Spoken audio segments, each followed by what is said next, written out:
the box office, Den of Thieves 2 Pantera won over the weekend. The heist movie starring Gerard Butler and O'Shea Jackson debuted with $15.5 million, enough to secure first place. Mufasa, The Lion King, slipped to second place with a haul of $13.2 million and passed $500 million at the global box office, by the way. Sonic the Hedgehog 3 took third place with $11 million, pushing its total haul past $200 million at the box office as well. And rounding out the top five were Nosferatu in fourth with $6.8 million and Moana 2 in fifth place with $6.5. We'll start with the Los Angeles fires. Dennis Quaid kept cool during a hectic situation. The actor was evacuating from his home due to the wildfires and stopped to talk with a reporter. And the actor took the time to give some advice to other people evacuating. He said, if you know where your gas line is when you get evacuated, turn off your gas before you leave. He was hoping that it would slow down the fires a tad bit. He was actually really accommodating to the reporter because he's trying to jam crap into his car. Yeah, but he was answering the questions. Yeah, sitting there asking him questions when he's legitimately trying to get away. Yes. But yeah, he was cool about it. Meanwhile, Jennifer Garner spoke with MSNBC and shared that she's dealing with guilt about her home being spared amidst the tragedy, and she shared that she lost a friend as well, and that she could list 100 people she knew who lost everything due to the fires. She said, I feel almost guilty walking through my house. What can I do? How can I help? There are more and more stories of celebs and everyday people still processing the fires and looking for ways to help. Paris Hilton recently announced that she's donating $100,000 and matching the first $100,000 donated by others for an emergency fund from her nonprofit 1111 Media Impact to support people who have been displaced from their homes by the fires as well. So everybody's trying to, pull together and help each other out in the whole thing. And with that, people that are exploring all kinds of options to help the victims. There was this one little story that spotlighted Mandy Moore shared a GoFundMe for her in-laws who lost everything in the blaze. And for her efforts, she got dragged by some people on the internet, and they were wondering why she wasn't helping financially. And Mandy wasn't having it. She responded saying, our buddy Matt started this GoFundMe, and I'm sharing because people have asked how that they can help them. And she said, we just lost most of our life in a fire too, so kindly F off. No one is forcing you to do anything. She also addressed the money question, saying, and people questioning whether we're helping out our own family or attributing some arbitrary amount of money that Google says someone has is not helpful or empathetic. And of course we are, she wrote. Yes, so, yeah, of course. Shut up. But I mean, yeah, it's a wonderful, social media is a wonderful realm. I just love it. It's going to be very supportive in your time of crisis. Yep. On to other lighter fare and some nice things. Tom Holland recently got engaged to Zendaya. Of course, we know that. And the internet exploded after they saw the actress flaunting a ring at the Golden Globes. And now someone has finally spilled the tea on their big engagement, and that is Tom's dad, Dominic Holland. In a post to his Patreon, Dominic shares that his son had everything planned out. He said when, where, how, what to say, what to wear. And he also said for most blokes, the stress of purchasing an engagement ring is being able to afford it. And I suspect that this was the least of Tom's worries.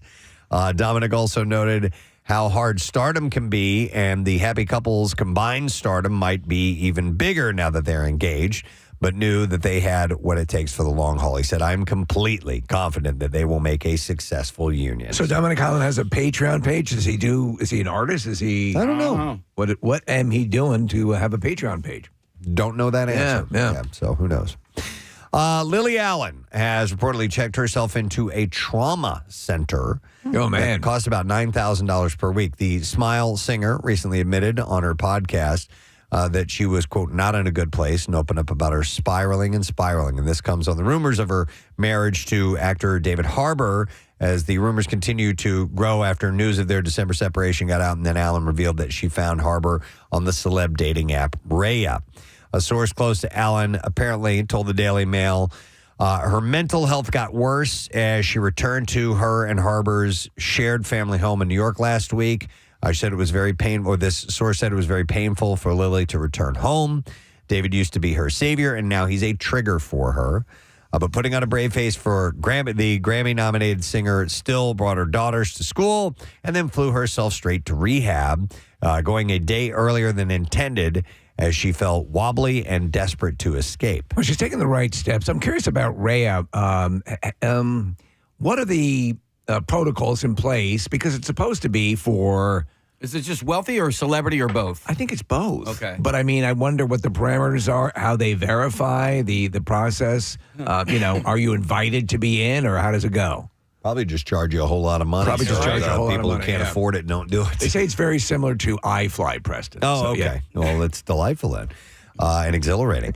Alan has daughters, Ethel Cooper and Marnie Cooper, from her previous marriage to builder Sam Cooper, who she divorced in 2018. She went on to marry Harbor in 2020. Alan's team has not confirmed her status at this time. That may be the case, yeah. Here's an update for you on Dave Coulier. He's battling cancer, and he checked in to tell fans how he's doing over the weekend on his Full House Rewind podcast. He said the side effects have side effects. And then you take a drug to counter that and this and that. And so it's this constant cocktail where your body is in fight or flight mode and you're just trying to adjust to, okay, how am I adjusting to steroids? How am I adjusting to the chemo cocktail? He said it's a little bit of an internal battle. But he added that his body is in a constant fight. So he's going through it. I was listening to him. His attitude seems good. It's a lot to handle because your system is being bombarded. Yeah. But at least the way he sounds is good. Yeah. So hopefully it's going to be, And positive. he looks good, too. I mean, he looks healthy, yeah. Okay, so here's another one. Real Housewives of New Jersey star Jennifer Aydin. This is another one about that viral video. Yeah. And the blowback that she generated.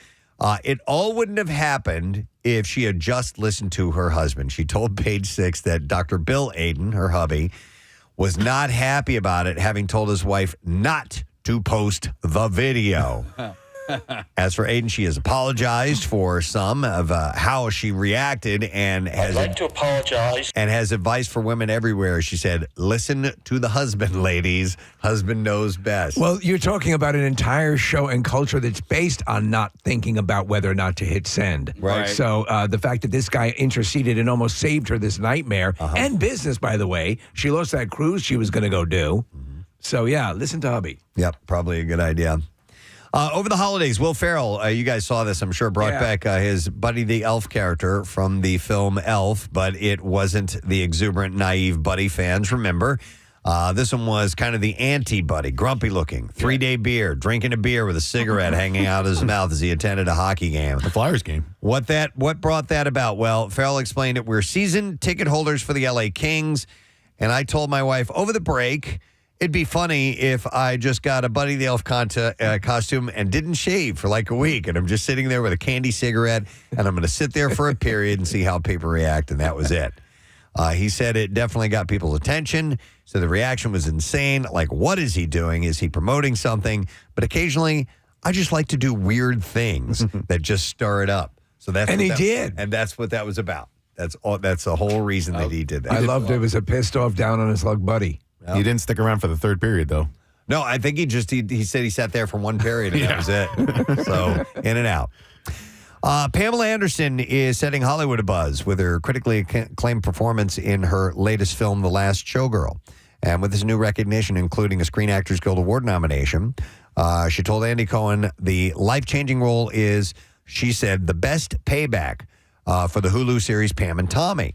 That show premiered in 2022, much to Anderson's dismay, apparently due to her lack of involvement. And the show got its own award show attention without Anderson's blessing, and she felt, quote, so strange and hurtful and so bizarre. The actress holds no ill feelings towards the show's Pam, played by Lily James, who did an amazing Phenomenal job. but shares that she remembers people telling me a long time ago that you are basically public property and you have no right to privacy.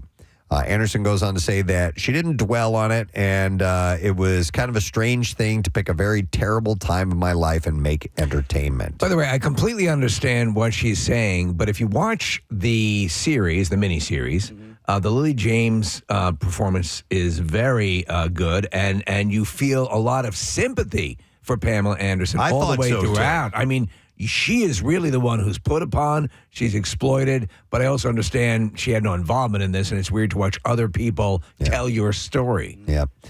So she is finally, she said she's finally being seen and recognized for my work and not these tawdry moments. There's a scene where in the miniseries where she's on the set with Leno on The Tonight Show, and Leno this is just after the video's been released or escaped out into the public, and she does a good job of depicting this sort of, okay, I'll go along to get along, but she's like completely embarrassed, because everyone's seeing this private video. Yep. So Ariana Grande is opening up about what to expect from Glinda in the next installment of Wicked and her plans beyond the film. She revealed the sequel, Wicked for Good, flying into theaters on November 21st, will feature a brand new original song for Glinda. Oh. It's a pivotal moment in her journey, she said. She teased it and said it shows a side of her that we've never seen before. In the stage show, this transformation happens off stage. But in the movie, we get to see her make the decision that defines who she is. Grande also talked about the deluxe version of her album, Eternal Sunshine, saying it's in the can and will include a few new tracks, teasing that the new tracks are short, but they really count. As for live performances, Grande says, I want to let my children miss me for 2 seconds as she's prioritizing acting for now. And she then goes on to say, I want to focus on this chapter of storytelling through film, adding that acting feels like home to me in a way I didn't expect, and I want to keep growing and exploring. I haven't seen the movie or the musical, so I don't know the answer to this question. Casey, when the musical ends, does it leave room for another story to come? Like, is it kind of open-ended at the end of Wicked the musical? Yeah, and the story to come is called Wizard of Oz. Oh, okay. Yeah. Oh, it leads right into that. Yeah. Gotcha. Yep. But also at the same time, it leads into that, but also there is a moment... or I should say moments during Wicked where those two shows or plays or movies are happening simultaneously. Oh, okay. So you're kind of finding out what's going on the other side of things. Because in Wizard of Oz, you're following Dorothy and those people. Right.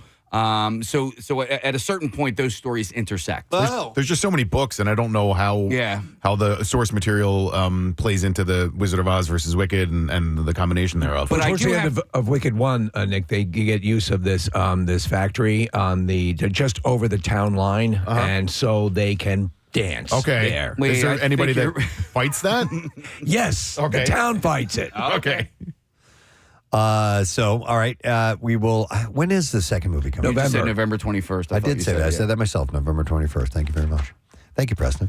Those who want to know, listen to myself. Saturday Night Live is coming back this weekend, and we know who's going to host for the next 2 weeks, and the musical guests who will be making appearances as well. First up this Saturday, Dave Chappelle, taking on hosting duties again. He'll be joined by, and tell me if I'm saying this right, is it Glorilla? You got me. Anybody know? It sounds about right. I'm usually the last to know. Flo Rida. So there was Flo Rida. Glorilla. And I remember the first time I saw Flo Rida written out, and we were on the air, I'm like, Flo Rida? I thought it was a woman. Why? Listen, give a pronunciation key if you're going to get creative with your name. I think this is Glorilla, spelled G-L-O. Yeah, it is. And then capital Glorilla. R-I-L-L-A. So then the next I got to week, admit, I think I want to be known as Glorilla. is that her, Nick? Yes, sir. Oh, she's cute. Okay. All right. And then we have Timothy Chalamet the next week hosting again. And the twist is he will also be the musical guest. Oh, wow. Wow. Nice. So my daughter, she was studying last night, and I'm listening, and I was like, oh, she's listening to Dylan, and I'm like, oh wait, this isn't Dylan, this is Chalamet Dylan. Yeah, you can download the soundtrack where he sings it, and Monica Barbaro sings the Joan Baez pieces. And Casey, I read over the weekend that a lot of young people are now listening to Dylan or listening to a Complete Unknown soundtrack because of Chalamet. So That's pretty wild. Yeah. I could see that. Listening to Faux Dylan, and Chalamet is delivering it. Yeah, but he does such a great job with it. I've listened to the original and to his versions of it, a lot of it last week, and I really like him a lot. He's really good. Yeah, I do. That's on the list. I want to go see that. Performs a duo, Preston, with one of the worms from Dune, and the harmonica they made for that thing is huge. It has to be. Yeah. I mean, the fit mouth across on that that maw. thing. Come on. Yeah. All right, and then one last story, and then move on to the clips. Universal Studios has done some shuffling of its release schedule, with two expected box office hits getting new release dates. Shrek 5 I can't believe they're making a fifth movie. Will now open December 23rd instead of 2026, by the way, instead of July 1st next year. A 6-month delay for the fifth movie in the franchise. Taking its place Independence Day weekend, Minions 3, which originally was due to premiere June 30th, 2027. So that's, I guess, is going to be July 4th, 2026. How are they accelerating an animated movie like that? I don't know. Are they just actually moving a picture around? The reason they're doing it is the Minions and Gru seem to do exceptionally well on the July 4th weekend, with Despicable Me 4 racking up a $230 million global opening last summer. So I had the family gathering last weekend, post-holiday thing, and the kids I put on Despicable Me 4, I guess, is the most recent one out. Yeah, that came out last year. And they kind of just like walked out. I mean, they're like, oh, really? They lost attention. Oh, yeah. They lost attention, really? Yeah. Yeah. All right, so we're ready for the clips. Here we go. The new documentary, Jerry Springer Fights Camera Action, goes behind the scenes of America's most controversial talk show to expose its biggest scandals. In this clip, Steve Wilkos recalls the final conversation that he had with Jerry. Jerry called me and said, hey, I really want to see it. I said, Jerry, I don't want to go to dinner with a bunch of guys. I go, if you want to have a cigar with me, after you go to dinner, call me and I'll meet you. Now, looking back, struck me as odd. And I even struck me a little bit odd that night because we talked about old times. We would talk sports, we would talk politics. But for this night, we really talked about old times. Shut up! Jerry Springer Fights Camera Action is streaming now on Netflix. I caught a bit of the Wilco show over the break of the time off. Oh my God! Well, we watched it in the trailer at Camp Out for Hunger. Yes, that's right. It's Springer. It's the exact Springer. Same thing. Same. All these thing. years later. This was Case. The one we were watching was he was having sex with his daughter, right? Yep. Oh my God. All right, next clip.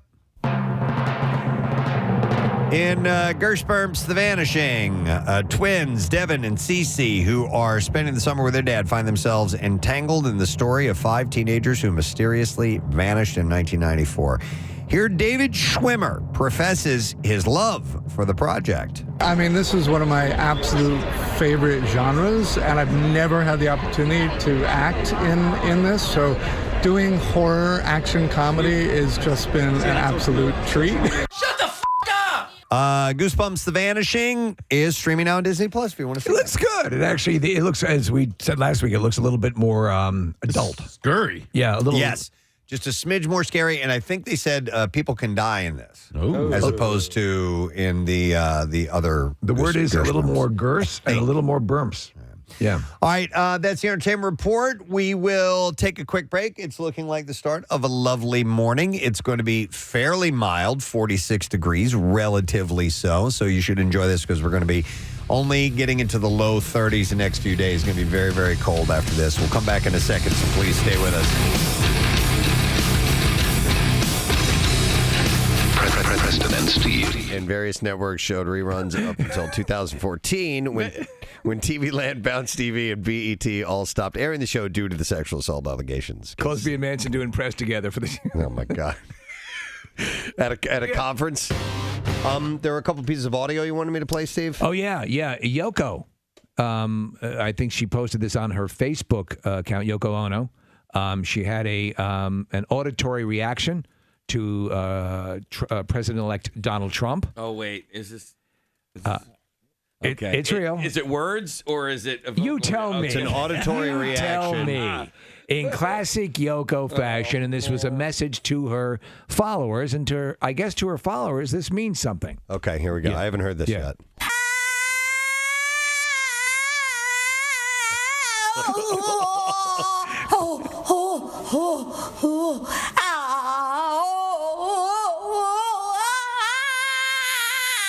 Okay.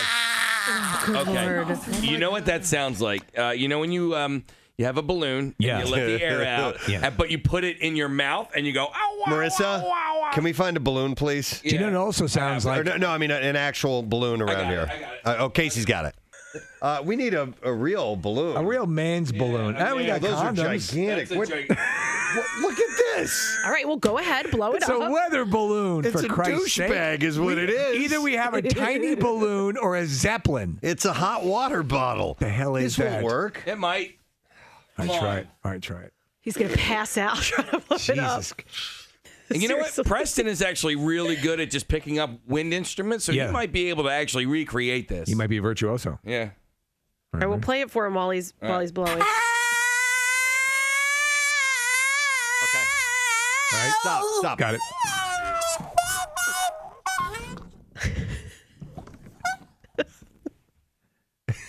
What's going on? Trying to lick it. Stop laughing. This is serious. Yes, come on.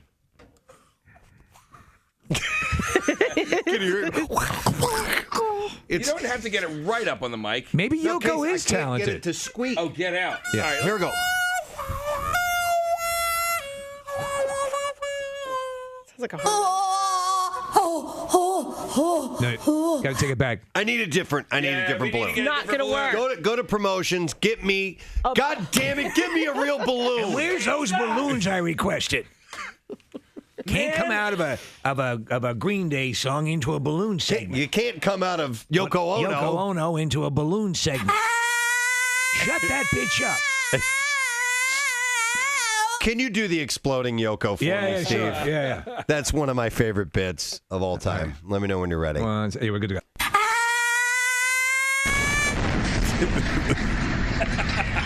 That's what she sounds like. It actually, her voice is hurting my ears. It's just annoying. And please, the enablers. Stop putting microphones in front of her face. I would say the people that supported Hitler and enabled Hitler. Who does she have around her? Yeah, they're just as bad. Here we go. They're so talented. It's not doing the mouth thing. It's not with that one.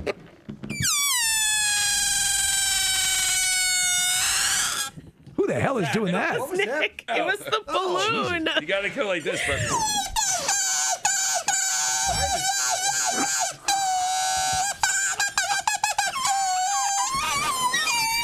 Jesus.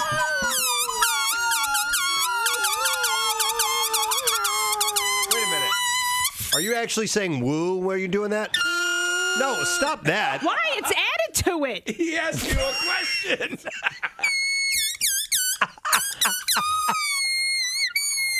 That's not hurting your ears?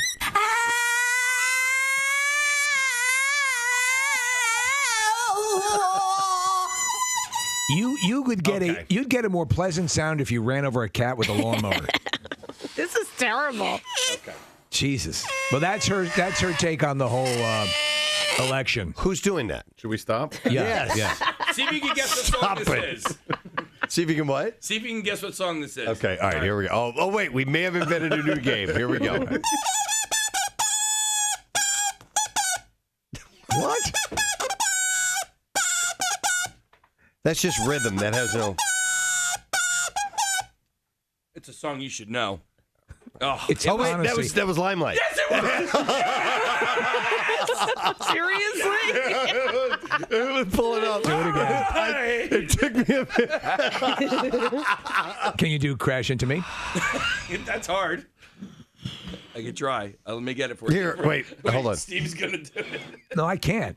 Oh, you're just blowing up a Yeah, balloon for I fun. just like to blow balloons. I really, if you're having a prom or something coming up, give me a call. Is this the dumbest thing we've ever done? It's in there. It's in there. Do we want to stay on sugary... I need savory now. Savory, okay. Yeah. All right. We'll move on to savory. Let's see. Shake Shack is adding more chicken to its menu. Okay. It's just in. Dude. The Shake Shack adding more chicken to its menu. And landslide in Peru kills 100,000. Hey, by the way. We go down to Jimmy Gushevsky, who's at Shake Shack. Are you leading with that? By the way, speaking of landslides, they saved the 3 cows. They did? Yes, that were up on that. How'd they get them down? I don't know. I didn't read the full They story. raised New Zealand. Nick had it up earlier, but it was that New Zealand earthquake that caused a landslide, and there were 3 cows up on top of that little plateau. Cows were terrified. They were full of milkshakes. Boom! He was laughing at himself. He couldn't even get it out. Wow. That's a horrible joke. That's so good. They were filled full of Milkshakes. Cows had milkshakes in them. Because they were so scared. They were shaking. I thought it was because the ground shook. No. Hey, that's the problem. Wait, that's a good one. It was an earthquake. It was an earthquake, so they were full of milkshakes. Got it. All right. Anyway, I don't know how they did it, Kathy. We'll follow into that later on. So anyway, They shot him. Back to Shake. They shot him and threw him off. They had a helicopter with a machine gun Look on at it. him. They're saved. They have the Ride of the Valkyries. We have the cows inside. Yeah, I don't know.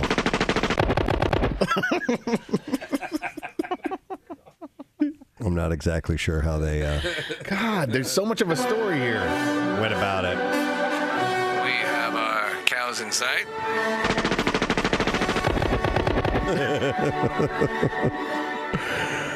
All right. Anyhow, moving on. Back to the Shake Shack and the chicken. Yeah.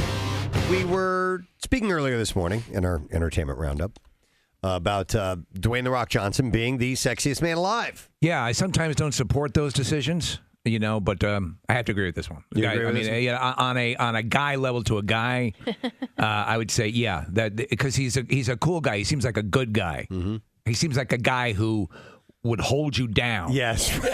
And take you. Yeah. And take you and make you realize things about yourself. That's what he seems like to me. Yeah. Yeah, there's some I have not agreed with. Richard Gere, you would agree with, right? Oh yeah, I loved Richard Gere. Yeah, it's interesting what floats their particular boat every year. They usually pick somebody who's Yeah. got something going on too, as far as being in the public eye in a big project, and they're successful as well. In 1992, Nick Nolte won it. No. Way. Yeah. All right. What did that picture look like, though? I don't feel so good. In '92, it would have been fine. It would have been the time, I guess, around maybe the Prince of Tides. Yeah, I mean, he's 51 at the time. Yeah. In '89, Sean Connery won it at age 59. I have to poop. There's a few I other. have to poop now.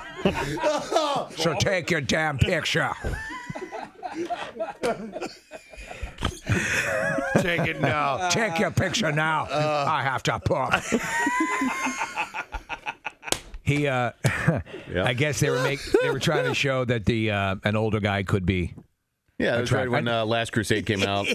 And then Richard Gere won again in 99 at the age of 50, and Harrison Ford won in 98 There you go. at 56. I'm thinking about that. It was one of the more poop. Take your picture. Got to poop. Long story short, I'm a murderer.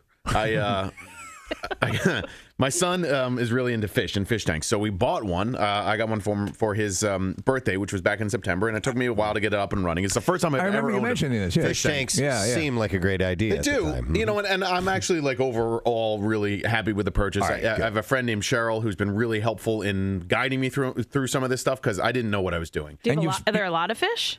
Initially, there were 4. Okay. Initially. Well, Superman, Macro, ice cream, and a 4th one. R.I.P. No. How big of a tank, by the way? How many gallons? Like 29 gallons. So I went away this past weekend. I went up to North Central PA and came back, and Superman, who was the biggest of the fish, was dead. Yep. So,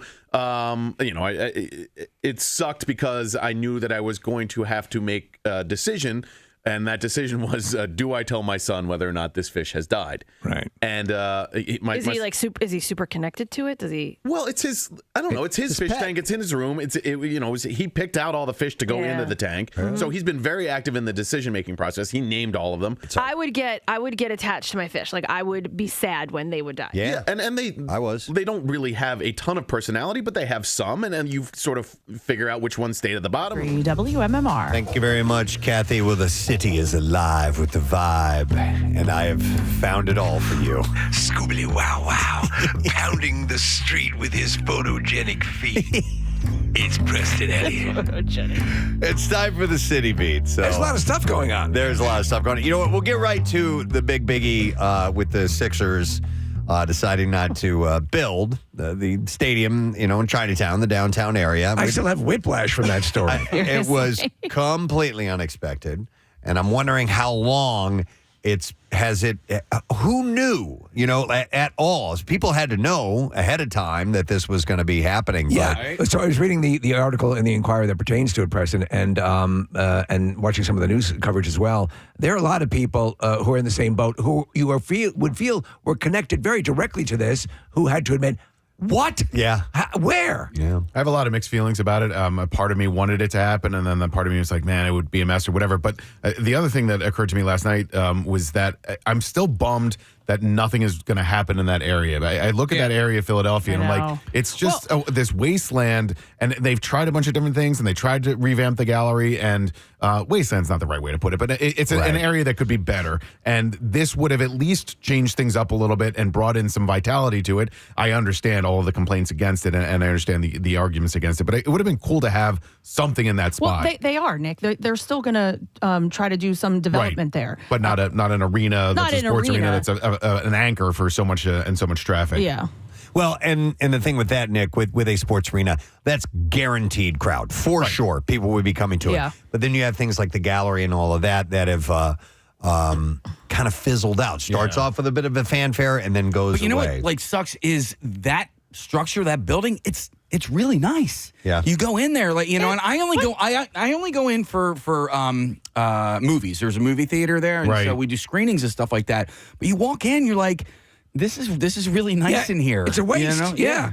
Well, Casey, I use it actually monthly. We record our podcast there at a place called Rec Philly, and it is great. And I actually like shopping there. So I had a theory over the weekend wondering, now with Macy's closing, I wonder if more foot traffic will be pushed to the fashion district. It needs more stores. It needs more revenue streams. And it just happens to be in a transit hub, and people tend to not like hanging out in transit hub areas. Right. I think it needs a whole new concept. I mean, people are not going to the stores as much as they used to. So malls are dying across the country. You're certainly not going to go downstairs into a basement at a train station. Is there something that you could pair with a nudist colony and allow? It just needs a different concept, and maybe some of the stores in there would do okay if they do redevelop a portion of this and make it something else. I agree, Kathy, but most of it is not downstairs in the train station. It is above ground. It is, high up there. Very nice stores. There's just not a lot of them, but there's also just not that many places to shop in the city anymore. On the staying, where it is side and having the team stay there with all the development stuff that they're talking about and all the stuff that has us excited about what the next decade is going to bring. For them to. Listen, I have no doubt many palms were greased, and I know they had to cut deals with the unions and everything because there's going to be a lot of union jobs, based on that. But there's going to be a lot of work down there, and the sports complex is going to see a complete, remodeling, and that's exciting as well. So, Kathy, you're saying just a completely different concept might revive it. So, what's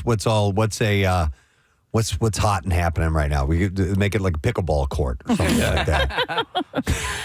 You know what? I don't know. I don't know what the answer is. I just know that what they have there hasn't worked. I mean, we used to go there when we were in high school. My best friend worked there. She worked at the Aldo Shoes at the gallery. And so it's been that forever. Did you say Aldo Shoes? Yeah. I would have gone down more. Kath, was it bumping then? Were there people there? Yes, it was a little. Yes, it was a little more, but it still was never great.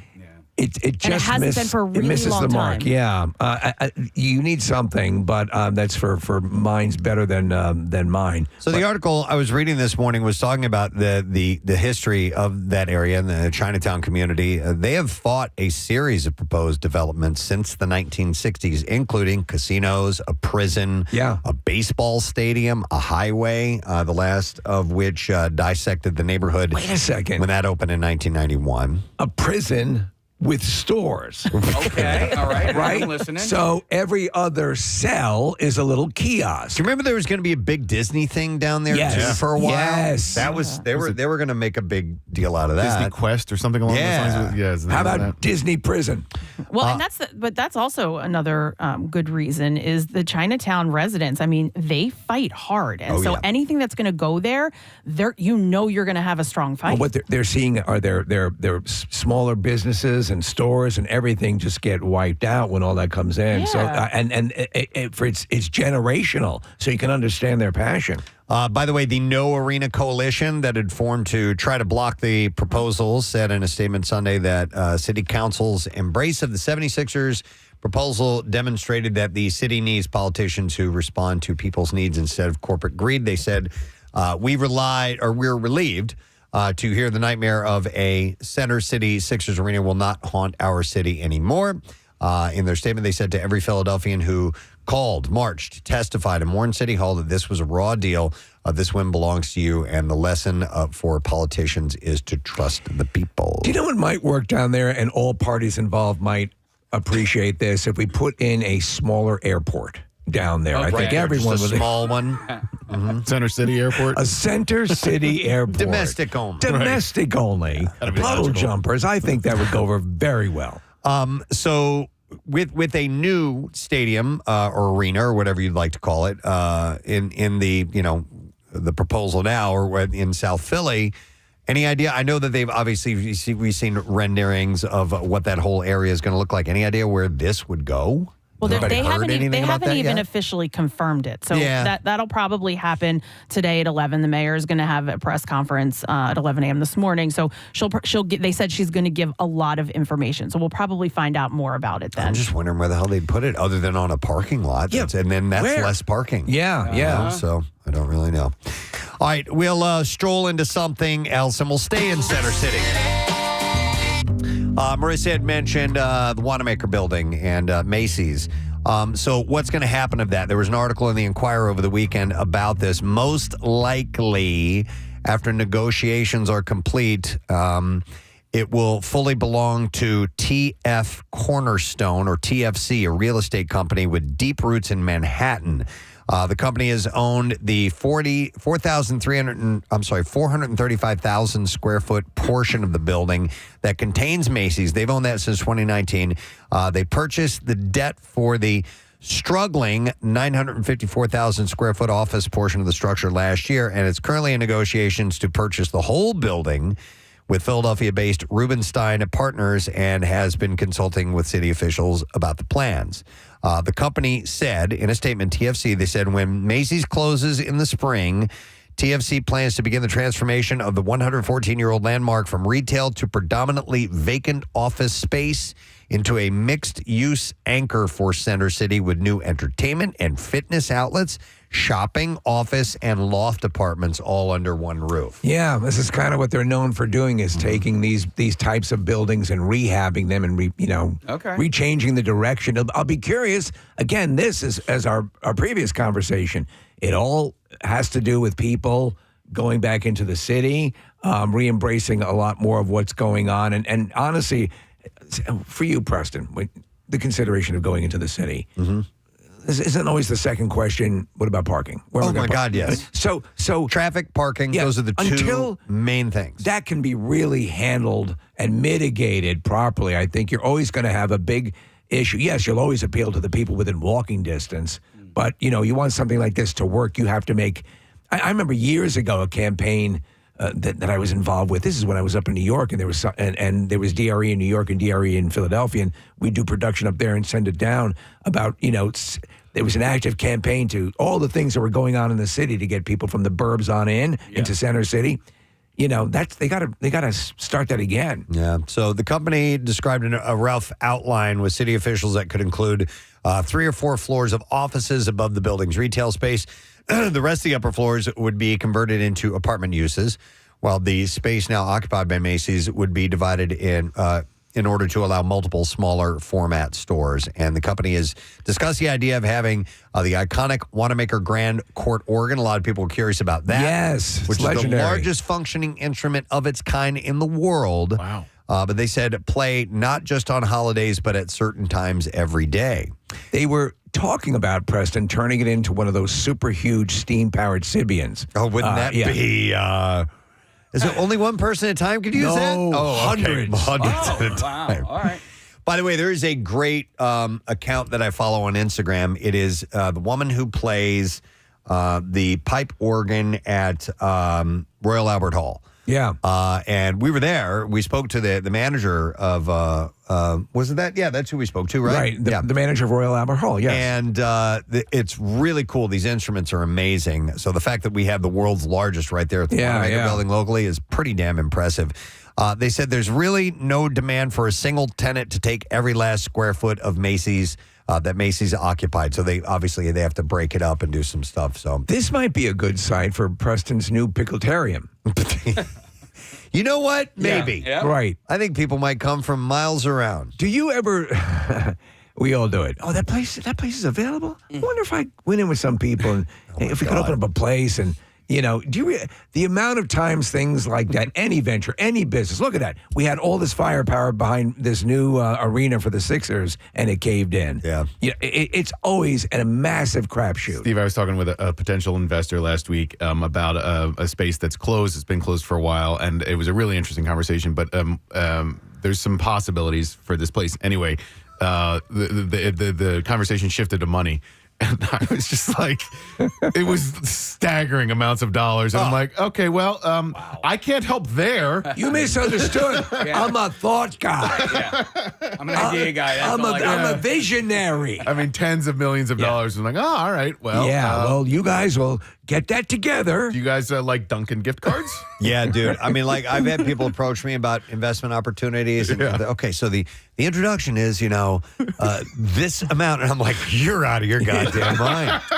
Because it is a gamble. It is a straight up, when it comes right down to it, right. It's like going to the casino. It's you talk to the people that are in charge, and if you believe in them, you back them up. But it does not. And you don't even get free cocktails for that. No, you don't. So, be careful.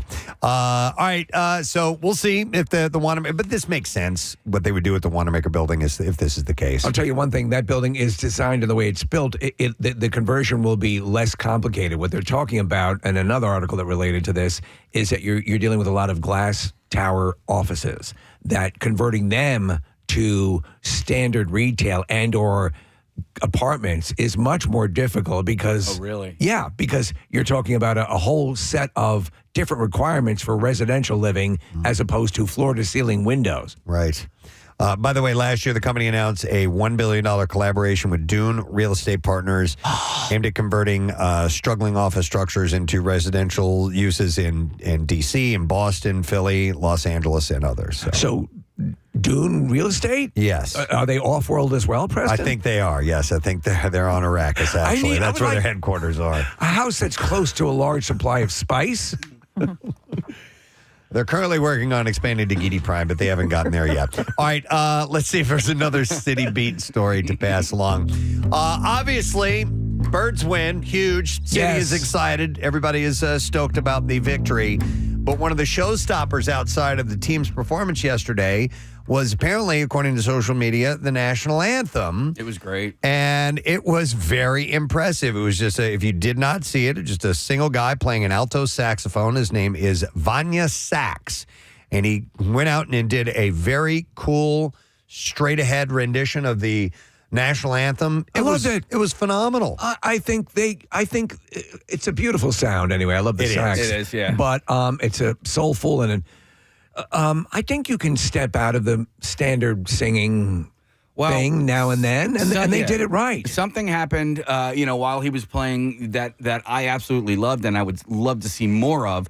But because it was just an instrumental version, the crowd started singing along with it. Right. Which was awesome. Until he held that note for way, I don't want to say way too long, but he held that note, which was gorgeous. It was great. And the crowd didn't know how to hold the note along with him. Yeah. Well, I was watching it, and I thought for a second he was doing this technique called circular breathing, which means that you can hold a note for, believe it or not, Kenny G has the record for it. He held it for like a half hour. Yeah. Like you can keep this note without a break in it going. I thought this guy was going to I'm like, come on, man. Don't do that. Yep. People are going to freak out. They don't know what to do. Folks, you're going to have to go home now. But the crowd was like, land of the free. And he kept holding. And then they he just said F it and the but he was still holding that note. I did like seeing though everyone, as you said, and even they're just moving their mouths to the lyrics. It was really wonderful. It was awesome, and I was at the game with my friend Steve, and Steve is a canine officer, and so we're watching the eagle. They let the eagle go, and then he soars over the entire area. I'm like, oh, where's it going to land, right? And then I didn't realize that there was this giant yellow platform that the falconer or handler was standing on, and and that's what its eyes are fixed on, and it lands on that. And he was telling me, they train these things, and then they spend like a year or so training these things, and then they have to take it out for a test run. And sometimes it doesn't and sometimes it doesn't come back, and you're like, Steve, it's like my soar, your airplane, my styrofoam, and it was an eagle. It was a bald eagle. Sons of bitches, man, they're fickle. Yeah, all that time and all that effort. Dude, it reminds me. Did you ever see the movie Funny Farm? Yeah, Yellow Dog. They bring home the dog. They're all excited about it. It was this Irish setter, and they're look at him go.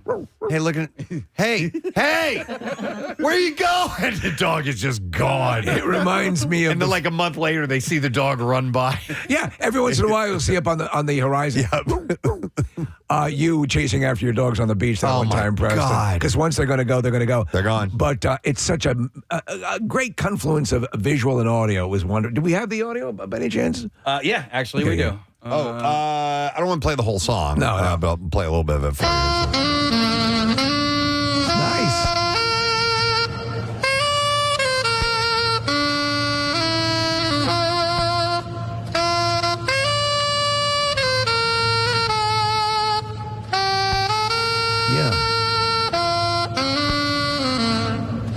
I think if I could learn to play any wind instrument or brass or wind instrument, anything that you have to blow into, put a joke in there, whatever you want, it would be saxophone. Yeah, saxophone is for sure. I love John Clemmer, David Sanborn, John Coltrane, saxophone. Ben McElwain.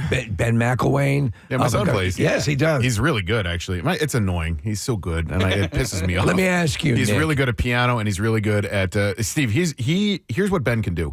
Hear a song and then play it. Oh, wow. It's like a half hour later, he's like, I'm going to learn this, and then he learns it, and then he does it on piano, he does it on sax all the time. My neighbor's kid is the same way, Nick. He just hears it and starts to process how to put it together, and he's playing it within a half hour. Yeah, it's really remarkable. Go ahead, sorry. No, you go ahead. The other thing that was great about the game yesterday, besides the win, was actually the halftime show. They had Ultimate Frisbee players do basically a demonstration.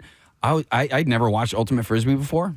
And it's usually lampooned on TV and movies and stuff. It was awesome to watch. Have you ever watched? They played a game? Yeah. Oh, yeah. okay. Yeah. I mean, I guess it was like an exhibition, so I don't know how hard they go normally, but man, it was those guys haul ass. It was graceful. Yeah. I was like, oh, I could do that. And then I saw how much they were running. I was like, oh, I can't do that. And Casey, it's like flat out sprints from one part of the field to the other, and they are impressive athletes, you know? Yeah, and it's kind of like, well, this is a dorky sport. You're tossing a frisbee. No, they're really good at what they do. Yeah, right? Well, the thing about a frisbee, you can throw it a long freaking way. Especially those guys. Pretty awesome. Yeah. And then, there was another thing I wanted to mention. Oh, yeah, I just wanted to mention his name one more time. Vanya Sachs. Which is a perfect name. Is the guy's name, so I thought that was pretty cool. And somebody texted in and said the bald eagle lives at Elmwood Park Zoo. That's nice. I love that bald eagle. eagle. That one is from, according to this texter. Now, speaking of bald eagles, we'll go to another City Beat story. Now, this is over the river. This is in Jersey, but bald eagles and ospreys have been removed from the New Jersey endangered species list following efforts. No. You can't hunt them now. They're removed from the list. Which has spanned for more than 4 decades to restore their populations in the state. It's so wild. We were, Claire and I went for a walk a while ago to the John Hine. The wildlife refuge. Wildlife refuge. An osprey sitting up. It's like, oh my God. They're really cool. And the airport's just like a mile and a half away. Yeah. But you're out in this wilderness, and I'm so glad to see this population restored. Sorry. Under the state's new Department of Environmental Protection rule, which was adopted last week, the status of the bald eagle has changed from endangered to special concern, and the osprey status changed from threatened to stable. The status upgrades are based on determinations that the populations of the birds of prey have recovered to the point at which their survival in the state is no longer in jeopardy. That's great news. And it was an effort that's been around for a long time. So programs like that, the endangered programs, can work if they are enforced. They're also offering scholarship programs to the eagles, and I think that makes a big set. Big time, a big step forward. Yeah. Have you ever seen an actual bald eagles or any large bird of prey's nest? Oh yeah. We have one. We have one by us. There's an eagle nest not far from my neighborhood, and every now and then we can see it now when all the leaves are on the trees. Right. It's pretty cool. Don't you get the feeling you could climb up and sleep in it? They're huge. So despite their removal from the list of the birds, and their nest will still be protected from harm by federal guidelines and the New Jersey Endangered and Non-Game Species Conservation Act. Populations of both species have been able to bounce back significantly in the state through conservation programs after they dwindled in the 1970s due to threats like habitat degradation, human disturbances, and the widespread use of the synthetic insecticide DDT. The chemical, which was once used to control mosquitoes, accumulated in the fish eaten by the birds, caused them to lay thin-shelled eggs that could not withstand incubation. In 1972, the federal government banned DDT, and the move helped lead the comeback of both species. So by the early 1980s, there were just, listen to this, one nesting pair of bald eagles remaining in New Jersey. Jesus. This was I didn't realize it was that low. Early 1980s. Recovery efforts So was there a lot of insects going on? took off that decade, including the introduction of eagles from Canada, artificial incubation, and fostering efforts. And by 2012, active nests surpassed 100 for the first time in decades. And then by 2022, there were 250. Wouldn't it be wonderful to see, to see them obviously more and more, and we are going to, and I'll tell you something, they taste wonderful. Stop it. You've like had chicken? bald eagle poppers. They are awesome. Ospreys, which are nicknamed fishhawks, are also bouncing back. By the early 70s, there were only about 50 nests left in the state. State biologists then began a recovery effort to place baby ospreys and eggs from nests in areas where DDT was not used as heavily into nests that had failed to produce young. So they also supplied nest platforms. You still see those all over the place. They're huge. For the birds to act as substitutes for trees that were lost as the coastline became more developed in the 1950s. So this isn't my area of expertise, but I think in this case, what if you were to genetically try to pair them with ligers? It would make their ability to survive that much greater. Yeah. That'd be pretty much my favorite animal if that were the case. In 2023, they documented a record of 800 occupied osprey nests. Nice. So that's a huge bounce back.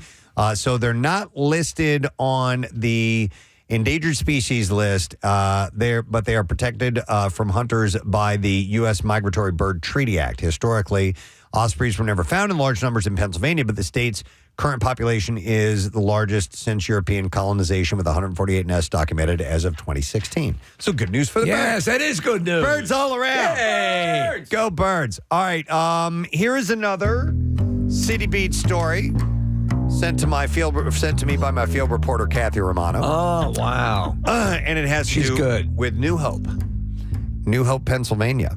And how it is becoming even more so. And in fact, this was out of the New York Times, this particular article. Is it becoming hopier?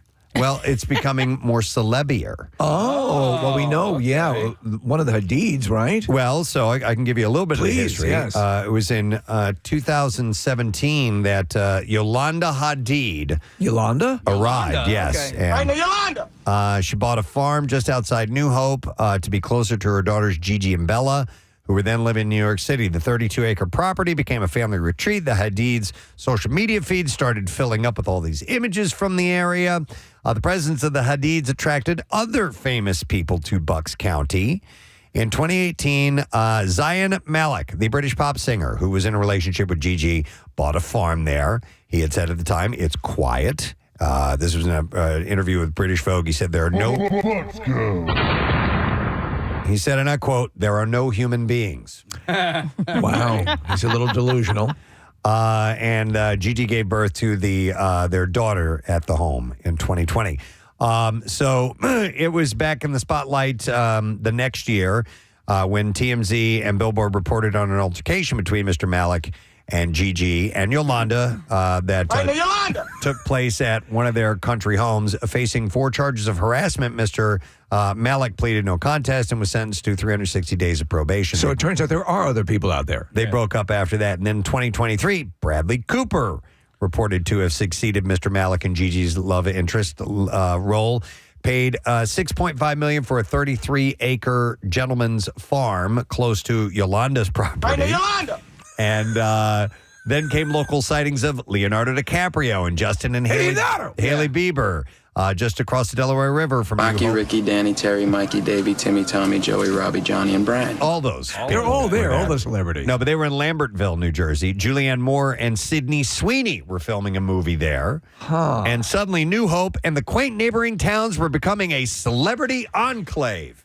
And that apparently continues on. More buying in the area. Do you ever entertain the notion that any one of them, I assume that in the Hadid household, we're on all the time every morning, right? Can't imagine why not. My friend is in a like Mommy and Me group with, I think, Gigi. Okay. Really? So, yeah, I mean, they live there. They Pleasant people?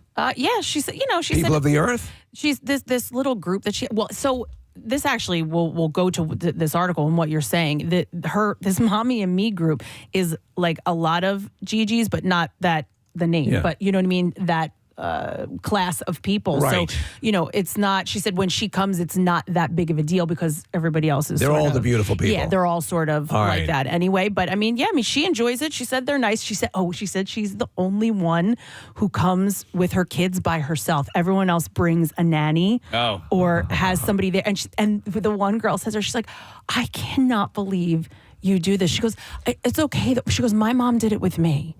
Like, meaning my mom raised me too. My mother raised me as well. It's nothing to be embarrassed about. She goes, I'm running around after 2 toddlers. She's like, and they're all just like sitting and chatting while the nannies watch the How kids. provincial. Wait, Preston, I think you just said it, but which one is Bradley Cooper dating? Gigi or Bella? Gigi, yeah. Okay. I believe so. Now, Jacob Dylan is also a transplant there, too. And in this article, and it's all about how, New Hope is becoming a hotspot for celebs. Yeah. Humble inns, they write, have been refurbished to attract a new clientele, and several luxury hotels have sprung up, including River House at Odette's, where the average nightly rate for a Saturday in November was $560, and the private rooftop club charges members $1,250 per year. I wonder if any of those celebrities ended up accidentally in Newtown, as did I that one time. Instead of New Hope. Real estate values have soared in the area as the ultra-rich, supersize, musty, low-ceilinged 19th century abodes. They wrote, Michael J. Strickland said the old Bucks County farmhouse is now being blown out and expanded into true estates.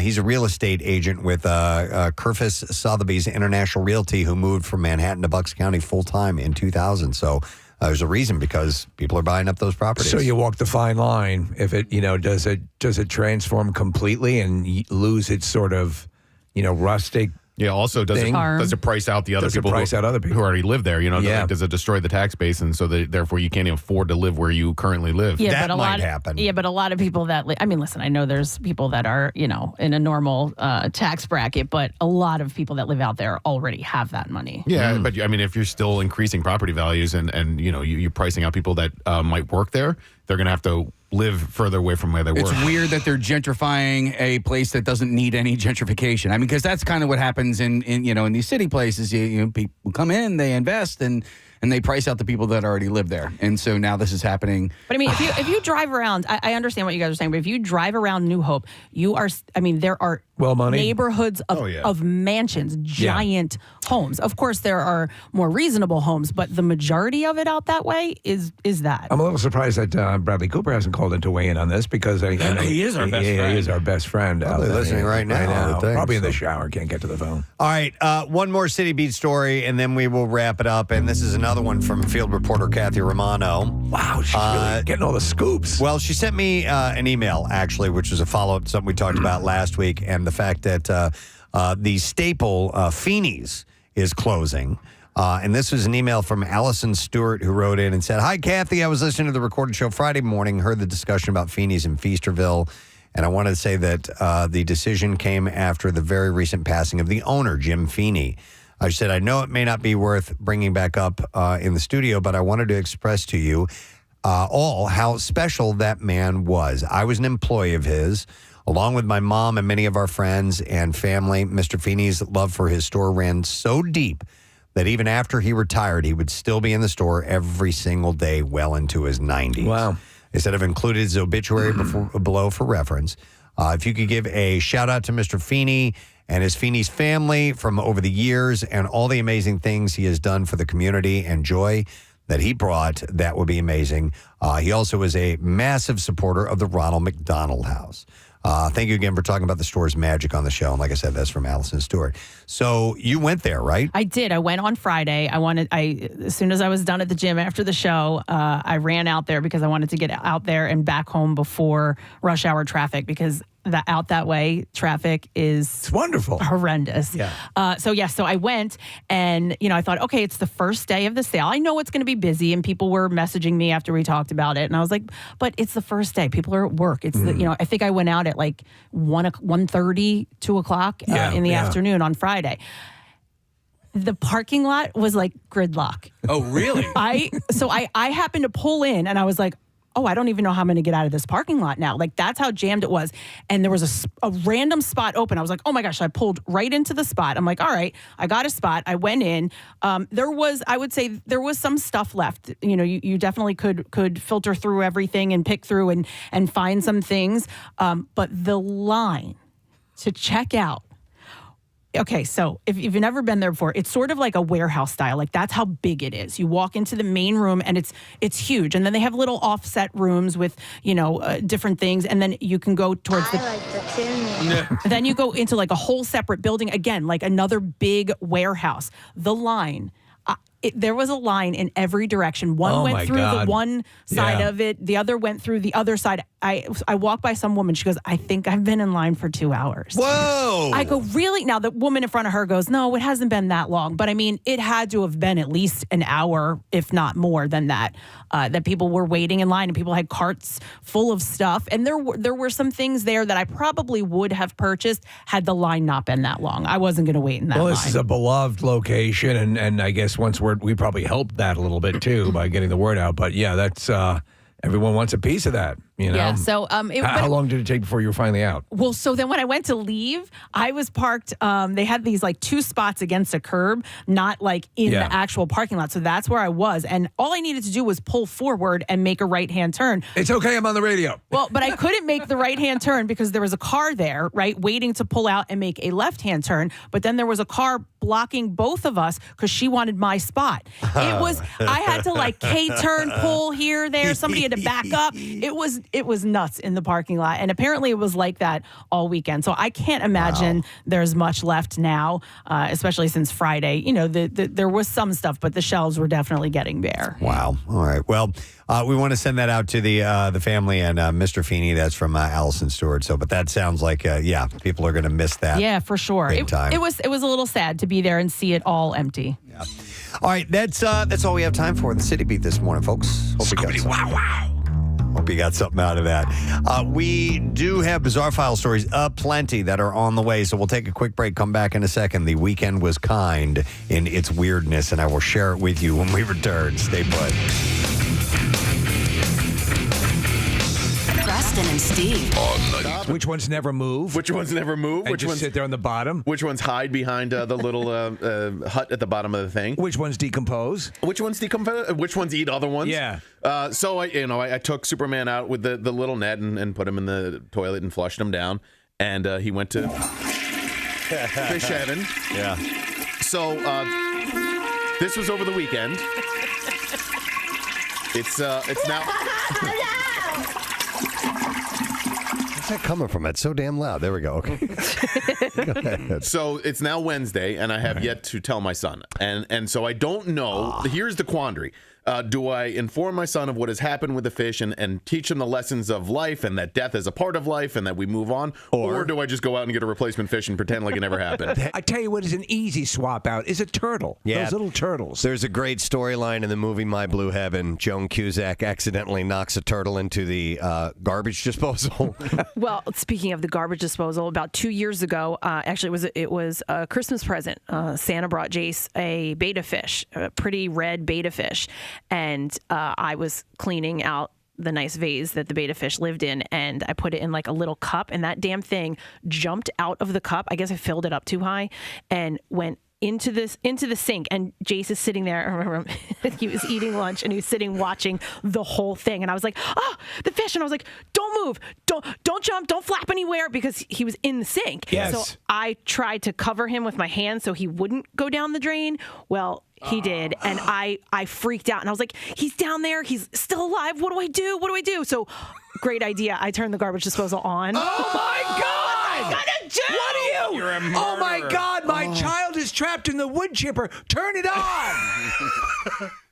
Steve, and he is staring at me, watching the whole thing with these big eyes. What could I don't possibly think he knew. make you think that You can reach down in I there did. and I get couldn't it. find him. I couldn't. Oh, you find couldn't see him? No. Use a flashlight? No, I couldn't find him. It was like, and it was so fast. Like I was like, oh, I'll just turn the garbage disposal on, and I quick hit What, the like to put it switch. out of its misery? Yeah, because it couldn't breathe. Listen, at some point, Can't if you breathe. if you could not find it, because believe it or not, at the bottom of the garbage disposal there is a ridge that goes, or at least in mine, Yeah. and if it got under there and you couldn't get it out, what are you going to let it suffocate? Yeah. But it's a fish, right? I know, yeah. And is there water in that disposal? No, it's dry down there. Oh, unless okay. you, Then I misunderstand. I didn't know what to do. Poor thing watched the whole thing. And Quick, turn it on. Quick, kill it! Kill it!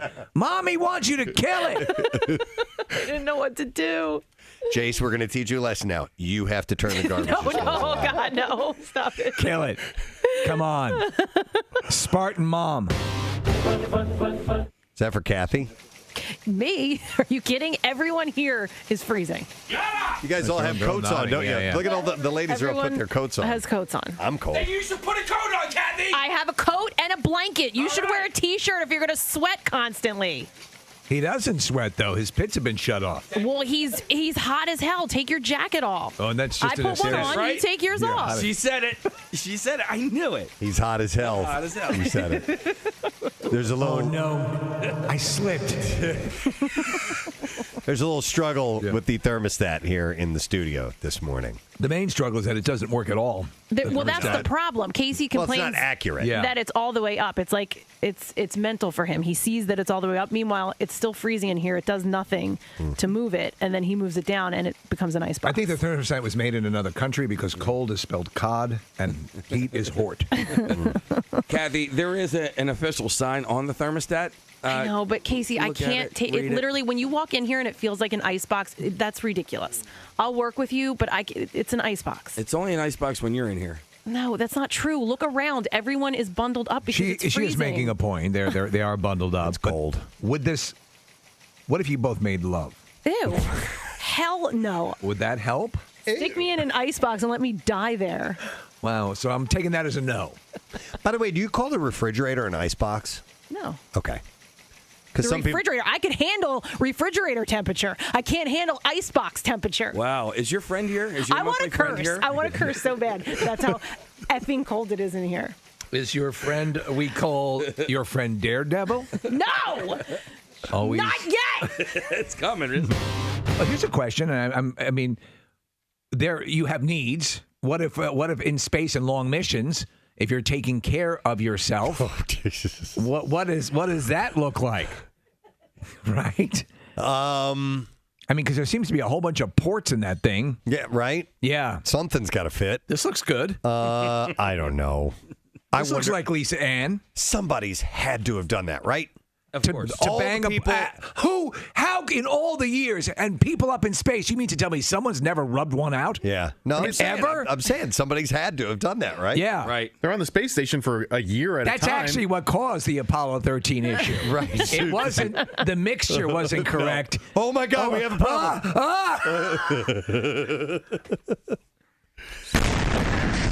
What did you do? I mean, what about like I didn't mix the fuel right. What about like actual sex? I don't. Maybe there have been men and women up together. There was a married couple that went a married couple up together. So yes, there would have to be. That's the first thing you have to do. Yeah. The 50 Mile High Club. You kidding me? I mean, if we're talking about serious long-term space travel, it's going to be a part of it, right? So, like, and eventually, if we're going to colonize on Mars, that has to be studied. It's just not talking. Kathy, They're that just would be, not talking about it. You would the hand you would consider with those huge space gloves. Yeah, she wouldn't have to worry about it. All right, okay. This is really big. I can do this. A bigger hand doesn't make it better. No, I mean talking about not getting any mess on you. Anyway, Kathy uses Hulk hands at home. But in order to do that, because you're in zero gravity and you're floating all over the place, you'd have to anchors. secure yourself. You'd have to have something to hang on to. Because they sleep basically. One would be strapped down. Yeah, they tie you in. Strapped to the wall. So they'd figure it out. I'll bet you if there was a married couple up there, it was part of their experiments because they're up there doing experiments all the time. If they're doing poop and pee and all of these things that they're trying to perfect, that they're going to perfect what is a human necessity. And I have to see video of this. Various positions, I would imagine, right? To try and figure out which ones are the most... We are attempting doggy style. Yep. Proceed with doggy style. We are having a little bit of issue here. We're going to take this outside the craft.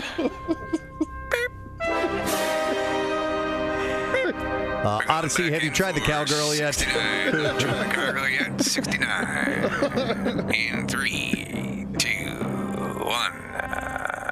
We have achieved 69. Yeah, this is Houston. We got you, and everything's looking good. I would grab her ankles a little tighter in an effort to solidify head position in the appropriate groinal area. And we got that.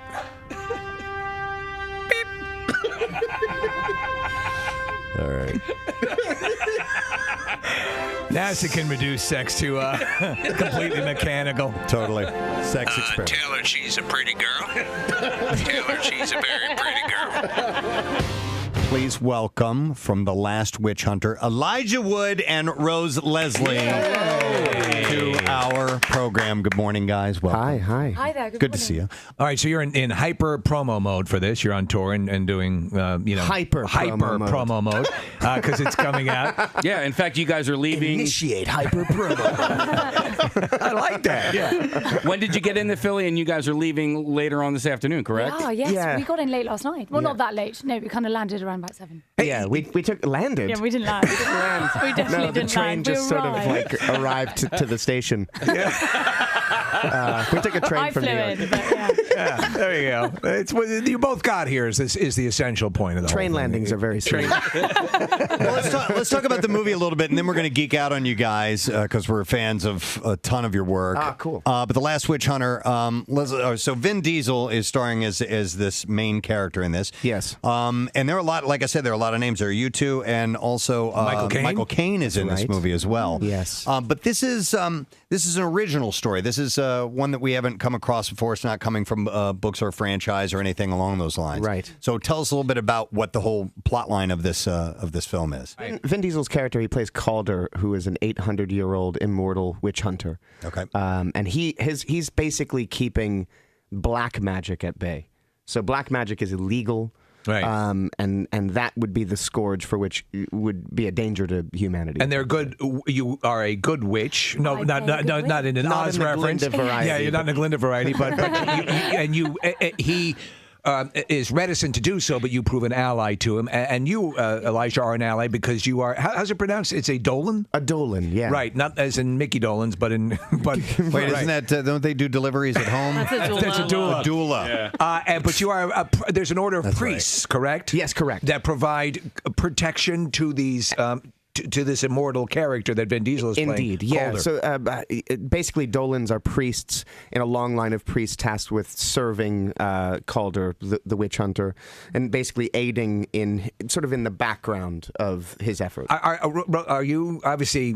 Preston's been geeking out about Game of Thrones. Oh, okay. And I know Elijah, you are a big Game of Thrones fan. Huge Game of Thrones. Was that a detraction while making The Last Witch Hunter that that Rose was going to be in the film? Yes, it was. Totally, right? It generally was. Yeah. Yeah, I had read the books, and I'm such a nerd for it. I flew to Belfast once, and as I was landing at Belfast Airport, I literally was humming the theme song. That's how much of a retard. Wow.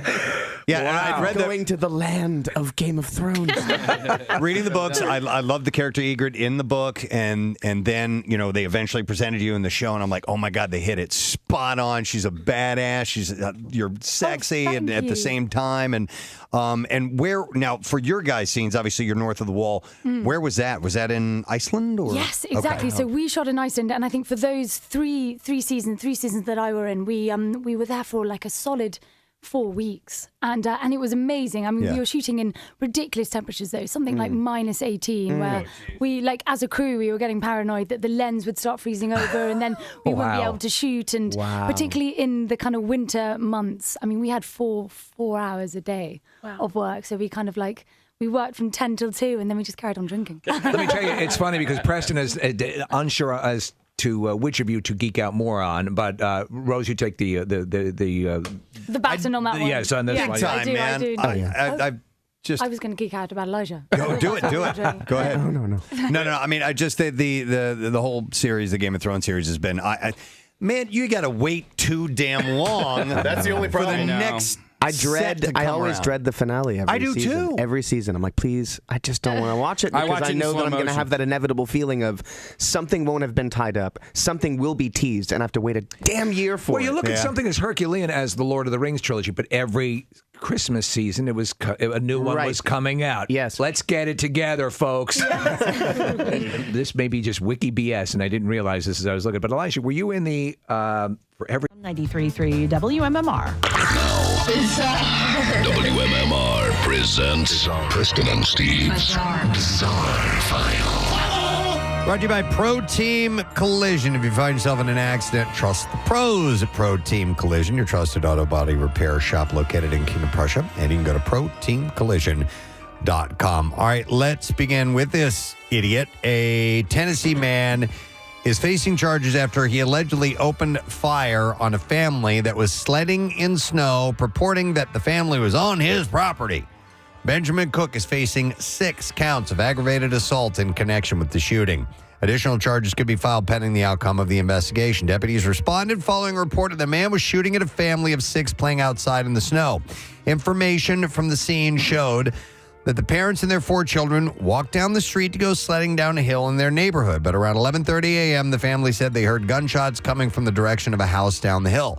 The mother said, listen to this, she saw snow flying up from the ground just a couple feet from her 1-year-old son. Mm-hmm. Yeah, take out the little one, right? Yeah, well, that's what you do. So at any point, was there a, hey, stop that, or anything else yelled out before you opened fire? The parents immediately... I would prefer you didn't do that. Looked in the direction of where the shots were coming from and yelled at a man later identified as Cook to stop shooting. The man claimed the family was on his property, but the family responded they were not on his property. It's shooting time. They gathered their belongings and went home before reporting the incident to the authorities. Deputies responded to the shooter's house and spoke to Cook. They also obtained pictures from a neighbor showing Cook in matching clothing walking through the woods carrying a black rifle slung across his back. He was then arrested on aggravated assault charges. An investigation also revealed that the family was indeed not on Cook's property when he began shooting. They were putting creases in the snow. A search warrant was executed at Cook's home, and several rifles were found inside. I bet if you catch him on a good day, he's a joy. He's probably an okay guy. Yeah.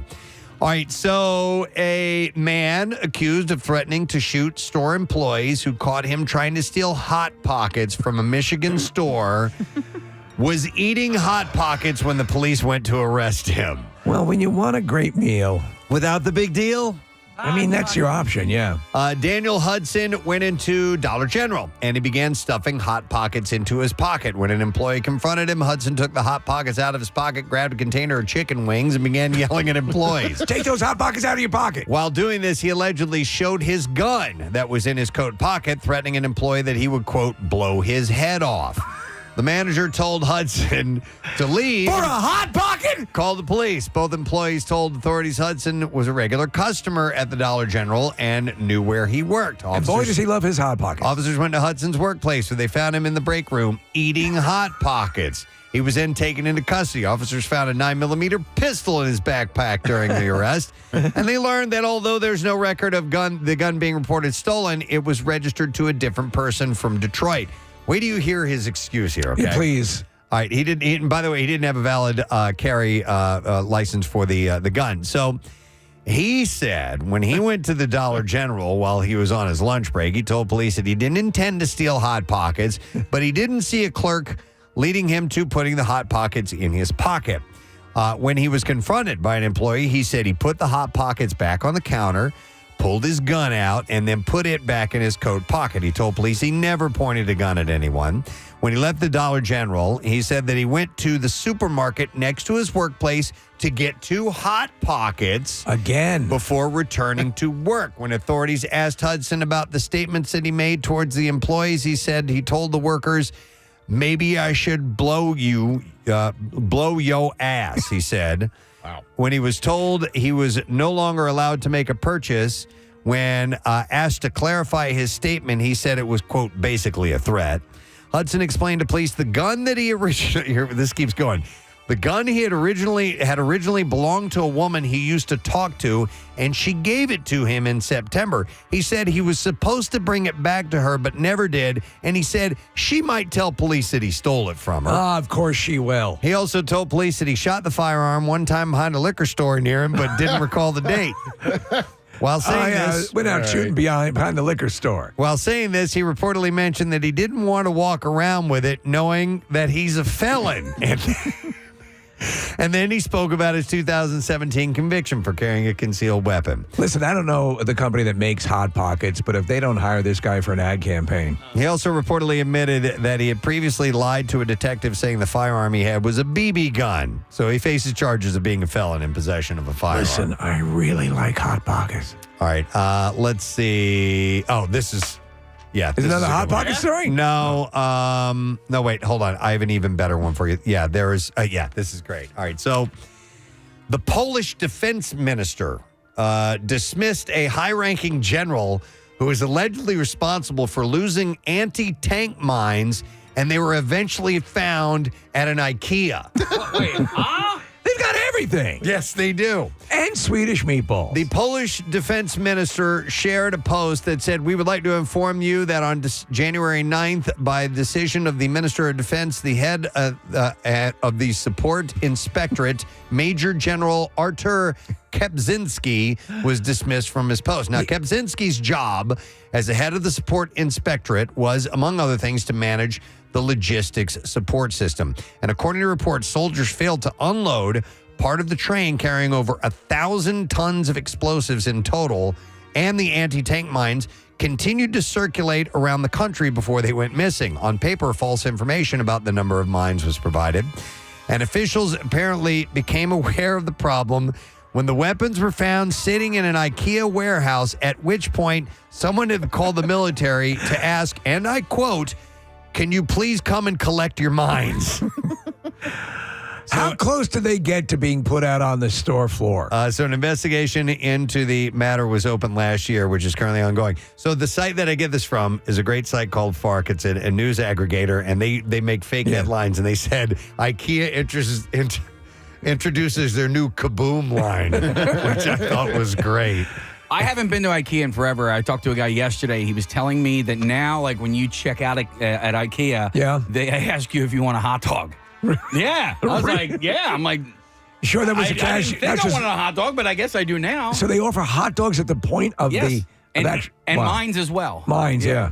And mines. All right. Well, they do have a store there where you can buy Swedish, lots of great Swedish food, lingonberries and all that stuff that you have a hard time finding. So it's a lingonberry. It's a kind of berry. Okay. Well, they make like jelly and jam and spreads and stuff out of lingonberry. It's pretty good. I have some at home actually. So, all right, and there you go. That's what I have in the bizarre file. Now, speaking of food, as we were at the very end, it's a perfect segue into the three guests that we have here in our studio. They are the co-hosts behind the podcast Delicious City. We would like to welcome Eli Culp, Dave Wes, and Marissa Magnano to the program. Hey, guys. Big fan, guys. Excited to be here. Thank you. Thanks for making it all the way out here. We appreciate it.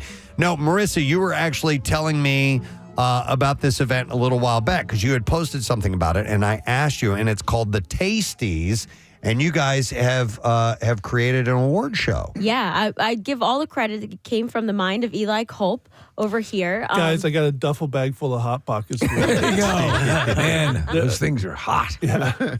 But we think about it as Philadelphia's James Beard Awards. Okay. You know, James Beard are a national event, and we figured let's celebrate the chefs and the restaurants here in the Philadelphia area, and it's thrown by industry people. So it's just a different take on a lot of media outlets will throw events and parties, but this one's just a little different. Well, I tell you what, as of late, it seems like, I think this area yields, of course, some of the best food in the world.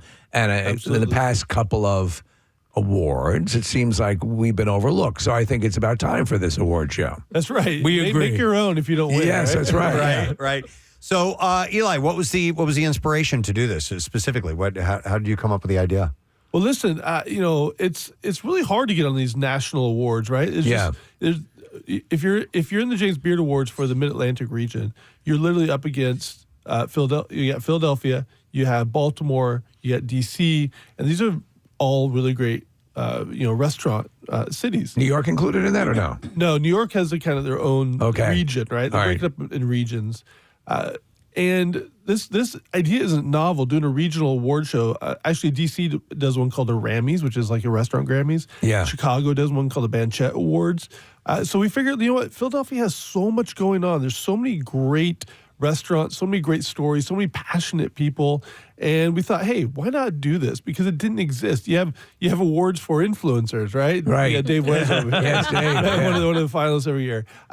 But there's no award show for actually the people who make the food, who are the ones putting their ass on the line every day to make sure that the food of Philadelphia is delicious, inspiring, and there's so many passionate people out there. We feel like it's really time. It seems perfect. The event is going to be February 2nd. It's going to be at Live Casino, and it's got a fairly early start, 4:00 or so. Dave, take us through some of the categories and things like that we can look forward to finding out about. Oh man, we have like what are we calling the Icons Award? Yeah. So it's going to be, we have Saloon up there for a nomination.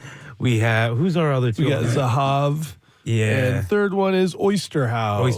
So iconic restaurants, and we have a section of the awards that are labeled the People's Choice Award, which is live right now, where our listeners and people on Instagram can go to a website and vote for the nominees and the winner of these awards. And we have what was the most crave-worthy sandwich, where we have Farina DeVita up there, Liberty Kitchen, and who's our third person on that category? Dave, you really tested me this one. It's really well, some of the categories, though, maybe cuisine specific. Is that how this is going to work? Or some of the People's Choice are, and then we have more traditional awards. I call them like Restaurant of the Year, Chef of the Year. Okay, but we also have like Next Level Neighborhood Spot, right? Like the smaller restaurants, like a BYO, for example. Sure, that doesn't quite get a ton of attention, but they're fantastic and they're cornerstones for their community.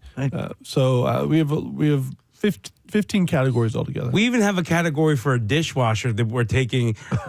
It's like we want to encapsulate everything within the industry. So it's from the chefs all the way to the dishwashers. So best dishwasher? Yeah. Seriously? Yeah, seriously. Marissa, how do you figure that out? It was part of the People's Choice, and we asked for nominations. So we invited the restaurants to nominate the folks that are working in their back of house. Okay. All right. Yeah, they're the unsung heroes. Listen, absolutely. Yeah. They are the glue. I've worked in restaurants for over 30 years now, and if the dishwasher calls out, It's mayhem. Yeah. Oh, Like totally. it's literally mayhem. I was a dishwasher for years, man. It's a pain in the ass. I mean, they are truly the unsung heroes of restaurants, and they're the ones that are going to jump in. It's like, I need these carrots peeled now.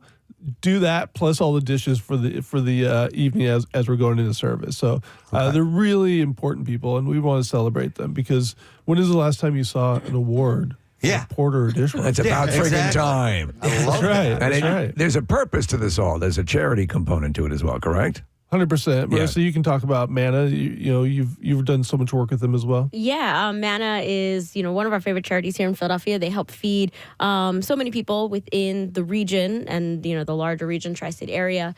And we decided to team up with them for this event. We do another event called Chef Radio Live, where we do a live podcast at the Manna Kitchens.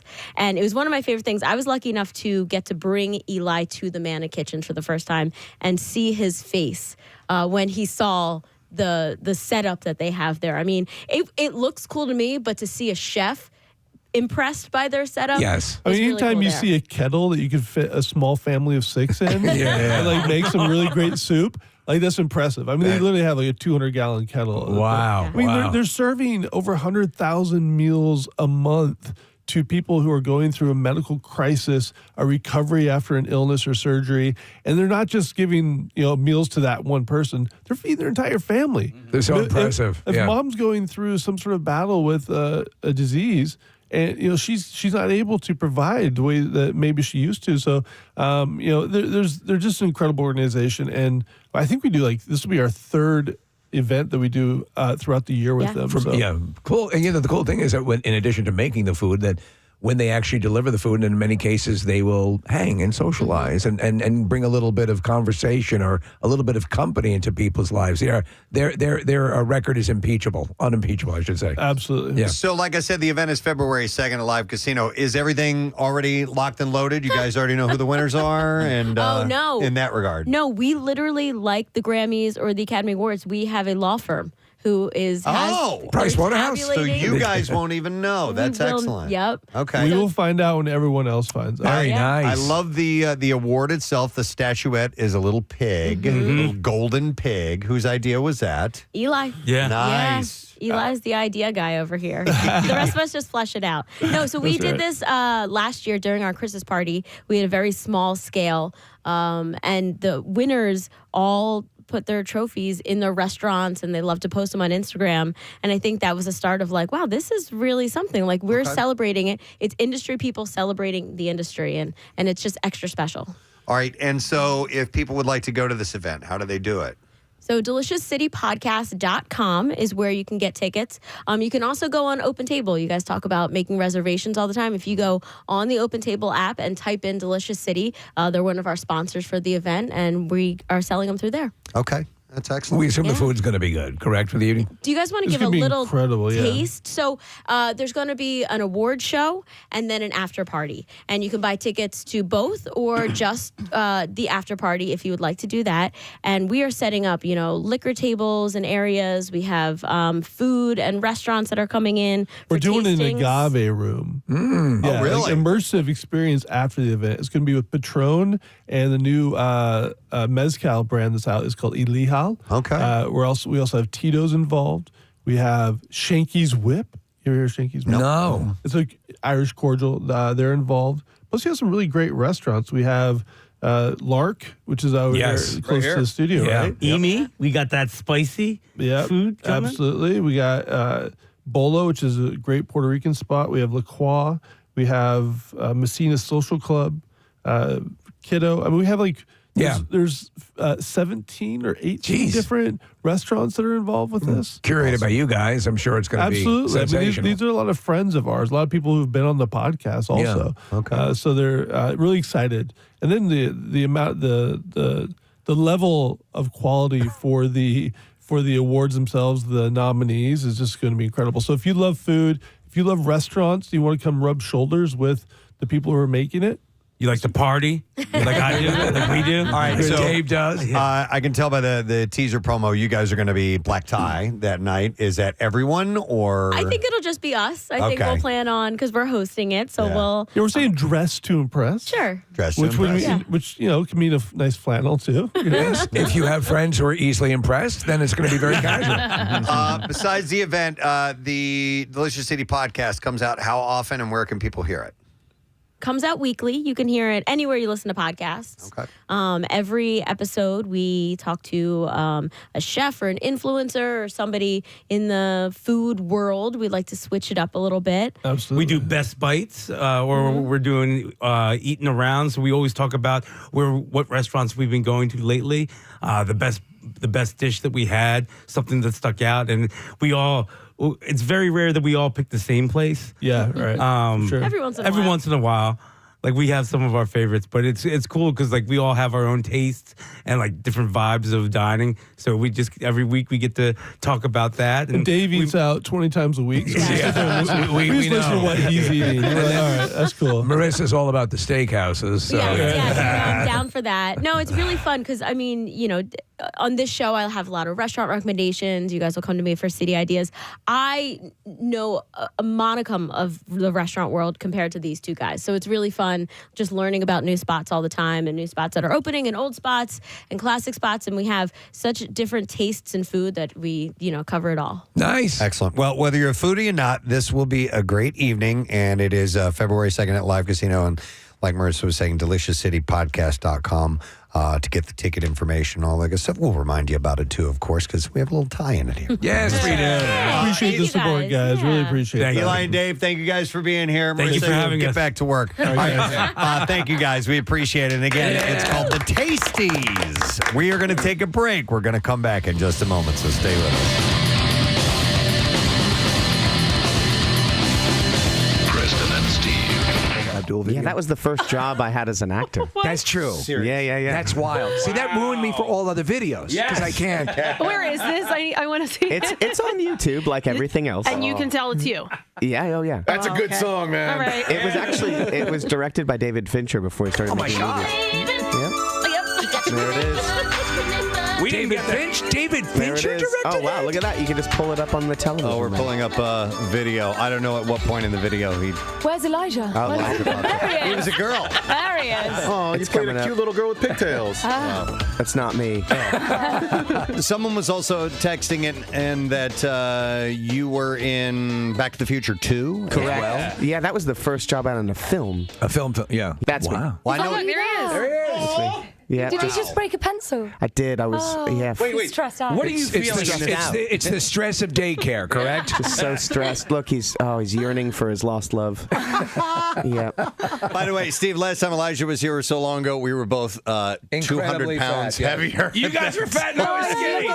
Casey was skinny I was and we were skinny and you fat. guys And I was sick that day. I was so mad. I wasn't here when Elijah was in, and we've had 3 out of the 4 Hobbits in studio, and I missed Elijah's Who else day. have you had? We've had Sean Astin a couple of times, and oh man, dude in the not Honeybees. Dominic Monaghan, but yeah, the Billy guy. Boyd. Billy Boyd. Yeah. Billy Boyd. Yeah, his band performed in here. Amazing. Yes. Yeah. yes. And he's Scottish. He is. Oh my God. I think he was from Glasgow. He's from Glasgow. Yeah, he's from Glasgow. That's right. Thank you guys for being here. Thank Thank you. Appreciate it. Let's hear it for him, guys. Yeah. Excellent. We'll take a break. Back in a moment. Stay there. It's a hidden camera left in a forest to take pictures of animals in the wild. Captured pictures of a naked man who believed that he was a tiger after taking LSD. I'm a tiger. Look at this. Grow. The man only identified I'm as a wild tiger.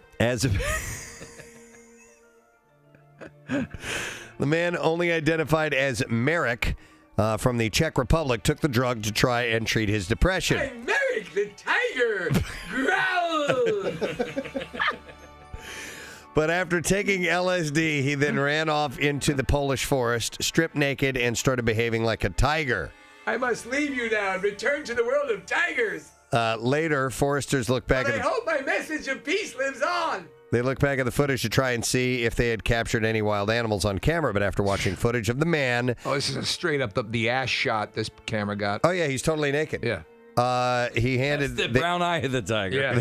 It's the brown eye of the tiger. It's the thrill of the fight. They handed the picture straight over to the police, who later apprehended Merrick. The 21-year-old then confessed to police that he had taken LSD.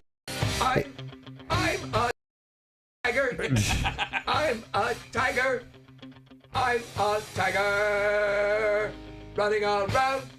Tiger round. I'm a tiger. I am high. He told then he said it started to work immediately, and that he felt he had become a Siberian tiger. Wow, that's a cool one to go for. He told police that it was then that his true personality had woken up, and that he had always connected with the animal. Amazing. He added that while being high on the drug, he picked up a scent and felt compelled to follow it. In 8 hours, he is believed to have traveled 15 and a half miles along the Czech-Polish border. Not bad. He's hauling ass. Yeah. But because the man did not have any drugs with him, he was only fined and will not face any further charges. So, I mean, come on. Yeah, this picture. Pull it down. All right, I did notice something else. I noticed More to be noticed. I noticed this handwritten piece of paper. He noticed a handwritten piece of paper. This is the audio of Kathy from earlier this morning. Did she say bitted or not? She was talking about a woman that bit someone's finger. All right. Casey and I thought we heard bitted.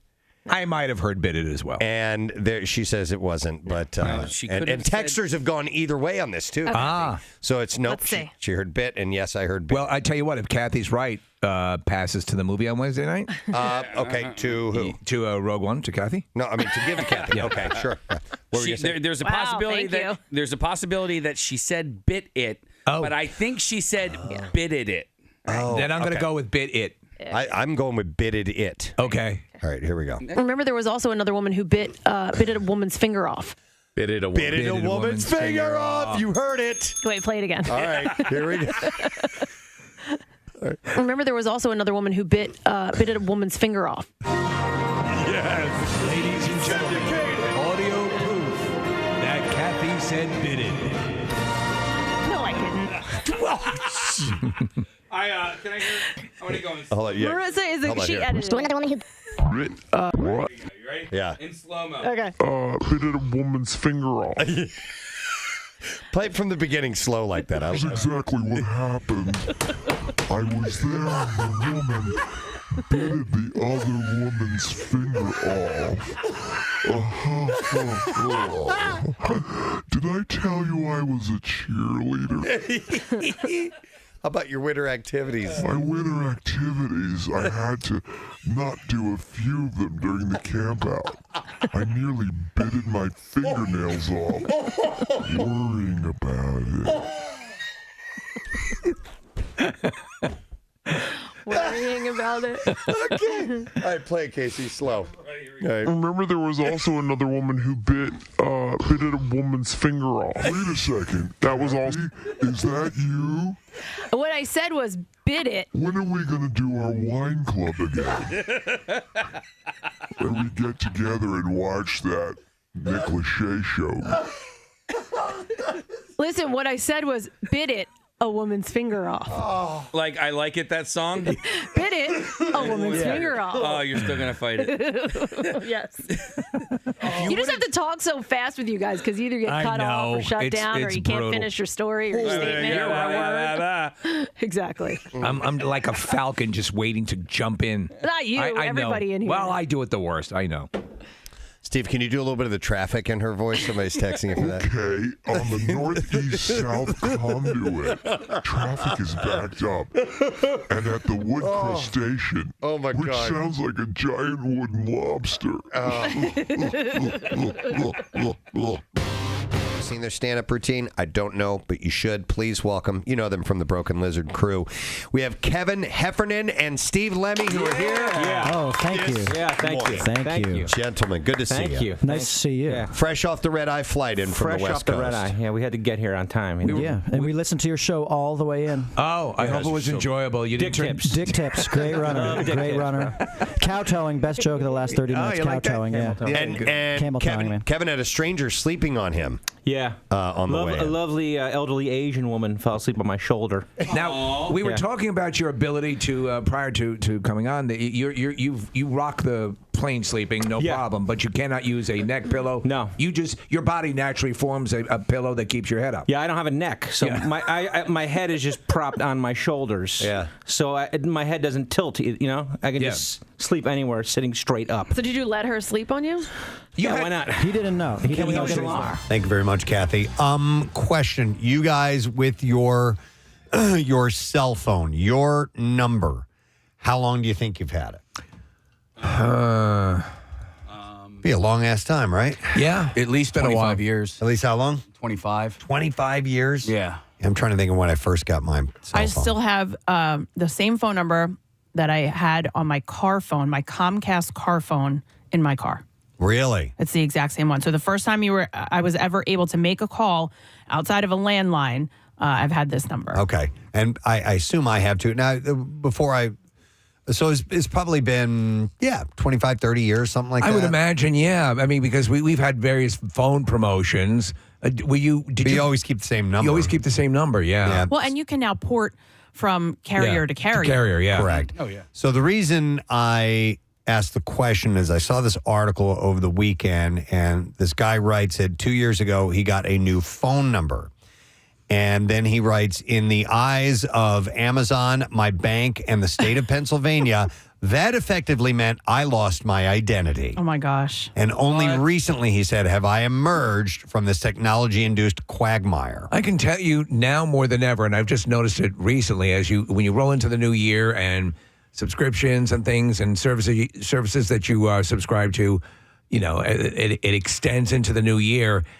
A lot of times, simply the phone number is your verification for who you are. Yeah. It's kind of a default. It almost seems a lazy default, but it ends up being the phone number a lot. Because a lot of times, Preston, your phone number, for example, if you're doing two-factor identification, they're going to text you your phone number, that code that allows you to access it.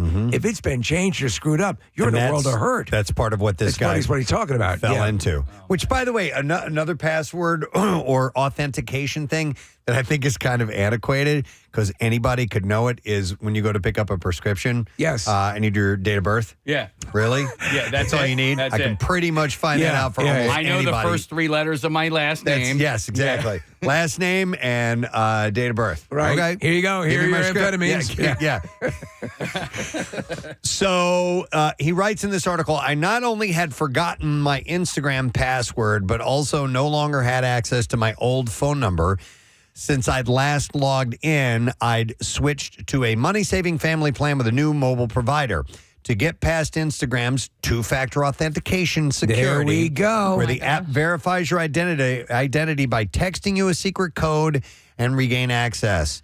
And he said, I had to upload a video of my face. So they will do that sometimes. Yeah. Is have you apparently video yourself and send it to them, and they will wait for authentication. You can also have an email address as authentication as well. I don't know if you can do that simultaneously, but I feel like you can. Like sometimes you can. When you get that prompt, there's a box that you can check for either cell phone number or email. Correct. Not all of them do that. Not all some of them, but some do that. Yes. At that point of selection, right, where sometimes they'll say, would you like your two-factor authentication notification sent to your text or to your email? Hang on. What do you default to the most? Is authentication a word?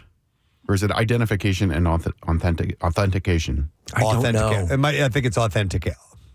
I'm confusing myself. But my brain just exploded for a second. I don't think authentication is a word. Okay. I think you're exactly right. Authentication. Authentication. Then why am I saying it?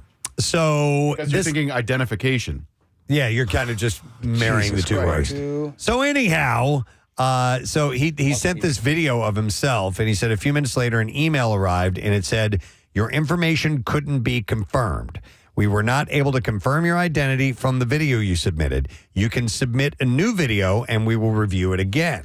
And he said, I suddenly had to jump through logistical hoops that varied from one platform to the next to verify my flesh and blood identity and regain access to my digital life. Confirming my identity became a part-time job for him. Like he was spending all these hours trying to get somebody to listen to him, that I am exactly who I am, and I authorize this. Think about the minutia of think about all the various little things that you are enrolled in, participating in, paying for, credit cards, whatever you have. If you were to count them out and then have to go through them and authorize them, it would be hellacious. I mean, listen, right now, and this has been going on for, months and months and months, but for some reason, my Marriott Bonvoy number is not working anymore. What? And I cannot figure out how to get it back. And like, and that's just one thing. And I don't know how to fix it. I know there are times when I've fallen into trying to go through the steps that you're supposed to go to for whatever it may be, for authentication or I don't know what, and I'll reach a bit of a stalemate, like a roadblock, and I'm like, well, now I don't know what to do. I know. And then you go down the nightmarish. You try to get someone physical to talk to help you, to be your Sherpa as you climb Everest to get it fixed. Yeah, it's a nightmare. But I'm wondering if anybody listening is almost felt like they had lost their identity because their phone number changed or something. I'm not talking about somebody stealing your identity. I'm just saying because you lost a password or you switched accounts or, you switched your banks or something like that. And then all of a sudden it became, we don't know who you are anymore. You're also going to have people who are going to not be able to get in touch with you. And when I'm talking about maybe 6th, 7th tier friends and acquaintances, maybe in your contacts, who might occasionally try to get in touch with you, but then you're suddenly off their grid as well. Well, I felt good when Bert Kreischer changed his phone number a few years back, and I made the cut. And he was you did? Yeah. It was one of those where he had reached out to a whole bunch of people saying, "Hey, my number changed, and this is my new number." I was like, "Oh, good." So I guess sometimes you do that to sort of if you are being stalked or something, or if there's to me it seems like a nightmare. Yeah, you're right, Steve. Like safety reasons or whatever. How long do you guys think you've had your current phone number? That was the first question. You were in the studio. Yeah. We were saying 25 years, something like that at least. Mine was the first number I ever had. Is it the current your current number? Yeah. Wow. Yeah, I think since I first got a cell phone, it's been the same number. Steve, you were talking about somebody you met not that long ago who did not know their own phone number. Didn't know their own number. Right, because they never call it. It's always a speed dial. Yeah. And so they did not know and they had to actually look and go into their own info in their phone to be able to recite their number to me.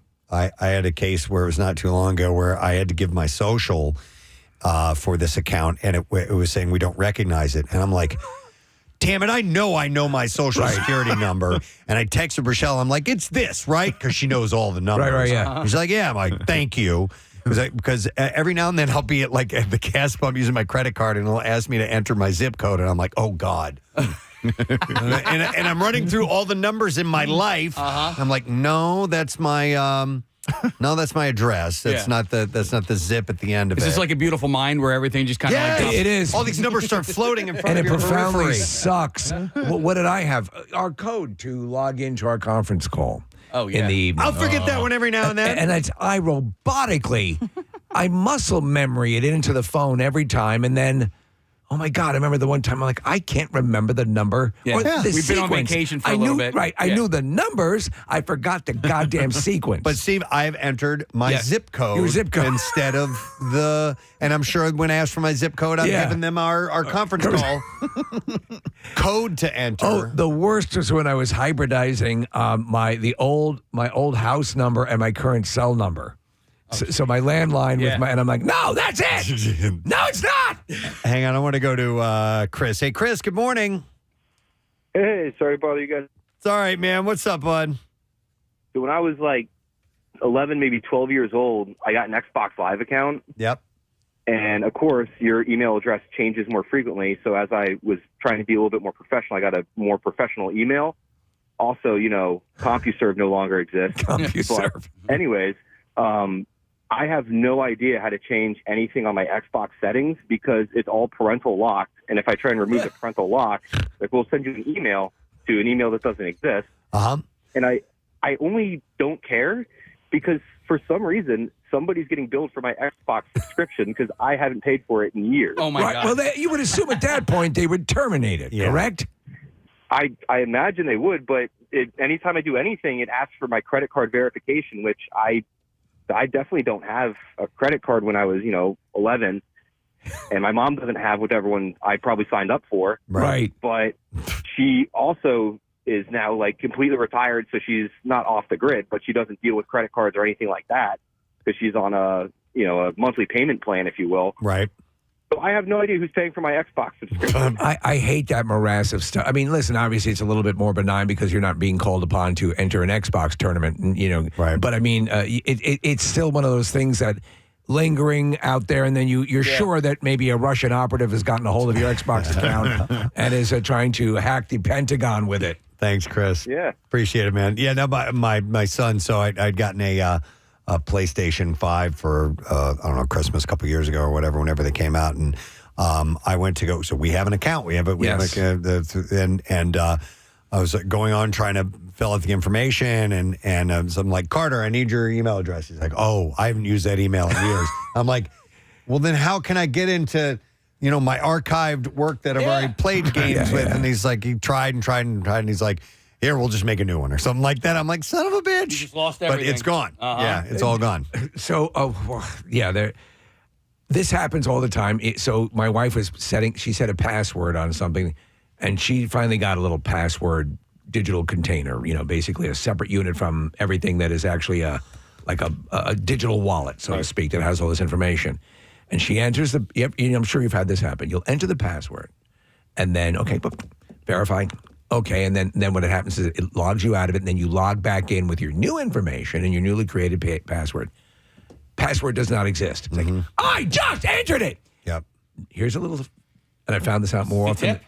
Wait a few minutes. Okay. Give it about 5 to 10 minutes and let the system process. All right. You assume because we're operating at the speed of computers that it's now in there, but it's not the case. Okay. But it's the most frustrating goddamn thing in the world. On the latest iPhones, there's a new password prompt. So you used to kind of have to like search for it, and now there's this passwords screen that's it's got all passkeys, codes. Yeah, it's like an app. Wi-Fi. It's its own little app. Yeah, Casey, and it's actually, Steve, to your point, it's a little more organized and a little more intuitive. Yeah. So like you can dig out stuff, I think, a little more quickly and find stuff that normally, like you were talking about, you'll enter it 12 times or whatever, and it changes every single damn time.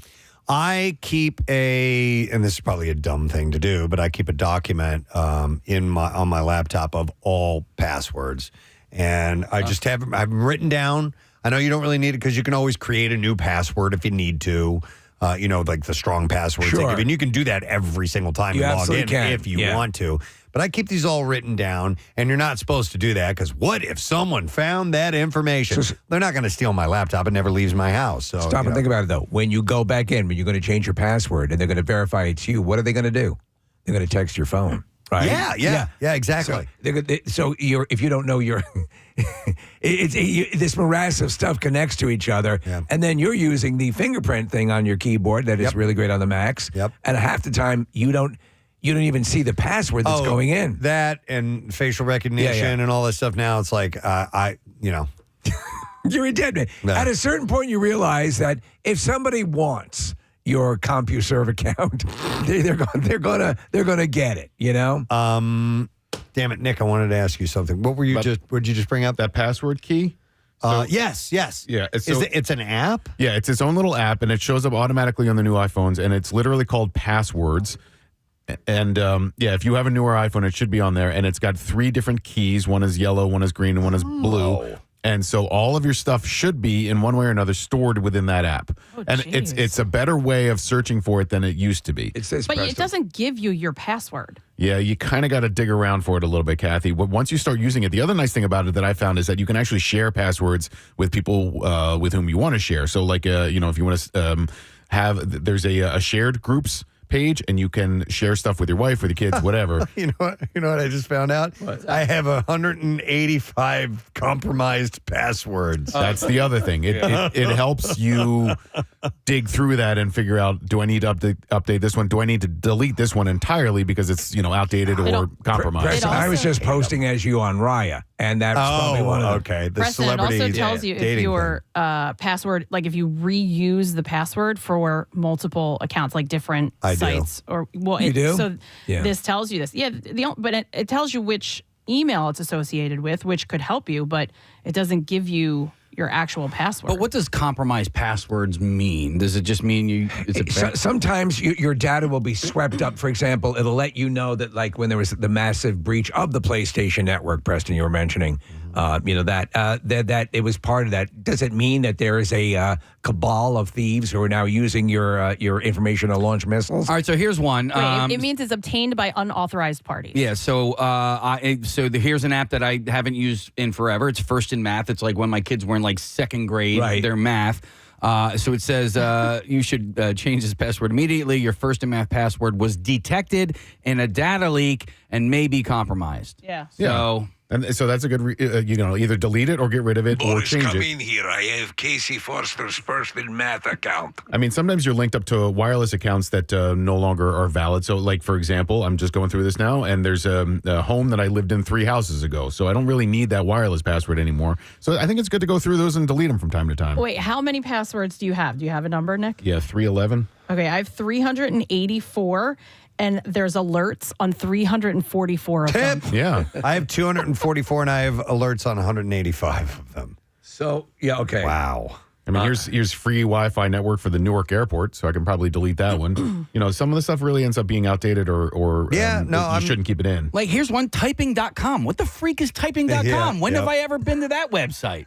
The hell is typing.com? I have one called Animal Jam.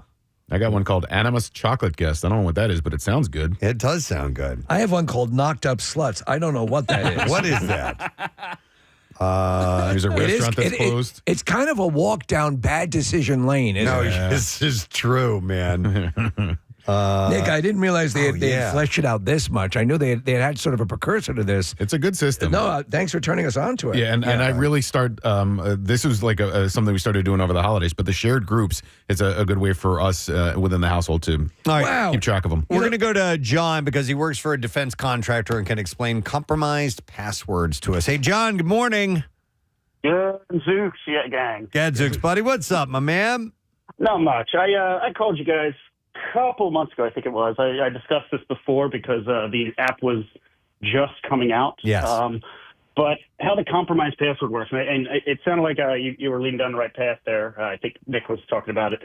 Essentially, it's not saying that your account specifically was compromised. It's saying that your password that you're using for your account was found in a list of compromised passwords somewhere. That might not be related to accounts. It's just a list of passwords. And frankly, that could be like if you just have a password 1234. Yeah, that's going to make a list, of course, somewhere. So it doesn't mean that your account was compromised. It just means that the password you are using for any account is in a password list somewhere. Okay. That other people might have? Well, hang on. Let me ask you, John. So that password may be on a list somewhere. Is that password, do they know that it's connected to this specific account? That you may be using it for? Okay. No, and now I'm not 100% guaranteed because it depends on how the data was breached. But a lot of times what will happen is if, say, a company gets hacked and you steal what's called a password list somehow, right? They steal like the shadow password list or something like that, and they can decrypt that or whatever. It might not be associated with accounts. It just might have your passwords that are not associated with it. But what it could mean is that your password, since it's in a list somewhere, people can use that and use it for, if they have enough information about you or if they have multiple lists, maybe they can figure out which password is yours or they can just try different passwords even. Yeah. So a lot of times going back to the earlier part of the conversation, which is they'll call a whole bunch of data. Your password might be part of that, but don't just jump to the conclusion that it's being used for, that they focused in on yours because it's usually thousands and thousands and thousands, if not millions of passwords, correct?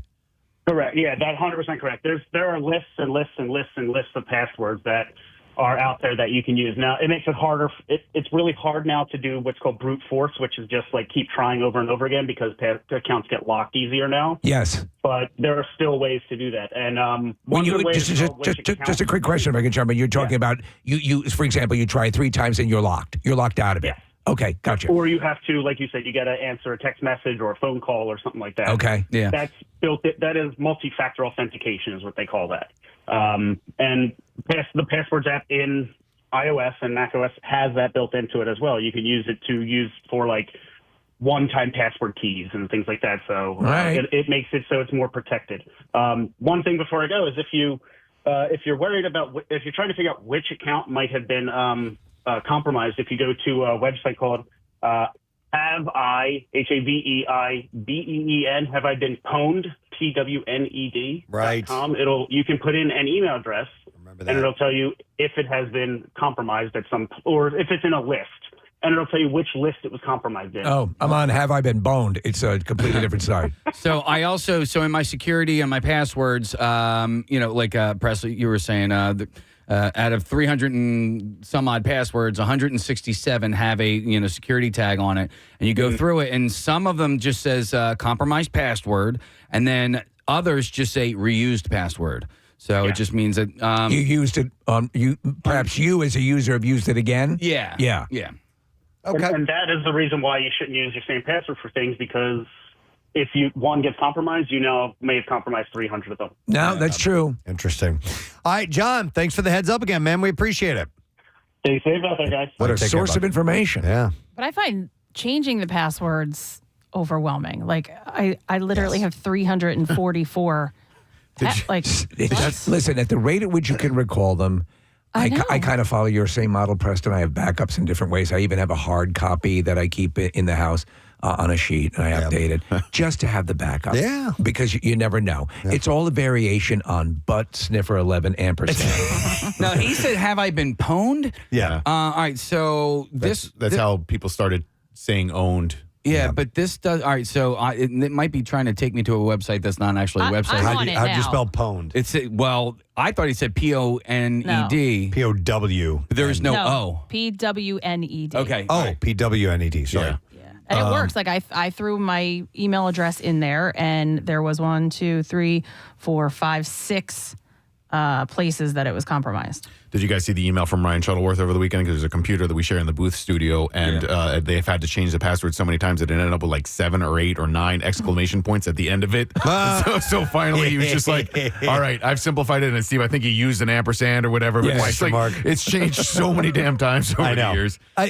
We all do that, right? You just add an exclamation point. One more, right? yeah. Or change the number. How many times? I never default to their quote-unquote strong password. I sometimes do, Steve, when it's something I know that I'm just not going to go to, maybe once a year at most. Like Tubi. And I'll just change it again. Yeah. I'll just do a new, reset the password. I got you. But I very rarely do that. Dude, okay. So talk about using a password or a lengthy digit or character set. When I signed up for Spotify. Yes. I wanted to create my own username. Right. Mm-hmm. I wasn't able to do that. The username that I have now is probably 30 characters long. And it's gibberish. Yeah. And you cannot change it. You cannot. There's no permanent. way? It is 100% permanent. I've looked into it. What's and this for? It's Spotify. And I don't share it with anybody because I'm like, my buddy Will is like, hey, yeah, I want to, connect on Spotify with you. He's like, what's your username? I'm like, it's like that. Yeah. But it's like an auctioneer. Hey, 49%. Preston, and then follow that with exclamation point. Exclamation point. 7. Here, I'll read it to you.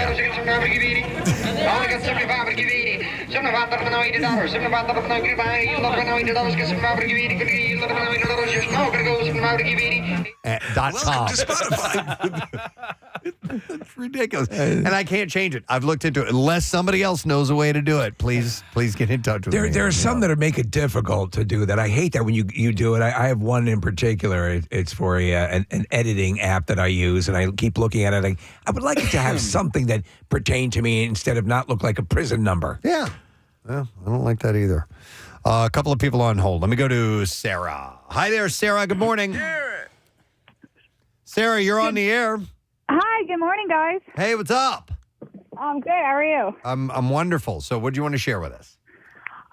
Well, I texted earlier about losing your identity. Yes. And I had kind of an odd maiden name, and once I got married, I kind of felt like I lost my sense of identity, even though I like my married name better. Did it provide any legal hurdles to jump when you changed, or was everything? Because it seems a fairly. I mean, people do it all the time. But did you encounter any ridiculous issues? No, I don't know. My maiden name was just kind of an odd, weird. It's a very weird name. Is it Famunda? If you had my last name, you're probably related to me. So I was like kind of excited to get rid of it because it was so weird. But Okay. So you felt you lost your identity in a whole different way. Not an A. Okay. May we ask what your maiden name is? It is Gipe. It rhymes with pipe. Gipe? Yes. Spelled Gipe. Okay. It's a very weird name. So if you know anyone with that name, they're probably related to me. So did you love that identity? Do you hate your husband for depriving you of Gipe? No, but I think as I got older, I kind of missed that name, missed being Well, you feel a little Gipier. What's your married name, Sarah? My married name is Jansen. Jansen. So it's piss. Marissa knows my husband. Oh, okay. Marissa is nodding her head. She just held up a sign that she said Sarah Jansen or Sarah Gipe. Yeah, so everyone that I know still calls me Sarah Gipe, just Sarah Gipe. Okay. I don't know. What nicknames did you get with Gipe? Oh, Sarah Gipe the Dyke. I like that one. The Gike? No. Yeah, Sarah Gipe the Dyke. Oh, okay. All right. That's a pejorative, yeah. Sewer pipe. Okay. Sewer pipe. I like that one. That's better. Instead of Sarah Gipe, sewer pipe. Which has never bothered me. It is so creative. You have to give him points. All right. Well, Yeah, you're not quite facing the same conundrum that the other identity losers have, but it's just more of a I don't know, a conscience thing for you. Sometimes you feel like a Gipe, sometimes you don't. That's right. All right. Well, thank you, Sarah. We're sorry for the loss of your awesome weird thank name. you. All right. I take think care. walking through a cemetery and seeing a big monument with the words Gipe carved into it would, the word. It's not. I've heard worse. Sewer pipe. I'm going to go to Dana. Hi, Dana. Good morning. Hi, guys. Good morning. Hey, what's up, Dana? So this isn't about me, but my dad passed away more than a year ago. It was like November of 2023. And I was in charge of like his whole estate. And so when he died, I had to keep his phone on. I mean, I literally just turned it off, I think, 5 days ago because I needed his phone number to get into literally everything. Like You raise an excellent account. Yes, you raise an excellent point, and people because all those codes would be sent to that phone.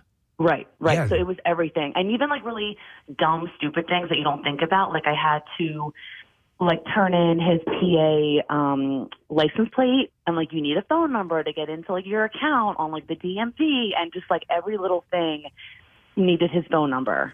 It was insane. It's weird, and I may, I'm probably too stupid to see the bigger picture here, but it's weird that the phone became the default. Yeah, it all happened with the codes, the codes that they sent you. Right. That became the thing, and because the phones are so prevalent, this was less when there was sort of a mix of landlines. And phones, but now everyone is carrying a cell phone. And so thank God my family won't have to deal with that because I don't have anything, nothing's like in my name or anything like that. So when I go, it won't affect anything. Right. It'll be as if you never lived at all. Yeah. Now, that's something to consider. Yes. I mean, that's some of these things haven't been fully considered or completely worked out ahead of time. All right. Thank you, Dana. We appreciate it. All right. Well, it was just an interesting article, and this guy was saying that his life was kind of turned upside down when he switched his phone number. Said he felt like a total gype, and then had a really hard time with those, two-part authenticators, and what a pain in the ass that was when you didn't have the number that these texts were being sent to. There's another thing, and we're actually going to wrap this up here now. But Chuck had brought this up the other day because we've been having issues with our request line and the phone number. And the phone number might change. We might get a new phone number. And one of the things that Chuck brought up was, I didn't even think about it. I've been saying 215-263-WMMR for so long that I haven't even thought about how antiquated it is to say WMMR in a phone number when it's not like you look at a keypad that often anymore that have the letters on it. No. And some people of a certain age, below a certain age, might go in, I don't know what the hell that means. It's true. You know what I mean? Yeah. So we'll have to see if that ends up changing, but I hadn't considered that at all, but it's true.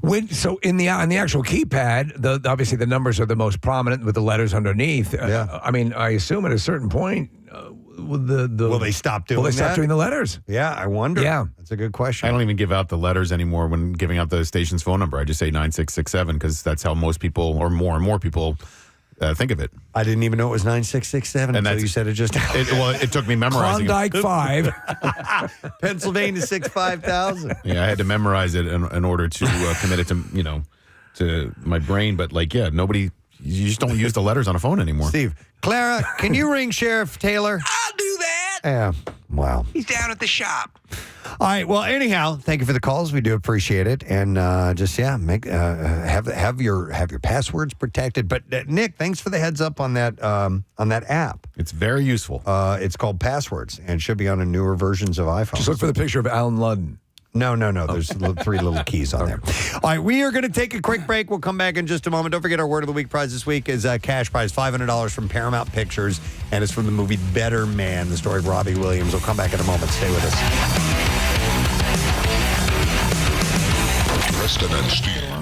I woke up once. I was on a flight from Hawaii back to Philadelphia, and I woke up to there was a little bit of turbulence. Well, there was a lot of turbulence, and this huge man that was sitting next to me was like grasped onto my arm and like wrapping around me, and he was like, "I think we're going to be okay." I'm like, okay. That was his opportunity. Yeah, Come I on. guess so. If I was sleeping on her, it would have been different. She would have been suffocated. Yeah. She would have got rid of me in a second. I'd have pancaked her. There's a nice space between these. I'll rest my head there. It's an adorable picture. Yeah. It looks like you're smuggling her out of a country. And, but I envy you being able to do that. Yeah. Man. And Steve, you have your arms folded too. I don't know how you can fall asleep in that position. We were talking about that because I mentioned to you guys before coming on the device I purchased for Preston, which is this inflatable thing, sits on the trade table. Now, Steve, you are as good as Preston at sleeping on a plane, or no? No. There's only one spot. I can only sleep on the right side of the plane, on my right ear. I have to lean against the wall. Otherwise, I can't. My neck is I have too much thin neck to, like, even a neck. Is that a syndrome? I have thin neck syndrome. Yeah, more giraffe. TNS, they call it. TNS. Yeah, I suffer but from you TNS. have a specific. You know the specific seat you need. What is the specific seat you need? The F. The F seat. The F seat. And that goes for life too, by the way. I'm always sitting in the F seat. That's your autobiography title. Yeah. Steve Lemon, the F seat. Life in the F seat. Life in the F seat. In the F seat. Yeah. They'll think it's a hip hop album. Oh, that's awesome. Yeah, but I've just.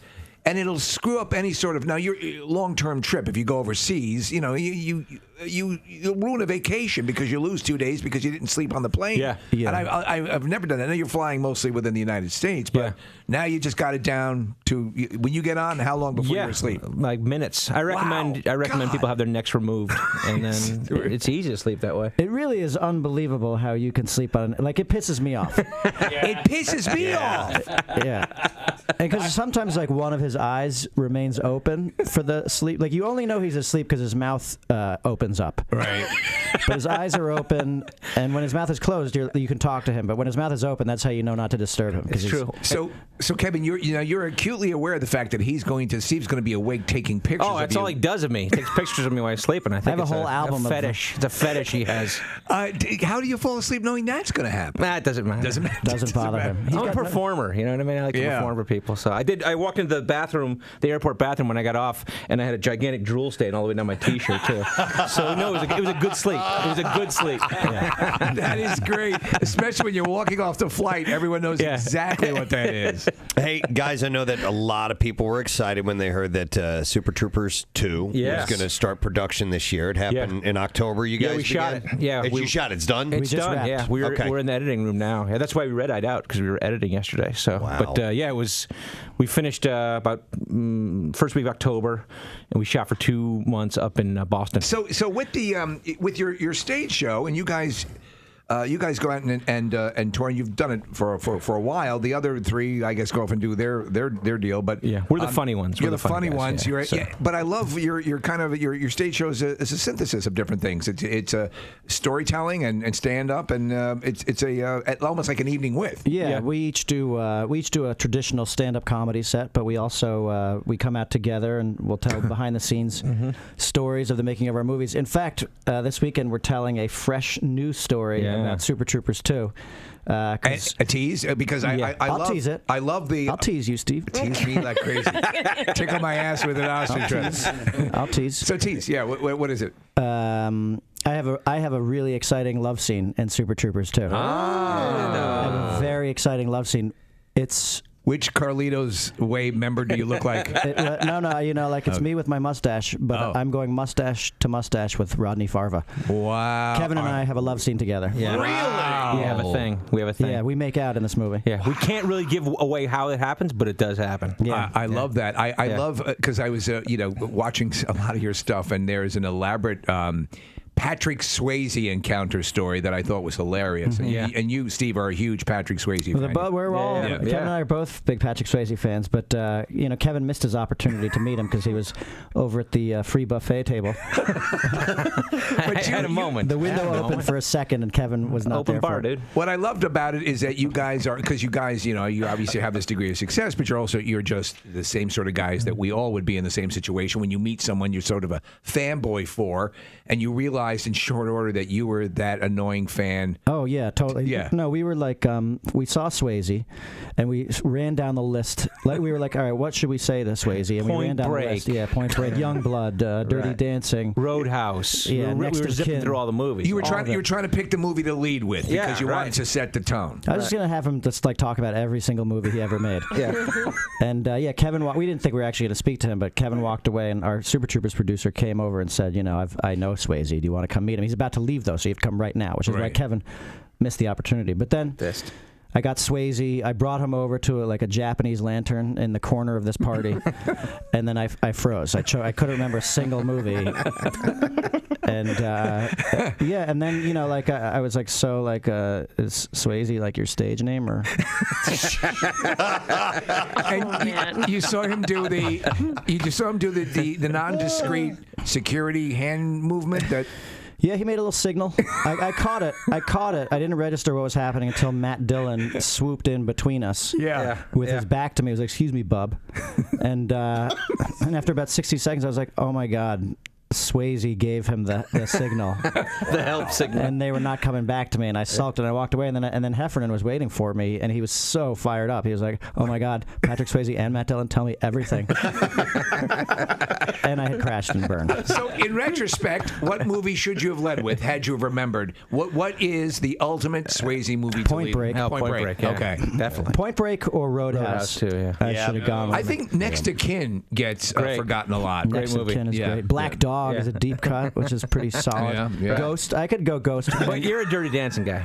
I'll do Dirty Dancing. Hey, look, in Club Dread, I play a character named Juan Castillo. Yeah. And if you translate that into English, it translates into Johnny Castle, which is the name of Pete Swayze's character in Dirty Dancing. Pete Swayze. Yeah. That's our homage. That's homage. Yeah. Wow.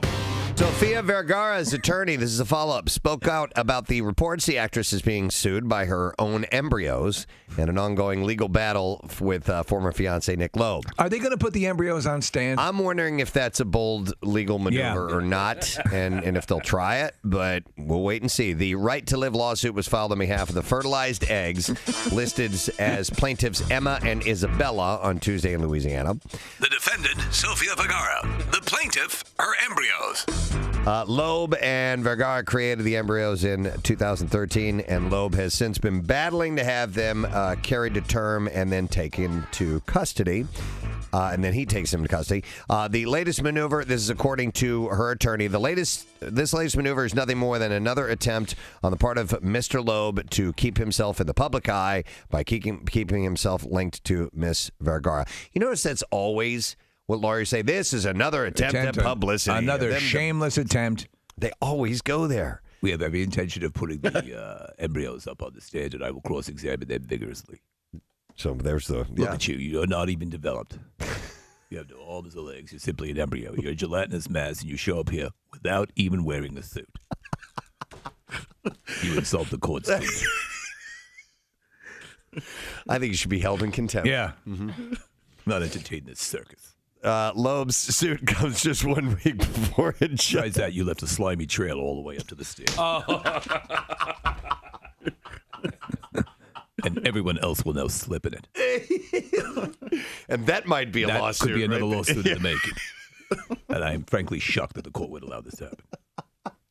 We ask that anyone taking the stand, please clean up their slimy trails after them. These from the Geeter bag. Oh, these are, what are these? These are Anderson peanut butter filled pretzel nuggets. That's what Casey snacks. So the Geeter sends, sometimes you get these baskets that have Jerry Blavitt, sends these great baskets, but sometimes people will send these baskets where there's nothing good. Right. And it's a wonderful gesture. His baskets always have a lot of great stuff in them. Yeah, I like the tower. Like you get all That's those really little good. boxes. I do like that. Yeah, those you know who does that? Harry and David. Yes. Oh yeah. Oh yeah. And they got the. Oh yeah. They have a very good the holidays. It's the number one place to shop. It's a holiday season upon you. Harry and the David are very good. Nick became full blown. Shogun. Yeah. Excuse me. I'm interested in purchasing a tower of a delectables for holiday season. Your name is Macaroon. Cookie here. Cookie here. Brownie here. Duck chocolate to cover the blueberry. I said the blueberry. Blueberry. We don't have any blueberries. Son of a bitch. I know you were coming to avenge me. He really did. He got very emotional. I like the popcorn with the chocolate. Oh, you got to do the. You like the blueberries, right? The Harry and David dark chocolate covered blueberries, and here's the difference. Here's where it all comes down to. They're actual blueberries covered in dark chocolate, as opposed to blueberry mush. Some other places do. This was once a blueberry before we treated it with radiation and whatever. But the Harry and David dark chocolate covered blueberries are blueberry. Yeah. So when you had your surgery a couple of years ago, Steve, you very kindly brought by like a whole supply of them. Yeah, I bought 3 boxes of blueberries. I only gave you 2 of them. Mate, I'm only learning about that now. Now I regret having the surgery. Hey! Is this a Harry and David? He had dishonored you. You make me Rose face.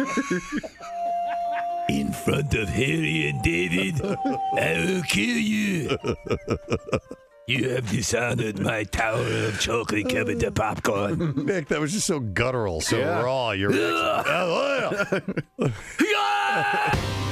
holy crap.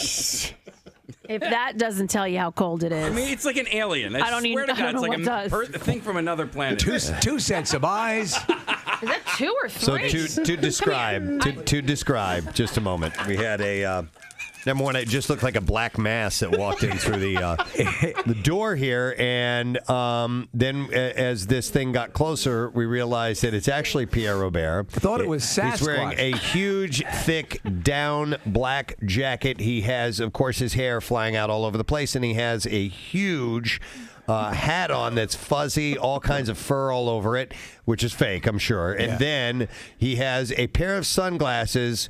And then on top of that are a pair of spectacles, and his mouth is opening and closing. Well, I'm trying to get a word in. I'm just describing for the audience what we're seeing here. He's trying to breathe. So it's cold out. Baby. Yeah. I got to play that from Dean Martin later today. But I found this hat somewhere in my travels, and I go, this hat will make me look like a Ruski, and then I can hack into the U.S. political system. And this actually makes you look. Who's the guy who's saying, I just want to stop and tell you how I feel Smirnoff? About you. Do you remember that guy, the Canadian guy who was super hairy? Kenny Rogers. I never saw him. I know the song. Yeah, it's just an amazing. You do look like Sasquatch with bad eyesight. I could be totally speaking out my ass here, but Steve, do they do prescription sunglasses these days? They absolutely do. Claire has, my wife has them, and they're absolutely manageable and doable. What are you laughing at? These people are laughing at your multiple sets of glasses. People that. All right, word of the week prize this week, $500. We are giving that away from Paramount Pictures in the movie Better Man. The story of Robbie Williams. So we'll get our first letter coming up at the end of the program, and then we will give away the prize on Friday. We got a few minutes to play with, so I thought we ought to do Totally Presbo. Totally Presbo. Hi, Presbo. It works so well. It does work so well. Caught this story. Thought you guys might find this interesting. The National Archives are looking for some people who have what they consider to be a superpower. More than 200 years worth of U.S. documents are in need of transcribing, but they are written in cursive, ranging from Revolutionary War pension records to field notes of Charles Mason of Mason-Dixon line fame. And the younger generation does not know how to read cursive. How are your cursive chops? Fine. Fine, yeah. I know. I grew up on it. Do you know what's funny, though? Over the course of time, my writing is sort of a hybrid version. Yeah, I'm the same. Yeah. I'm exactly the same. And it kind of annoys me sometimes. It does. Like, why am I not writing straight cursive? Like, if I were to have to draw a capital cursive F, yes, I'm going to have to stop and think about that. I know the F. I can do the F. But I mean, there's a couple of letters as well. The T is similar to the F, but with a little squiggly, little cross in it. A lot of times I'll just throw an old school F on a cursive. Yeah, but there are other ones where I might have to go, Z. wait, how do I have to do that again? Yeah. Q is I have to think about. Yeah. Z I can do. So Jace years ago wanted to learn. He was like, can I learn? So I bought him a book, and he would trace the letters like you would learn the alphabet in, preschool or kindergarten or whatever. And then they were supposed to bring it back into the schools. There was talk about bringing it back into the schools. Like they talked to the kids about it in our district. You're going to learn it next year. And then it never came back. Well, besides something like this, what would they use it for? What did we use it for? I mean, so it was sign your name, right? Yeah, your signature. Yeah, that's the thing. They don't write. Do they not have a signature? Is it just written? That's a good point. A lot of e-signatures too. Like so much of the stuff is just automatically filled in. Although it kind of looks like it's in cursive. I think that I could read cursive pretty well at this point in my life. I don't know if I could write most of it. Like all of the letters you guys named, and just there's no point in doing it most of the time. So you completely out of practice. I tried my hand at journaling last year a little bit. Right, like calligraphy style, or just writing. Just writing down. Just handwriting. Yeah. What happened today? Stuff like that. And I think I defaulted to regular. What do they call it? English print. I guess. Yes. Yeah. Because the cursive was it was too tough to go back and today I said dig tickets and reteach myself how to do it and have it look halfway decent. Yeah. But it was really I'm bemoaning the fact that my handwriting in general has gotten virtually indecipherable. Like I find myself I apologize for my handwriting. Yeah. It looks like the classic joke is the pharmacist's handwriting because I just don't do it that often. Yeah, no, it's a muscle memory thing. The debate on teaching cursive in schools has been growing louder in recent years, and today, at least 14 states require cursive to be taught. But if you're interested in helping out, read the Writing of the Last Century, you can sign up for a free user account on the National Archive site. But they're gonna look for people to help out in reading and transcribing. We used to have a book. It was for actors. I guess it was passed down to the family, but it was how to do different dialects, and it was written in cursive. And it was I used to. Yeah. I remember reading that, and some of my friends could not read it. It's like you're an entirely different language, but no, this is English. It's just written. The writing system is different, but they couldn't decipher it. I apologize if we. I apologize if we already talked about this, but why cursive in the first place? Like we had print, and print was fine. I have always thought that it just flows easier. It does flow easier. That you can that maybe you can write a little more quickly. Okay. With cursive as opposed to print. Yeah. I don't know the origins that mandated, and then when did this shift to a more standard form of writing take place? Well, the flow has a lot to do with it, but it's also a more efficient way to write with quill pens, so you wouldn't have to dip the ink every time. Oh, okay. Yeah. That makes sense. So all friggin' quills, man. All right. So if you are using, so do they use cursive in other languages, right? Like obviously not like Chinese or Japanese or something like that. That's a good question, Case. You know what? I do not know. I would imagine in that where the characters are similar to ours in English, like in maybe French or Spanish. Yeah. That there's a cursive. That's a good question. Could you imagine? I assume so. Because Mandarin or Japanese or any language, of that particular area looks so formidable. If you ever see the typewriters, the keyboards are enormous. But then to have a cursive version of that would be insane. I took a year of Japanese in college, and I was pretty good at languages in high school. So my French was pretty decent, and then I took German. I was good at that as well. And I was like, all right, I have a good brain for languages. So I took Japanese for a year, and it was the hardest class I've ever had to take in my life. There's 3 different languages within Japanese. There's katakana, hiragana, and then one that's like sort of a meld of Punta Cana. Punta Cana. It's also a resort. That's where they get the name.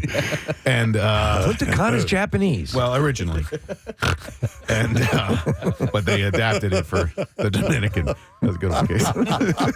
Anyway, there's a third one that has to do with like the Chinese characters, and it's like. This is a moronic statement. It's like a whole other language. Why do you guys talk this way?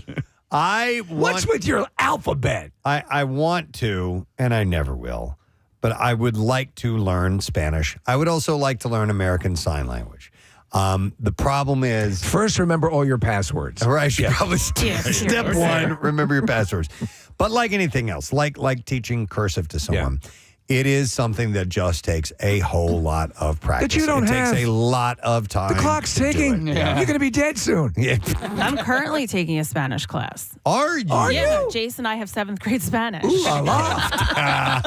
Last night on the way home from hockey, I'm like, ¿Qué hora es? Are you picking it up a little bit? Well, I have to study with him because, that's how it goes. You're a good mom. One of our new interns this semester has a minor in American Sign Language. Oh, really? Yeah, she minors at Neumann University with that. So I was like, so she's a minor and she knows sign language. Yes, exactly. No, I would love for her to interpret the show one day. Yeah, I love it, man. They have signers at concerts a lot of times. There was I was at a Fish concert and I was watching, and I was right in front of this woman, and I was watching her sign the whole time. Now, please don't make fun of me, but there was a song called Tweezer, and I was like, I can't wait till she gets to the part where the lyric Uncle Ebenezer comes up, because she's going to have to spell out Ebenezer. And then I got distracted by a yellow balloon, and I missed it altogether. I waited for so much time. I got distracted by a yellow balloon. I just wanted the yellow smiley face balloon. I wanted it. And then it... I was like, damn it. I missed it. I missed Uncle Ebenezer. Do you remember this story? Was the balloon working? Dude. I didn't even get the balloon. Didn't even get it. So it was an actual balloon floating by you? Yeah, dude. And it was more of like a beach ball than a balloon. I was like, I want to get that, and I'm going to take that home with me. That's the risk you run, yeah. I know. Do you remember the guy who I'm was... I'm gonna bring in some bubbles. Anytime I need to distract you, I'm just gonna blow bubbles. Distract him. Who was the? It was the Nick. Maybe you'll remember. It was maybe a president or a prime minister somewhere who was speaking, and there was a completely fraudulent signer. Oh, yeah. Steve, it happened a couple of times within the past couple of years, and on one of the occasions was in an emergency. It was it was like I forgot. It may have happened in the state. It may have happened in Pennsylvania, and I forgot what the occasion was. But yeah, there was a signer. It was either weather related or something along those lines. Do you think you could tell the difference if you put, a couple of, a sign language, somebody who actually knew it, and then somebody who was faking it, and who was good at faking it? Do you think you can tell the probably difference? not. No, if they're good at faking it. Yeah. I thought it was the inauguration, wasn't it? I don't know. There was a couple, but Casey, going back to the concerts, like I saw an interpreter. I was standing right in front of him at the Eminem concert, and she knew all of his lyrics and was dancing. And then there's and this it's so whole, fast. It's pretty amazing. And then there's like all these videos that float around of like an interpreter at a Little John concert, and she has to do the song like from the window to the wall to the sweat drips down my balls. Yeah.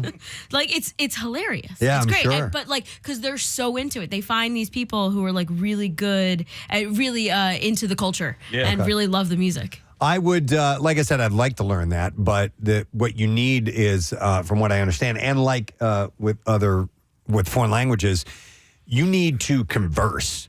Once you can start to learn these things, but in order to really know it, if you're not using it, you need to converse. It's you not actually the kind need of thing, to speak with other people or sign with other people in order for it to really burn. All right, one of them, which I think was the one that I was talking about, was when Obama was in office, and it was at the Mandela Memorial. That's it. And the guy was signing away, and it was not.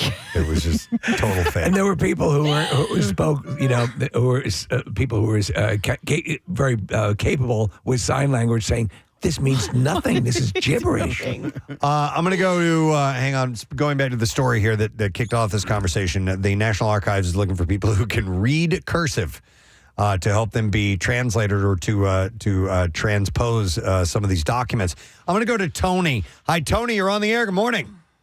Good morning, Ed. Good morning to see you, Tony. What's up, man? I have become so anti-cursive in my later years now. I mean, I really see no value in it as a way to communicate. We text, we send emails, we use keyboards. I recently started working at a school where I'm helping a 5th grade class in an English class, and they spent a unit learning cursive, and I thought there's so many other things they could be learning instead of this. So why do you think they are trying to force this being taught? It doesn't make any sense to me at this point. Yeah, I don't know. I mean, it's. I guess schools still do it, so maybe they just and yes, cursive is still out there. Yeah. But yeah, this National Archives thing. I saw this article and I thought, well, you know what? If you want to be an archivist or a historian, then you know what? In your course of study, learn it. If cursive becomes a non-issue, then they should have a unit on teaching people how to read cursive so that they could read these old documents and such. You know what I mean? A good correlation would be they used to teach Latin a lot, and they don't. Right. Exactly. If you're going to be a doctor or something, it might help to know Latin. Yeah. A My little son bit. had to take it. Contestant or Yeah. Right. Yeah. And actually, my son did better in Latin than he did in Spanish. Like Latin, Really? Yeah. Yeah, Jace had to take it as well. He had to Really? he had to take Latin, French, and Spanish. I had and no then idea. in 6th grade, and then you Yeah. can choose which language you want in 7th grade to stick with. I was fortunate enough to have a unit in Latin when I went to school in 5th grade, and it was great. I mean, a lot of languages and words spring from it, so why not learn it, Origins, yeah. All right, thank you. Appreciate it, Tony. Sure. Here's a text that says, I am a speech therapist, and we work on cognition, and handwriting is better for our brains than typing. It is better for us to learn and recall using that. So That I have no doubt of. Now, whether it's print or cursive, I don't know if that makes a difference. Yeah, that's like when my kids study. They they use flashcards, and just writing that stuff down on the index cards helps I guess that's how I always get it into your would brain. study when I was cramming for a test. I would write everything out on flashcards. It's funny because Casey's, some teachers will allow for cheat sheets, and you write everything down on a cheat sheet. So in essence, you're bringing the cheat sheet in, but you're learning it by writing it all down on the cheat sheet. Yeah. So it's an effective way of teaching and learning, and the students think that they're getting an end around, but really they're learning on the process. So over the holidays, I learned that, so in addition to the American alphabet, there's also a Christmas alphabet. Did you guys know that? Oh. Yeah, except it's almost identical, except Noel. I was holding on for that. Thank you. You can use that during the holidays, guys. I was a little late on that. Where's the yellow balloon when we need it? I know. I would have had one in the middle of that. That's a good one, Case. All right. So if you can read cursive, you might work for the National Archives. Here's another thing. Oh, yeah. Totally Prespo. Totally Prespo. So the nasal strip. Little thing that you put over here on the bridge of your nose. It's supposed to help out with, issues that you have with sinuses and things like that, decongestant. So apparently it's become a fashion accessory for Gen Z. I saw this. It's insane. And there are fears about youngsters getting hooked on decongestant drugs. A frenzy for brightly colored variations of the staple is being driven by image-conscious influencers extolling their benefits on Instagram and TikTok. The trendsetters say that nasal strips can enhance athletic performance, stop congestion, help tackle allergy symptoms, improve sleep quality, and prevent snoring. So now you can't get Ozempic, and now you can't get your nasal strips. But they're not using these as an actual accessory where it's like, hey, check out my purple nasal strip. I mean, it's more they're using them, but they want them to be, cool colors and things like that as well. Yeah, you see the pimple patches. It's kind of similar to that. That's another thing. So, so the buzz around the accessory has drawn attention to alarming warnings from doctors about the risks of getting addicted to over-the-counter nasal sprays. They're often used to treat conditions. The sprays are allergies and congestion, and they can contain drugs such as oxymetazoline or xylometazoline.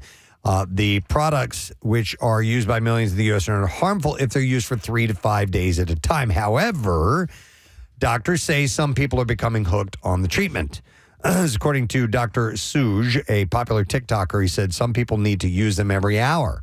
He said going cold turkey would probably be awful. It's going to be really hard and horrible, and it can lead to months or even a year of distress. So just to backtrack a little bit, these so the patches are transdermal medication?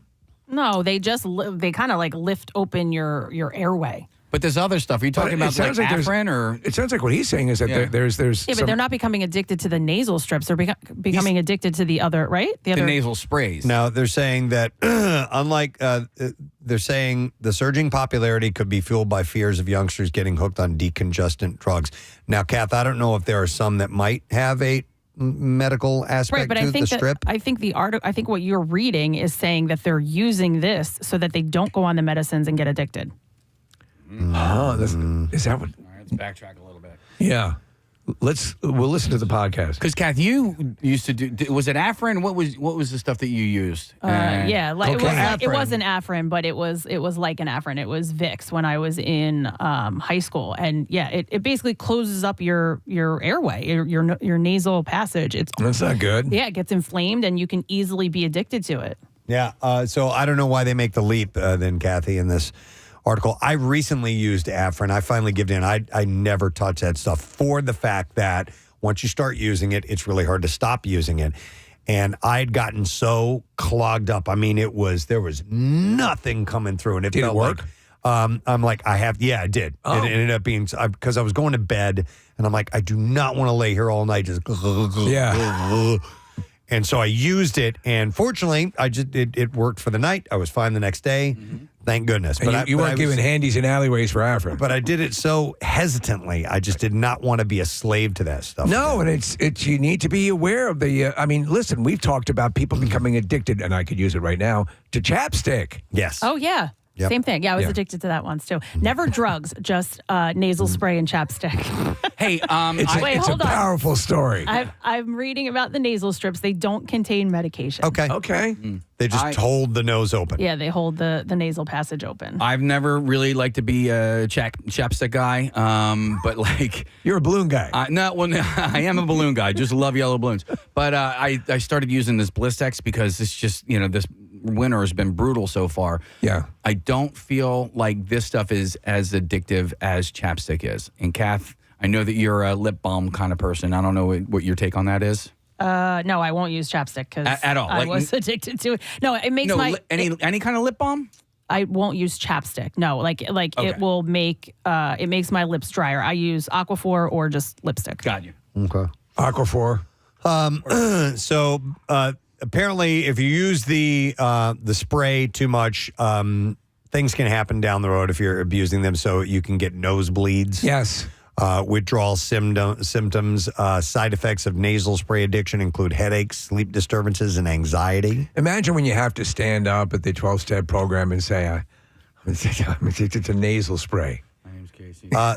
So here, entrepreneur Shota Sharmandi had founded Strippy, one of the firms behind the trend for funky nasal strips, in an effort to make this healthy alternative to sprays a little more sexy. That's a band name right there. Funky nasal strips. Funky nasal strips. That's true. Yeah. I missed that one. Funky nasal strip.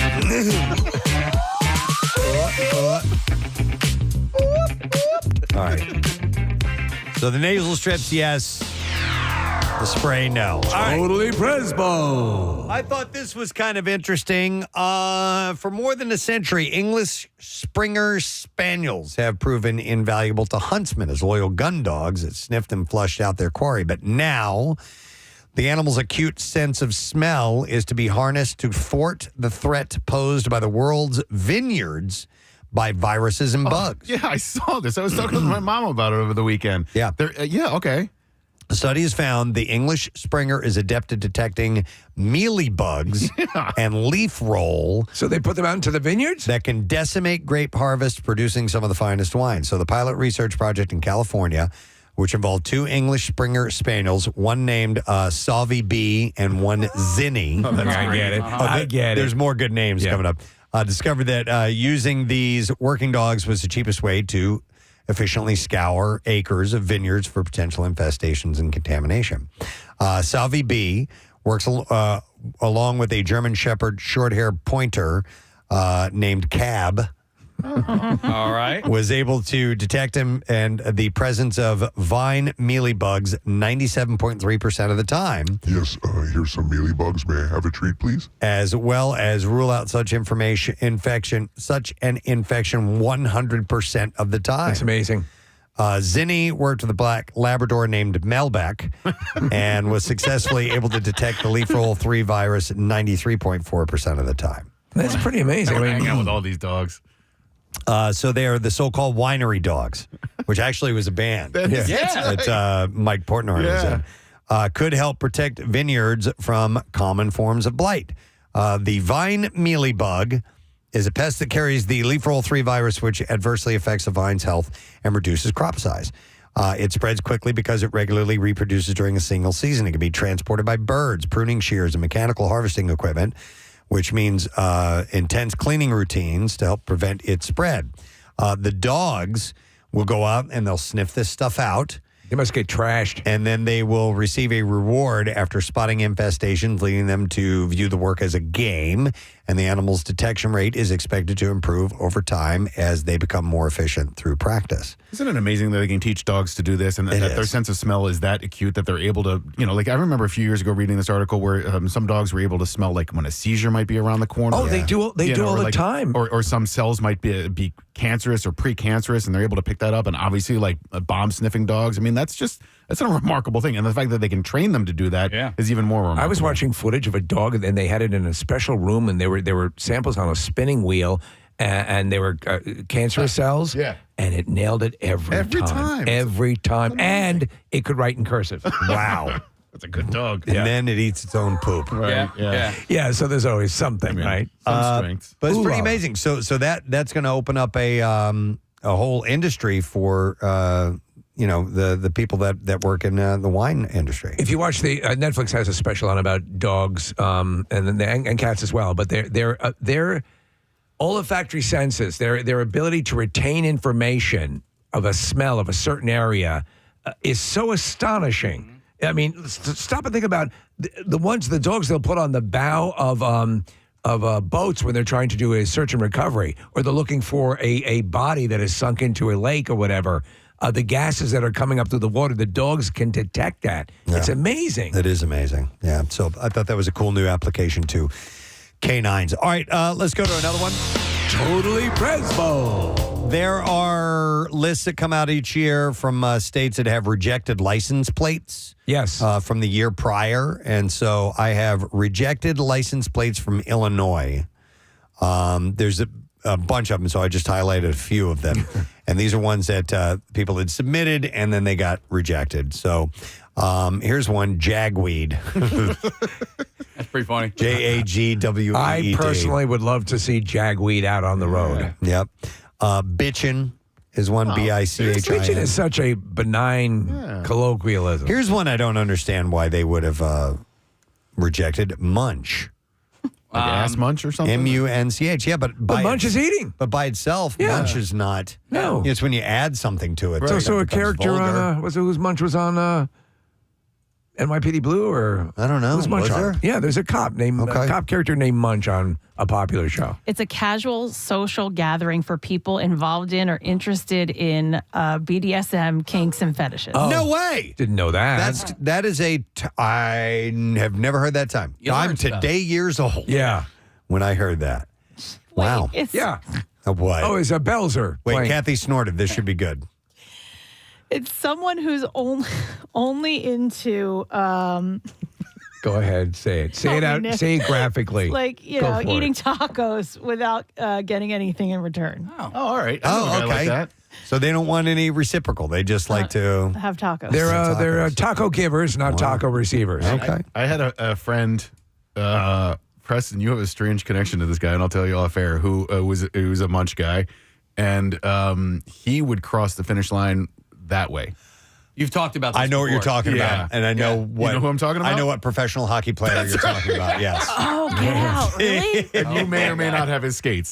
So, what was his thing here? Steve, he would eat tacos. Yes. He loved going to Taco Bell, and he would spend so much time at Taco Bell that he would be able to cross the finish line by going to Taco Bell. Wow. So that simple act would allow him to get his. He enjoyed it so much. Yeah. His Wow. his hot dog. Interesting. His hot sauce. Yeah. Wow. No, totally Salsa. That is.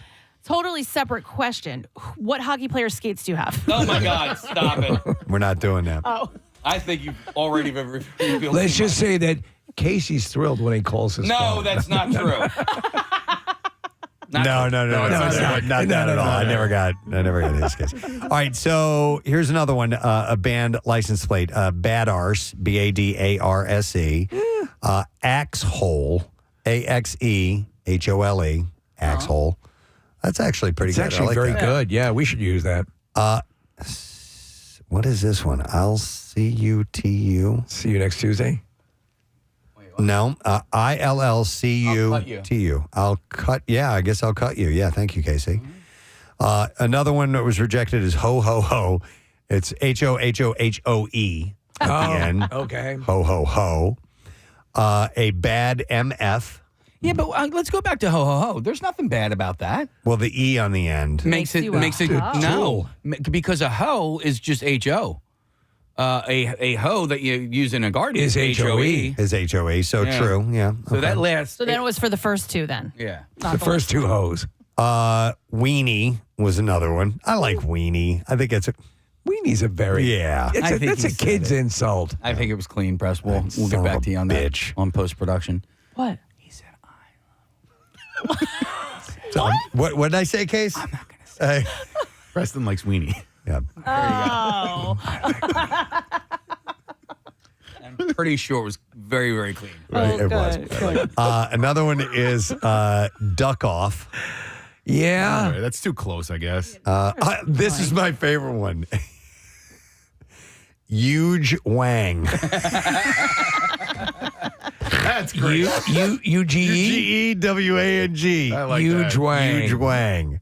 That's the most clever one. There's a hawk tua. Oh God, no! I know.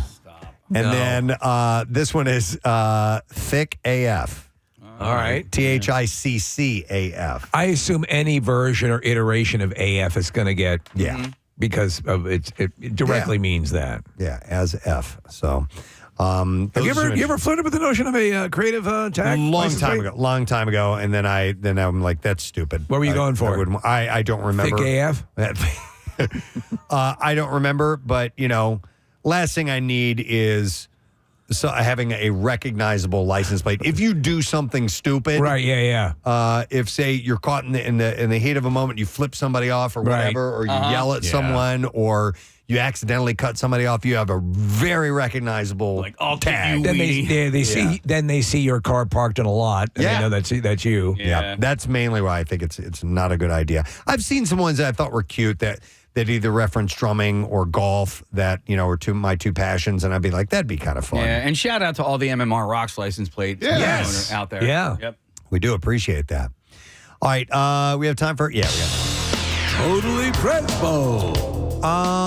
If we have one more, we might let's make sure I end with one that I think we'll like.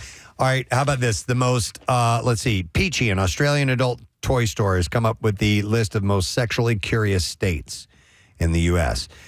Their team analyzed Google search data to find out which states are searching for spicy terms and asking sex-related questions the most. So sexually curious. I'm sexually curious. I'm wondering, and so I'm trying to think about how I would frame this. Is it going to be the more repressed that are the curious that are doing the searches because they don't know what it is? Mm-hmm. Or is it going to be the ones that are more adventurous, just simply looking for data? Fair questions. All right, so I'm going to default. I'm going to think it's probably the more what we would assume would be the more adventurous areas anyway. The more adventurous. Yeah. Okay, and if you were to name a more adventurous area, Las Vegas. Vegas. Well, these are by state. So Nevada. Yeah. Nevada came in third. Okay. Yeah, in the list. Another adventurous one would be New York because the city, obviously. But Steve, your other proposition was spot on as far as it being Can I ones. guess? Yeah. Utah? Yes. Oh, my God. Number one? Yep. Number one, most sexually curious. Isn't that wild? Utah, where half the residents belong to the Church of Jesus Christ of Latter-day Saints, is the most sexually curious state. It seems that when they're not drinking sodas, people in Utah are Googling their sex ed questions. Well, that's unfair. They can have coffee now. Their top searches are BDSM, voyeurism, and polyamory. Well, polyamory. Mm-hmm. Yeah. Mm-hmm. Yep. So, yeah. I like weenie. Wow, that was fast. Damn, dude. Again? That is very clean. One more time? One more time, if you would, please. I like weenie. That's the way you said it. I like weenie. It's almost as good as ball sex or yummy. The way you delivered that one was even better. Thank you, 2025. That was less than 5 minutes. That was amazing. That was good. Thank you, Marissa. Nice work. And then after Nevada is Washington State, number 4. They like weenie. And number 5 is Georgia. Georgia? It says here some schools in the southern state are still teaching abstinence-only sex ed, so people count on the internet to learn what they want to know. Wait, you can find porn on the internet? Yes, you can. I know this is news to you. Oh, my God. But how jaded do you think we are because of what we do for a living and for how long we have been doing it for a living? I was having this discussion last week after the show, and I sometimes don't take into account how... Are you talking about sex and things like that? Just all of it. Just the perversions, the peripheral stuff, all of the that. The amount of people that we talk to, right. whether it be on the phone or at events. I mean, we used to regularly have events at gentlemen's clubs. Yes. And it wasn't like anything to us. No. Or, the people around us. It continues to not be. Yeah. I mean, maybe to some extent. I mean, I do believe that obviously there are a lot of places, and I'll use like a stereotypical garage as one where, the expletives are going to fly and the sex talk is going to fly and all that stuff. Right. But yeah, as far as going out and doing events and being a little bit more hands-on, Yeah, we're and- definitely above average in our industry. And I think as a result, we are maybe a little bit more like accepting of, alternative lifestyles and the people that live those lifestyles. You know what I mean? Like, we might not be as more judgy. We might be more aware. Yeah. Yeah. I mean, in general, I don't know. I mean, along the way, working in this business, my eyes have been open to a whole lot of things Yeah. that I may have been different about earlier on, and meeting the different types of people that we meet, And I use being the word open to that. I use the word jaded, and that's not the right word. It's like the opposite of jaded. Nick, help me. Exposed. I mean, yeah, just like exposed to it. Like you've just gotten used to it. Yeah. I don't think you're meaning it in a cynical way. Yeah. I also just think Desensitized? That's a That's better the way. word. Yeah. Okay. Yeah. We're just used to. I mean, our jobs require that in a weird way, and like our exposure to pop culture is off the charts compared to most people. I mean, you know? think about it. Actively, years ago, it's not something we would ever consider, and yet now we all routinely are into pegging. Yeah. So yeah. Right? Yeah, it's something I that- wouldn't have even known about it unless Preston didn't show me. I'd like to see that. I actually. Wait, what did he say? I was reading a text. What did you say? He said this. Oh, man. I messed it up. It was I love Oh. That we're into pegging. I and like joking. weenie. I always mix up pegging and sounding. Okay. Okay. Well, are they similar? No. Okay. Just don't go any whale watches. No. Do you want me to delicately describe that? Which one? Pegging and Yes, sounding? yes. All right. So let's say a girl puts on an apparatus of an anatomy that she normally does not have. Okay. And puts it in a place that most guys probably wouldn't like. Okay. That's pegging. Okay. Okay. Sounding would be taking something. If you go to your urologist and he wants to take a peek inside, he sounds okay. He does a little sounding thing. There you go. Gotcha. Yeah. So those are your definitions to some extent. You learn stuff. You learn. Fun fact. I think we've all learned here today. I think that fun fact popped up during the Golden Globes. All right. I want to comment on that, but I also don't want to comment on that. Which one? The sounding part of it. Oh my God! I don't want to yuck anyone's yum, and if that's your thing, go for it. I just I've had to have that happen at a urologist, and there's so little in my brain pleasure attached to that at all. Yeah. I just don't get it. No, and I don't think I ever want to get it.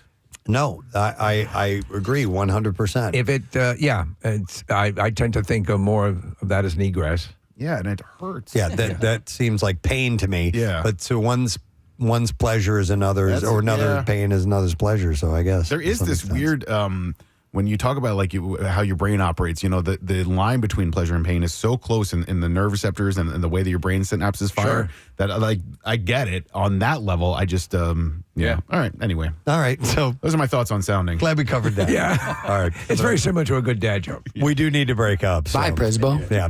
Thank you, Gad. Totally Presbo. Geddy Lee's favorite segment, by the way. Absolutely. We're going to take a break, come back in a second. Bizarre File stories. Like I said, there was some amazing stuff, Bizarre File worthy, that happened over the weekend. I'll share some of those when we get back. Stay with us. So I'm driving because I'll have my sunglasses on and then my reading glasses below my sunglasses. All right, this is the guy, Gino Vanelli. Gino Vanelli is who he was That's talking who you about. look like. That song. And yes, it does look like him. Well, there you have it. For your love. Yeah. He's a handsome devil just like me. Wait, Yeah. so are your eyes dilated right now? No. Oh. I could take them off. Yeah, you can take them off. There you go. Yeah, there. You look like a Sasquatch safecracker.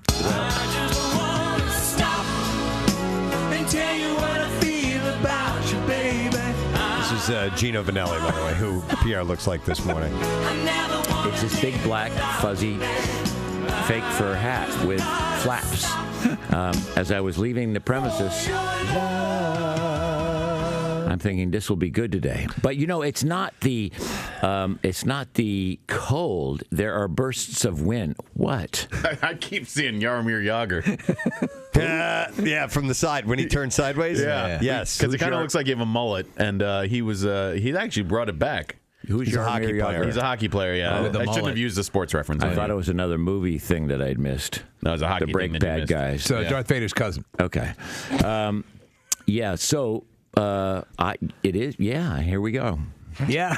Exactly. Here we go. Well, honestly, it's the picture's worth 1,000 words. Oh. We're putting it up. It's the wind bursts that get you. Yes, the wind chill. So the cold is not so bad, but that wind is tough. So buckle up if you're going out. Buckle up heartily. Yeah. Wear your warmest buckles. Buckle up for safety. Buckle up. For warmth. Yeah. Sitting to my left, ladies and gentlemen, Adrian Zmed. Adrian Zmed, I thought he was dead. Oh my God! We're not kidding. We're here. We're talking about you forever, right, Preston? We have. We absolutely have. We are fans. Has anybody ever said to you, "I thought you were dead" before, though? That's a slight insult. Well, actually, there was an episode of The Simpsons where I was in one of their musical numbers, and I popped out of a coffin saying, "And I'm not dead." Here you are in this play, and again, Middletown, and it's two couples, and there's sort of there's some comedy, there's some sadness, but it's the way they've grown over the years. And what drew you to this? Exactly that. I'm used to, I've been through the Eastern Seaboard so many times with musicals. Yeah. And I'm used to just being drenched in sweat by the end of the show and doing it. And then I read this play, and it was such a simple play. It's just about two couples who have dinner every Friday night for 33 years. Right. They're best friends, and they're normal people, and life happens to them. And it truly is a roller coaster of emotions. I mean, we suck you in by all our little charming quirks that the couples have and everything, and then life happens. There are tragedies in life that you have to deal with, relationship problems with your spouse and everything. But what is the great fascinating thing about this play is that the words speak for themselves. I'm actually first generation Romanian, so my family came, to America for their kids to, be doctors and lawyers, and I come up to my dad and say I'm going to be an actor. And it's like, the funny thing about him is I won him over. I literally out of acting school, I got one of the last national tours of the original Grease, and we were playing in my hometown of Chicago. You were playing Zuko. Yeah, I was playing Danny, and we were going into a very big theater into Chicago, and there was and nobody really knew very much about Grease at that time. Right. The movie had not come out yet. It was just a hit on Broadway, and there were a few national tours. So the company manager said, "Look, we're having a lot of trouble with this opening night. We're going to paper the house. Tell your dad that you can invite the entire congregation." So, oh man, that's a I didn't mention that my father is a priest, an Orthodox priest. Right, they can get married. And Greece is Eastern Orthodox priests can get married. Yeah. Greece is very profane. Oh God, yeah, yeah. The stage show. Are you kidding? Yeah. I'm giving the finger on the show, and it's just like the original Grease was not meant for kids. It was meant for adults looking back on their lives in high school. So he brings down the congregation. So there were 500 Romanian people screaming and yelling, and they had their gypsy violins, and they were going singing the enclave. Every time I came out, there was a big cheer. It was then that my father was won over, and he kind of, although he didn't understand when I ended up getting television and film when I was doing TJ Hooker. he didn't really understand what that was all about. So he says, You work for 1 hour. What you do rest of week? That's great. You are a bum. I got into this business because I wanted to be an actor. Right. That's it. I never even wanted to do television and film. I just wanted to work in theater. Right. That's all I ever wanted to do. And then one thing happens, and then you're just whisked away, and suddenly you're in Hollywood, and you're doing all this stuff. You're good friends with William Shatner, right? Yeah, I'm actually. We're currently working on a few projects with his production company. Actually, we're letting it out right now. We're actually thinking of bringing Hooker back.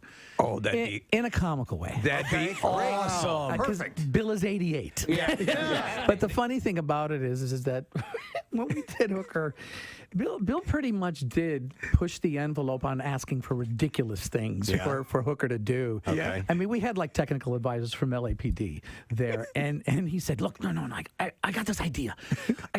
How about I just run over to the helicopter, and as it's going up, I just grab onto the rung of the helicopter. And when we're up in the air, I take my gun out and I go, bring it down. And the TA standing there going, nobody would ever do that. The top text here says, poor man Travolta, my ass. Yeah. He made Bachelor Party, which is an absolute, it's one of my favorite films, and you have one of the best lines in the movie, I think personally. Look at the cans on that pinball. Well, you're telling him, man, I really would love to have a relationship. I would love to have this relationship that you have, and someday I'll have kids and be happy. And hey, look at the cans on that pinball. You know, that movie. Tom and I lived very close to each other. So we lived in Studio City, and the soundstage that we were shooting this at was in Culver City. So it was a pretty good distance to go on the 405 freeway. And you've been on bosom buddies, right? Yes, yes. I played Johnny Midnight, his boyhood friend from camp. So you knew him? Yeah. And we'd carpool to work because we could go in the carpool lane and everything. And as every day after we get in the car and we go, our careers are over. Our careers are really over. What are we doing? This is going to be terrible. No. All we did was show up for 13 hours a day and goof off. Almost nothing of what the script originally was in there. We just ad-libbed. We just goofed off. And honestly, some of the funniest scenes in the movie never made it into the movie because we had gotten an X rating. There's a horse scene. There's a horse a donkey show. Let me tell you about this. The donkey actually died. What? They brought him back to life. No. They literally shot him with some shot of something for him to go, and then he keeled over. And his heart stopped. Oh, my God. And we've got all these people, there's like 100 extras. Many of, the girls are half naked and everything. We're all standing there going, oh, my God, they killed the donkey. Dear Lord. You resurrected a donkey, Adrian Zmed? And they did the whole adrenaline thing, you know what I mean? They put the oh my in God. his heart and he came back. The donkey snorts 3 lines of coke. You definitely could. It's a real good kids movie. I'm really proud. You're thinking your career is over, but no. And then, honestly, when we saw the first cut, it was like, Tom and I looked at each other. This is funny. What the hell happened? Is there any chance you could go back and re-release a director's cut by any chance, or is it too late? Back then, they didn't save that kind of footage. Now they do all the time. And they do it all the time because of everything they do. But honestly, there was one scene that was absolutely hysterical. So we're the bachelor, the party's not going very well. The hookers haven't showed up. We're sitting in the hotel room looking at a Shirley Temple movie. Right. And it's just not going well. The hookers go to the wrong. Right. Yeah. So then I say, Rick, let's go downstairs and get something to eat. I'm hungry. So we get into the. I'm not gonna do this to say this on radio. This was cut. I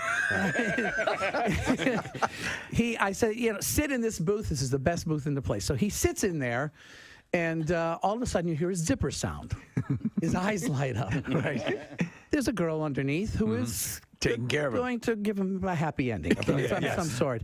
So I, saying my gift to you. Yeah. And we see the minister who's going to marry him walk into the restaurant and go, "Oh, Father, over here, come on, over here." So he comes to the edge and he starts having a conversation with us, and Tom's going, "Oh, Jesus. Oh, Mother of God. Oh, Mother Mary and Joseph." Oh, he's writhing and everything. And I say, he always says grace before he eats. So.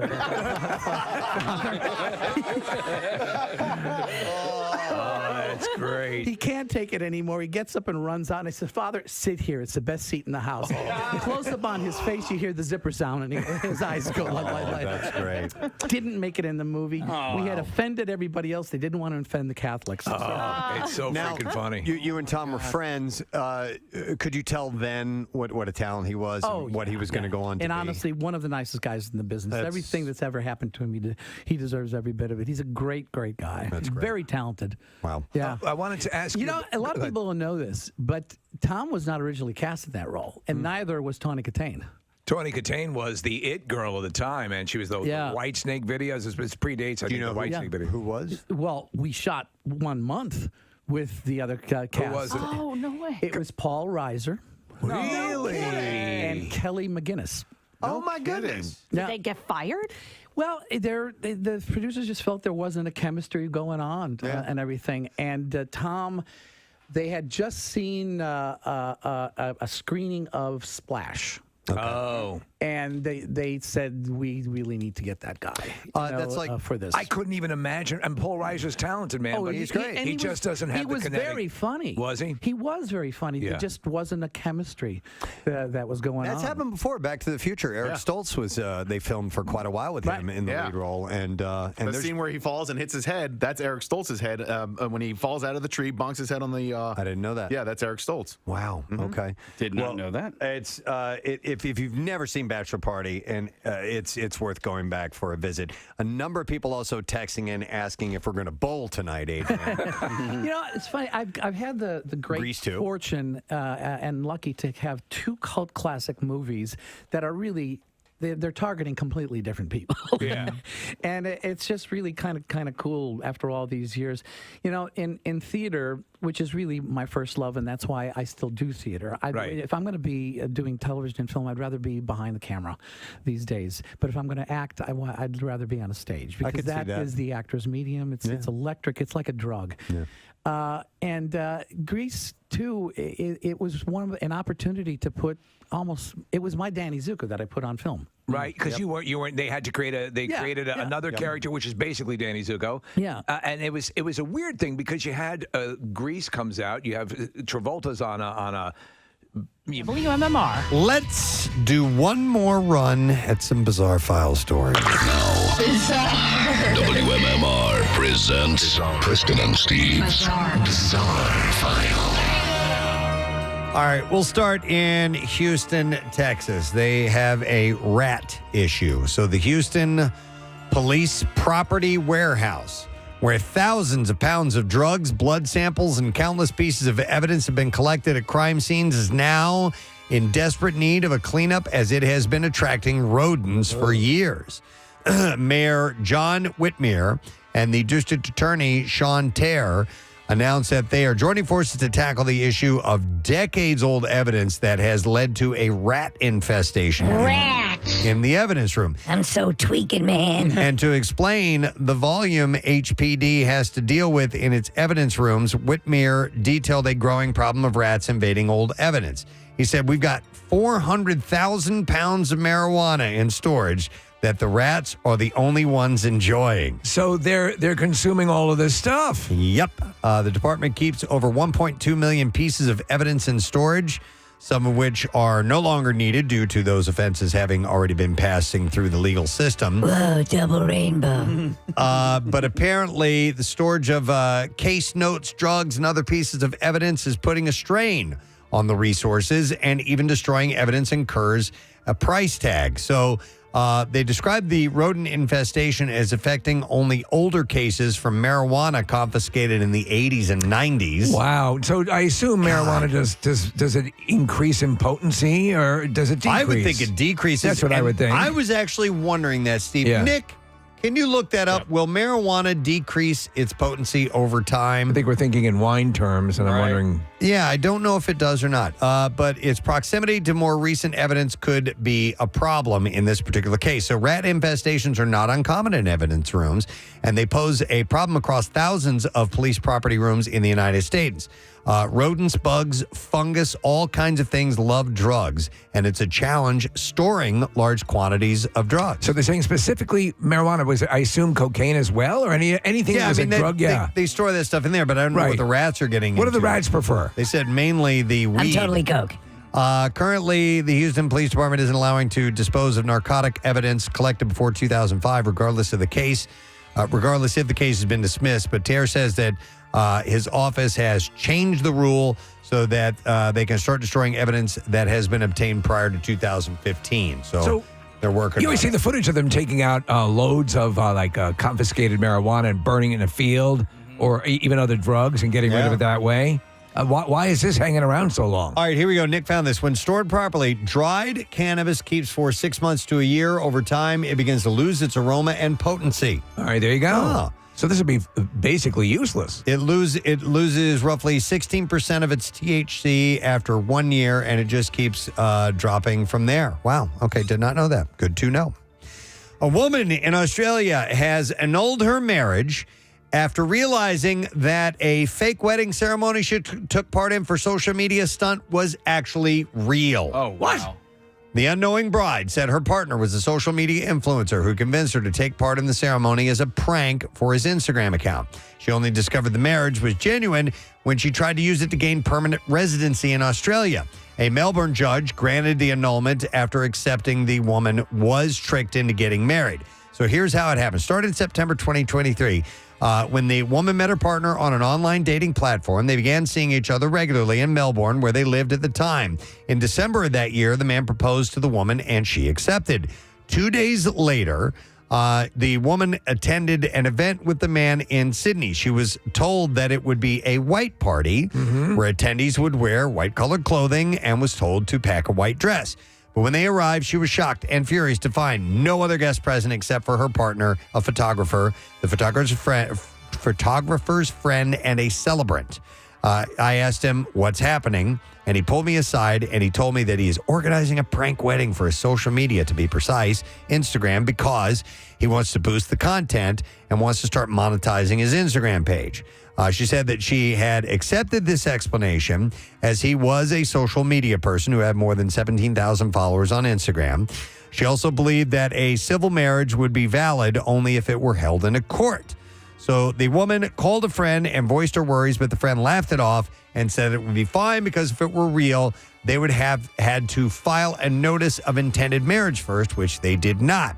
So reassured, the woman went through the ceremony where she and her partner exchanged wedding vows, kissed in front of a camera. She said she was happy at the time to play along to make it look real. Well, 2 months later, her partner asked her to add him as a dependent in her application for permanent residency in Australia. Both of them are foreigners. When she told him that she could not, as they were technically not married, he then revealed that their Sydney wedding ceremony had been genuine. So what was the purpose of it? It's simply to gain legal access? Yeah. So the woman later found their marriage certificate and discovered a notice of intended marriage, which had been filed the month before their Sydney trip, before they even got engaged, which she said she did not sign. According to the court documents, the signature on the notice bears little resemblance to the woman's. In his deposition, the man claimed that they had both agreed to these circumstances and that following the proposal, the woman had to agree to marry him in an intimate ceremony in Sydney. The judge ruled that the woman was mistaken about the nature of the ceremony performed and did not provide real consent to her participation, so their marriage was annulled. But this dude tricked her into it. Well, I assume they're looking at some heavy jail time. That's complete fraud. Well, to the guy, yeah, I guess so. So I don't know. Maybe there'll be a follow-up on that one. So. All right, a Florida sheriff's deputy has resigned from his job after he crashed into a civilian's car. The Lake County Sheriff's Office found that former deputy Tristan McComber was looking at something not safe for work before the crash happened. His body-worn camera captured the steering wheel airbag deploying after his department-issued cruiser crashed into the back of another car. And the video shows McComber tossing a cell phone onto the seat, then picking it up before he goes to check on the other driver. The deputy told the sergeant that the brakes had locked up before he rear-ended the other car that stopped for a school bus. The investigation eventually found McComber was not truthful about what he was looking at on his phone right before the impact. He initially stated he was scrolling through text messages in a group chat with other deputies prior to the crash, but the investigation found he was viewing something a little more visually inappropriate. The report concluded McComber admitted to lying before later revealing he was looking at porn on his phone just before the vehicle crash. Deputies found that he violated 3 sheriff's office policies, and obviously he faced some issues with that. And that is what I have in the bizarre file for you. And I just looked at another story. I have to save it for tomorrow. Okay. It's really good. Wow, it's an active weekend. There's more good stuff coming for sure. All right, we'll take a break. We'll come back, and we got stuff to give away. Lesson question is up when we return along with trash and music news. Stay put. Preston and Steve. You have Olivia Newton-John, you have all these big stars in it, and then they go with Grease 2 and they cast not unknowns, but they actually did something really kind of took a big chance in what they did. They did not. It was very unique what they did. They also created they created a musical that was never a proven hit on Broadway. Right. So none of these songs had ever been heard. It didn't have a track record or anything. And a lot of people, Grease 1 obviously was a massive, huge success. But Grease 2 didn't actually do badly. It in its theatrical release, it made about $80 to $100 million. I watched at that time, and people think that it wasn't as big a hit, but today it outrents and outsells Grease 1. Really? It's more kid friendly, and it's actually more of the essence of what Grease, the original Broadway show, was about. It was about all the T-Birds. It was about all the Pink Ladies, whereas the movie of Grease became a vehicle for John and Olivia. In the play, Kaneki sings "Grease Lightning," not Danny. That's true. It's his car. Yeah. Everybody has had a song in the Broadway show to tell you their story, and that's what. So it's more of an ensemble piece. And Grease 2 was directed by Pat Birch, who was the choreographer of the Broadway show.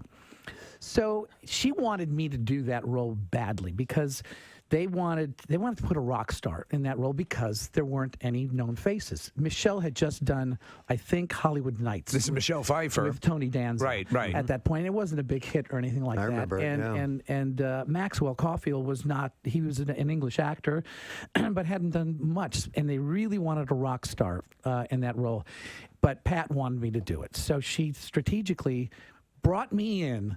After they would see like Casey and the Sunshine Boys or one of the Gibb brothers or whatever, and then I went in and said, "All right, it's still his. All right, it's still." Until after 12 callbacks, they finally said, "Wow, right, it's his role." Well, honestly, I watch it every time it's on. It has a good energy to it. You're again sort of a self-deprecating, funny guy. The whole bowling sequence is pretty. It's.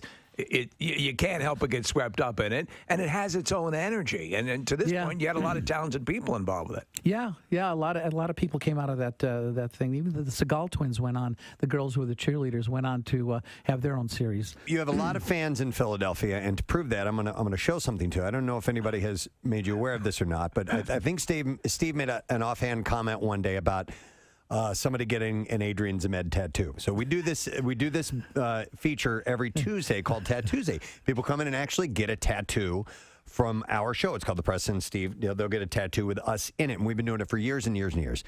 We had a guy who called in and volunteered to get an Adrian Zmed tattoo. God, I'm looking at it right now. This is a guy. That's your face on his right pec. It's huge. This was within the last year. Within the last year, yeah. Yeah, that we and the had guy this done. eagerly came in.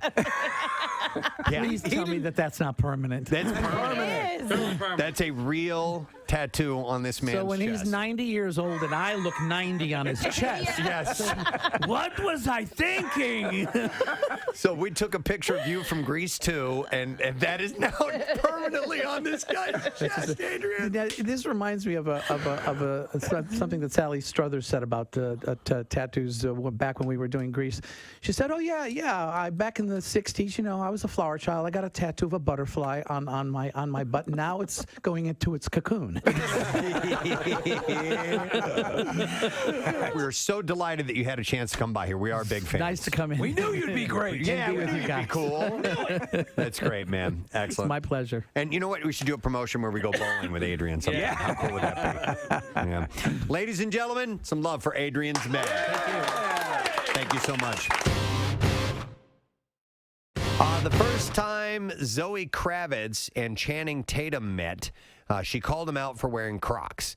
The two actors met while teaming up for Kravitz's directorial debut. Have you heard of this movie? It's called Pussy Island. No. Yeah. I like it. The Magic Mike star told Deadline I totally loved Crocs for a hot second, and in one hang, she was like, you can't ever do that again. And I said, okay, fine. Okay, so the bigger question is, what's the plot of Pussy Island?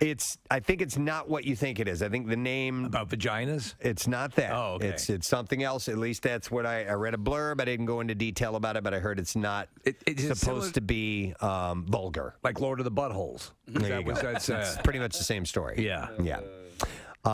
Instead of the conch, they blow something else. Exactly. Right. Kravitz insists that she was just trying to be a good friend, adding, there are people out there who can pull off the Crocs thing. I just wasn't sure you were one of them. Didn't we just hear, though, that the Crocs have come back into quasi-fashion? Maybe, but I mean, if anybody could pull them off, it's Channing Tatum. You know, that guy can wear whatever he wants, and it'll be fashionable. Marissa is scanning to find out the plot of Pussy Island, and I can't read that. It's too tiny. Hang on a second here. Frida is young, clever Los Angeles cocktail waitress who has her eyes set on the prize, philanthropist and tech mogul Slater King. When she skillfully maneuvers her way into King's inner circle and ultimately an intimate gathering on his private island. She's ready for a journey of a lifetime. Maybe it does mean pussy. Is this kind of like a Jeffrey Epstein thing? I don't know. Impossible. I do not know. Vagina. What would it be harder to lick the inside of my ear or the inside of my belly? No, belly button. Okay. Yeah. Okay. How about butthole? Just set. No. Okay. Oh my God, no. Well, honestly, it's just a common thing. You ask anybody at work, would you mind licking my butthole? I'm sure that's being asked in every business. But I mean, that's just simply for a scientific test. No, somebody recently told me that guys love that. No, that is incorrect. Listen, there may be some that dig that. No, I do not. Yeah, I know. We She goes, know why. they'll go wild. What? No. Who said that? I swear to God. Who? All right, write it down. Diane, your wife. How dare. Because I thought it was Jerry. I thought it was your mom. Yeah, your mom who won't let you eat gum out of a vending machine is encouraging you to toss people salad. When does it become that act? We should call it a hobby. You should call it a blow hobby. Well, no, but yeah, right. And then maybe chicks will dig it more. Let's use you. How about a hand hobby, please? Let's use you. It's Lincoln Park on MMR. 17 minutes after 10 o'clock with the Preston and Steve show. We welcome you, friend. Mentioned this a couple times. I'll hit it again before we get into full-on letter of the day, word of the week prize mode. But we have $500 that we're giving away. It's courtesy of Paramount Pictures, and they're promoting the film Better Man, the story of Robbie Williams, a musician. So $500 prize would be a pretty sweet deal. So make sure you pay attention and keep track of the letters. We will give it away on Friday. In the meantime, giving away something else completely different now. Lesson question is a wrapped up in love diamond necklace from Steven Singer Jewelers. And the question that I pose to you is this: what transportation hub should replace the proposed Sixers arena in Center City? So since they're not going to do that in Chinatown, maybe we should put in this transportation hub. What kind of hub is that? 215-263-WMMR. You should have heard it earlier this morning. It was uttered around 7:22. While you call in, we will go through the trash. The trash business is a gold mine. 93.3 WMMR with Preston and Steve's Hollywood Trash. All right, it's brought to you this morning by Paramount Pictures' Better Man. From the directors of The Greatest Showman, Better Man tells the extraordinary journey of British pop icon Robbie Williams. Better Man is in theaters now. Get your tickets today at bettermanmovie.com. What's up, Steve? Well, just days after she lost her home in the Palisades wildfire, Ricky Lake posted a video of medium Tyler Henry appearing to predict it.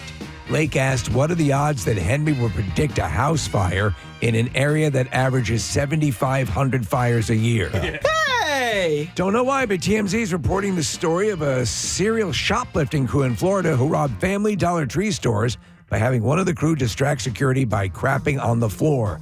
The crew reportedly tried the same thing at Walmart, but no one noticed. Oh, my God. And finally, Los Angeles Mayor Karen Bass firing back at LA Fire Chief Kristen Crowley for calling her grossly incompetent. Mayor Bass quickly responded saying, "Shut up, bitch." And that's your heart. We will see if you know the answer to this question. What transportation hub should replace the proposed Sixers arena in Center City? 215-263-WMMR. We're going to go to Kevin. Kevin, you, sir, are on the air. Good morning. Oh, wait. Kevin! Hold on. Let's try this again. Hi, Kevin. Now, can you hear me?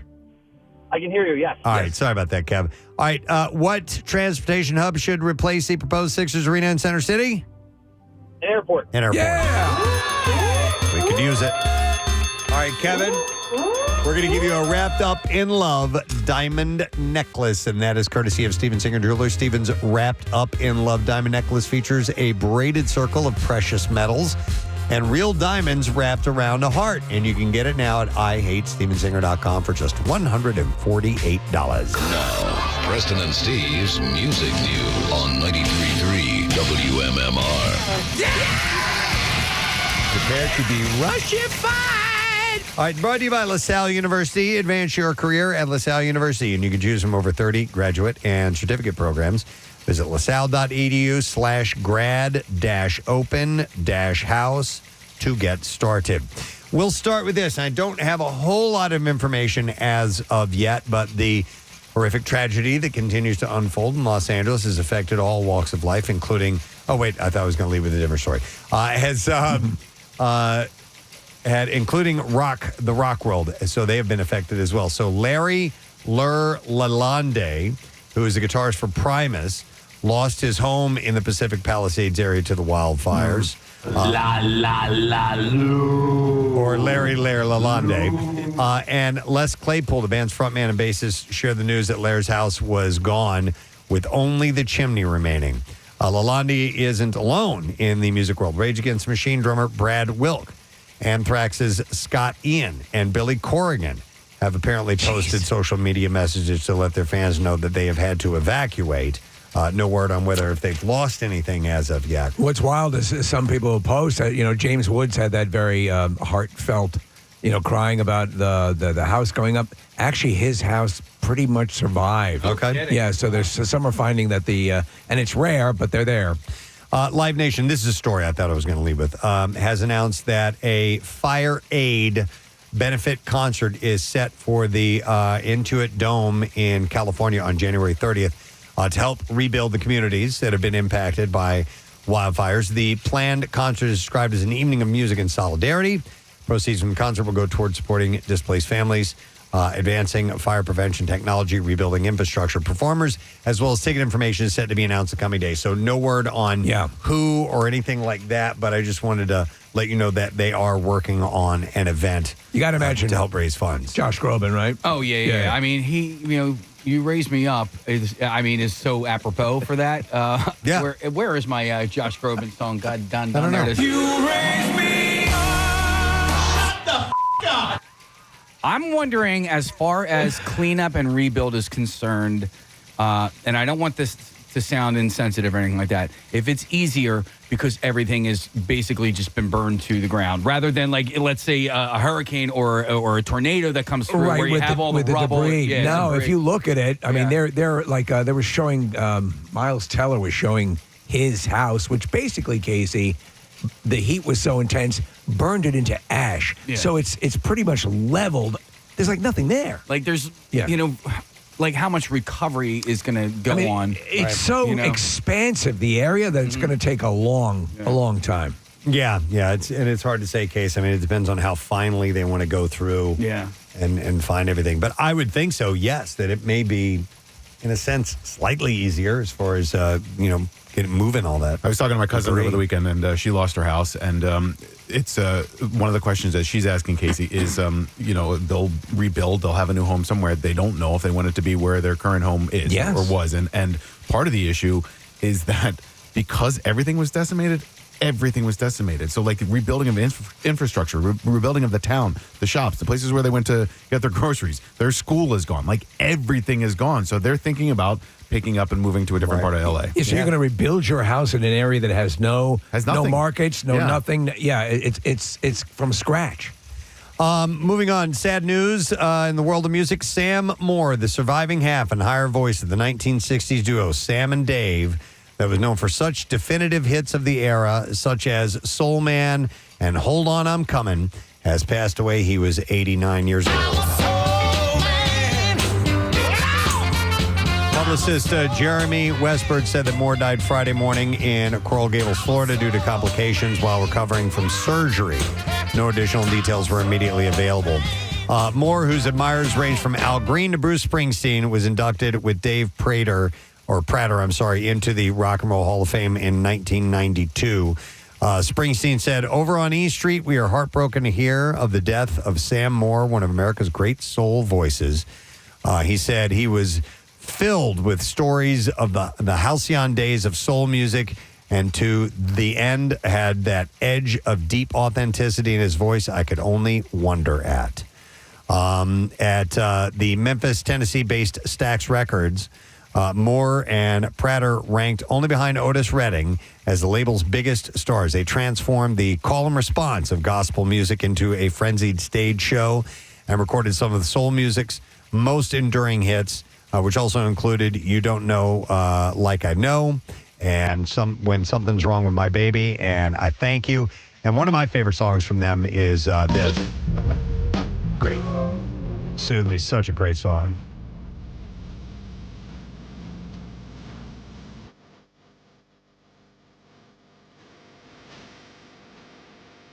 Most of their hits were written and produced by the team of Isaac Hayes and David Porter and featured the Stax House Band, Booker T and the MGs, whose guitarist, Steve Cropper, received one of music's most famous shout-outs when Sam and Dave called out, "Play it, Steve," midway through the song, through Soul Man.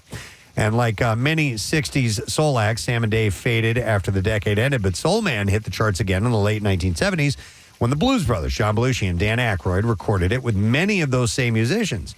Moore had mixed feelings about the hit becoming associated with the SNL stars, remembering how young people believed it originated with the Blues Brothers. Yeah, I could see that. In 2008, the movie Soul Men depicted a pair of aging estranged singers who bore more than a little resemblance to Sam and Dave.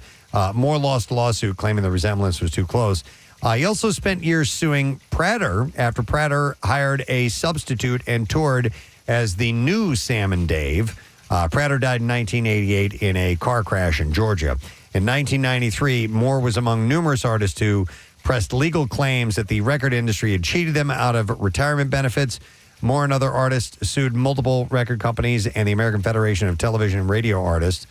Moore told the Associated Press in 1994 that he joined the legal effort after learning, despite his million-selling records, that his pension amounted to just $2,285. That's crazy. Which he could take as a lump sum or payments of $73 monthly. That's ridiculous. We had the chance to talk to him on this show, and it was pretty damn cool. I mean, you talk about just a body of great music. So a legend, Sam Moore, passes at the age of 89.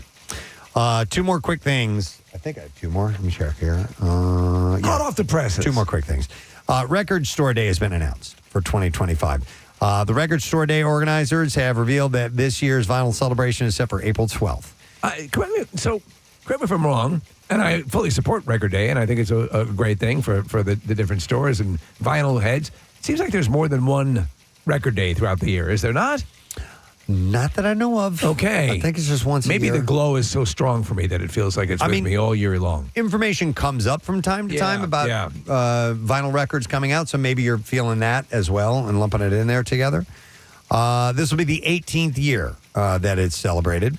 Last year saw a ton of great special releases drop to entice people to go and visit their local record shop.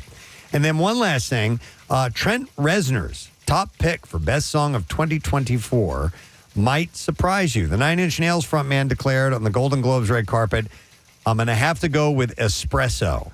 Really? Praising the chart-topping hit from Sabrina Carpenter's album Short and Sweet. Do I know that song? I mean, I know I've heard of that song, but like, if I sing it for me then I'm real not quick. singing it, Please. but you of course know that song. You absolutely know it. I know of it. I couldn't sing it. I couldn't tell you, Case. And I like her.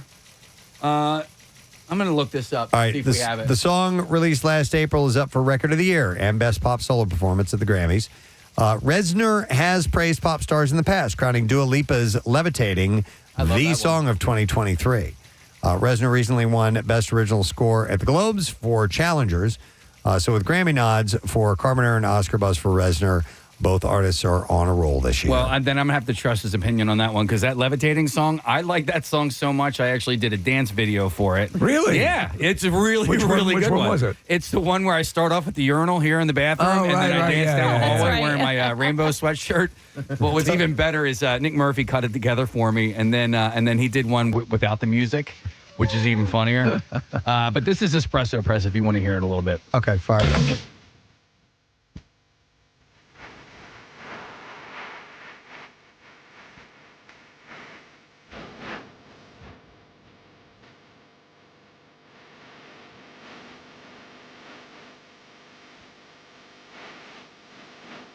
Never heard that song in my life. Me neither. God, yeah, really? yeah. Wow. It has a chaperone sound to it, but that's, Yeah. Can't get everything. I know that's all over the place, but, I just feel like you're sitting like anywhere and it comes, like, you know what I mean? Like you're sitting at a restaurant. Yeah, and but you know what? I don't sit anywhere. I just don't, you know. No? Sit You don't just anywhere. sit? You go into your No. sensory deprivation tank. I do. And that's it. All right. That is music news. We're going to take a break. Come back in a second. Wrap up the program. So stay there. We'll be right back.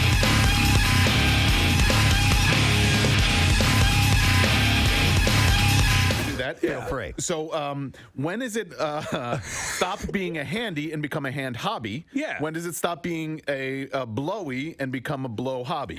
I think they're both the same. Well, No, I know what you're saying. You're saying when it stops becoming It's a like job, anal sex right? hobby. You don't want it to be a job. correct. But when? Well, crap. All right, never mind. I can't do it. We're never gonna be able to get into the meat. It's a nuance that we can't. So Are you talking about finishing? Yes. I thought Well, you you were talking always about. should finish any job you start. Thank you. I thought you were talking Let's about. put a button in it right there. My parents always taught me that. Finish every You job. don't quit in the middle. This I do know. YoPlay, the yogurt company, has now introduced a yogurt they call Gushers. Yeah, man. Well, that's a candy, right? It was. Yeah. I believe. Well, not a right? candy. It was a gum. No, it was like a fruit. Peter North, and I'm very excited about a new product line from YoPlay called Gushers. Tell me more, Peter. I've been part of the R&D on this product for quite a long time. Oh my god! It was like a fruit snack, right? Yeah, that's what I thought. And for ladies, squirters. Oh my god. Pizza Hut seems to be trying to bring in new customers by reviving old menu items, and the latest is what they call the Edge, part of the chain's nostalgia campaign. My name is Bono, and I'd like to introduce a new pizza sensation to you. It's called The Edge. Some people say this is a revolutionary pizza, but it's not. It's a pizza that's been here before, probably in your own big fat belly. Remember what we say here, avoid the noid. That's Domino's. This is Pizza Hut. All right, so it's called The Edge, and It's called The Edge. Pizza Hut considers The Edge. It was first introduced in 1997, and they call The Edge a tavern-style pizza. Oh, yeah. It's cut into 16 squares and comes in a cracker-thin crust. I remember this. Geometrically perfect and a taste sensation that'll rock your world. And it will be available at participating Pizza Hut locations. Order now and receive a mid-sized Coke. Mid-size. It'll be available at participating locations nationwide for about $13. So I did Pizza Hut just not that actually that long ago. It was probably during Lent, and I did it because we had been talking about it. I'm like, you know, I You're a haven't. man of faith. Well, I hadn't had a Pizza Hut pizza in a long time, so I ended up getting a regular pizza, and then I got the stuffed crust pizza. And I know that you guys are all out on stuffed crust. I thought the stuffed crust was. You're a filthy animal. I know, but I thought it was markedly better. I'm not out on stuffed crust, but I just don't order it. You know what I mean? Too much. I know, and I Why don't they just take a fire hose and spray cheese on you as you come in? Right. So this pizza, looking at it, I'm glad thin crust has kind of made its way around the country because I grew up in St. Louis. This pizza called the Emos. You guys know I've talked about it for years. That's what it is. It's just thin crust pizza. Version of The Edge. It's cut in squares. That's the way they've always cut it, and it's been since I was a baby. You know, essentially that I've had that. So Suckling at your mother's teeth. I prefer this type pizza. I'm glad that it's made its way around. And so I don't actually ever remember this as a menu item. So I don't you remember guys, this from Pizza Hut either, Steve. I do. I remember Domino's. You do? I do remember this, yeah, and I remember it because of like the way that they were able to cram as much pizza on as thin a crust as possible and get it all the way to the edge. Hence the name. Well, this was kind of like you said, 97, right? Yeah. Yeah. So like that was past at least my Pizza Hut days. I think the last time I had Pizza Hut, I was in like middle school. You were not in college or ordering pizza. Was the time at downtown Julie Brown? Wubba wubba wubba. No, Nick. You know, Wubba wubba was the battle cry as they took to the pizzas. And the ovens flamed with the fires of edginess. Wubba wubba. So Nick, we had like the famous like pizza restaurant that we would go to in Westchester. What famous pizza restaurant was it? More's, I think it was called. That's Amores. It's love. We had Oips. College towns always have the the local pizza joints. Yeah, That's fantastic. The one at University of Missouri was Shakespeare's, and it was outstanding. Original Italian pizza, Oips. Everybody ordered. Oips? Yeah, original Italian pizza is what that stood for, and that was the college town pizza. Yeah, so but you wouldn't order from OIP. You'd Oips. That's Oips. Yeah. All right, let me move on to something else. You had mentioned your mustard, Nick. Yes. You may want to try that on watermelon. It's the latest thing that people have been sampling. Lizzo kind of made a big deal about it on TikTok. So she had she made a video of her doing some funny TikTok things where there's some edits and all of a sudden the watermelon appears and so on. So this to me, Preston, seems like the old thing of putting salt on watermelon. Yeah, I grew up putting salt on watermelon. I don't do it anymore. Yeah. But they had said it was to bring out the sweetness by adding the salt. And I heard that on cantaloupe. Honeydew. Yes. Oh, yeah. Same thing. Kids. Yeah, and I like them. Any melon will do. So here's the thing. Doesn't matter if it's a cantaloupe or a honeydew or a cassava. Any melon covered in salt will bring out the sweetness of the savory. Living together on one melon the way we should all live together. Now people are trying mustard. Now they're trying mustard just like Lizzo. Yeah, so, but the jury's out on whether she thought it was good or not. So she had called it, is it bussin' or disgustin'? Is it bussin' or disgustin'? But she never really... Is it bussin' or disgustin'? In this video said whether it was bussin' or disgustin', so... No, she doesn't. And I think, so the common thing of like sea salt and caramel. Yes. So to me, that does work. And some things that I thought would never work do work. I don't know about the watermelon and the mustard. It just seems to be too combating. Yep. I'm tying it into the previous conversation. We used to do mustard on pizza. Okay. I can see that. Did I don't know. I'm not sure. Somebody. Ranch dressing, Kathy. Ew, no. That's just You for said, the, "Ooh, no," that's but for you- the crust, right? Or the whole pizza. You could do the whole pizza. Oh. Yeah. Yeah, should- I know. we I should have said, gotten ew, no, watermelon. yet I put mustard on pizza. Oh, sorry. We should have taste tested this. Casey, when's the last time you've had ranch Ranch- dressing on pizza? It's been a while. been a while? At least like 2 or 3 days. Okay. Do we have something that could approximate a melon and put some mustard on it? Wait, I might. Let me see if I have. Do you keep a melon in your desk No, drawer? I might have Kathy watermelon. brings a ton of fruit every day, remember? Oh, She go brings check. a Can we try giant that? fruit salad. Yes. Go see if you have watermelon. Yummy. We'll try it. Let's get it. I'm sure Kathy rises to the challenge. there's got to be mustard in the fridge. Yes. Connor, can you go look in the fridge and see if there's any mustard? Let's try it. Or Marissa's already on her way. But yeah, I got to believe no matter what, it's not good. And this is just a thing that people have done to make you eat mustard on Preston, watermelon. Here, try this. People are eating Tide Pods, so you have to take everything with a grain of salt. Here's a text. Somebody says, my husband always puts pepper on his cantaloupe. What? Interesting. What, in prison? No. Oh. But I've had fruit in salads before, and you put pepper. Like, there's strawberry salads and things like that. Do you know what I Put pepper do? on that. So, and it's a weird. So, honey grow, I do the like a sesame noodle.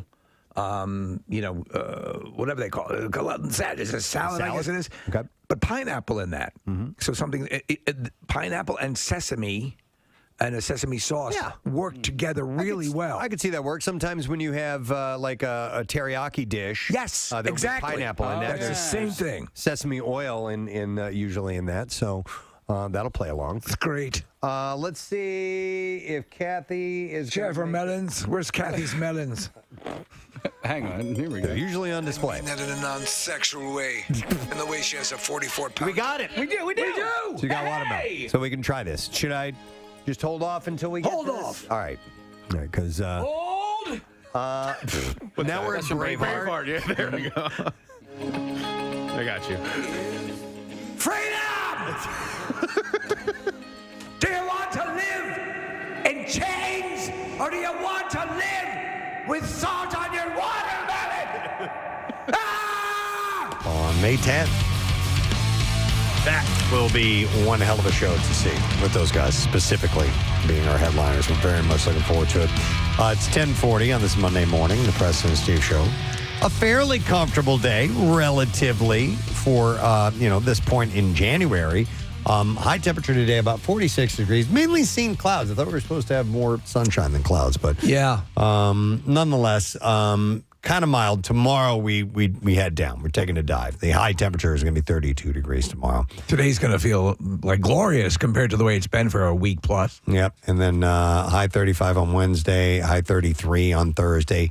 Maybe squeaking back into the 40s by the time we get to Friday. But next couple of days, you're gonna be. I wore a lesser jacket today, which was nice. So sometimes you fall for things on social media. I'm one of the kings of those. I've tried to ratchet it back a little bit, but I saw something pop up, and you ever see a snow pusher, Preston? Snow pusher, right? So it is it's a handle like a regular like a mower, except there is a curved blade on the front of it that actually is angled, and the idea is you're not. Oh, okay. But you push the snow out of the way, and I'm like, okay, this thing's cheap. Yeah. Let me see. I'm totally prepared for it to suck. But we had like a light snowfall, Friday into Saturday morning, and damn if this thing didn't work like a good charm. for that. You just push it, and it cleans right down. It's kind of a type of like a space age polymer. But a plastic bottom, and it was a home run. So does it have wheels on it? Yeah, it has wheels on it. Okay. So for just those times when because you were the one that said you got you don't always break out this. You're not going to break out the snow plow for that. No.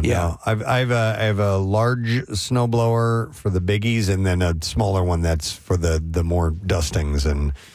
Yeah, that looks like a good one. I've seen those before. I didn't even think about it.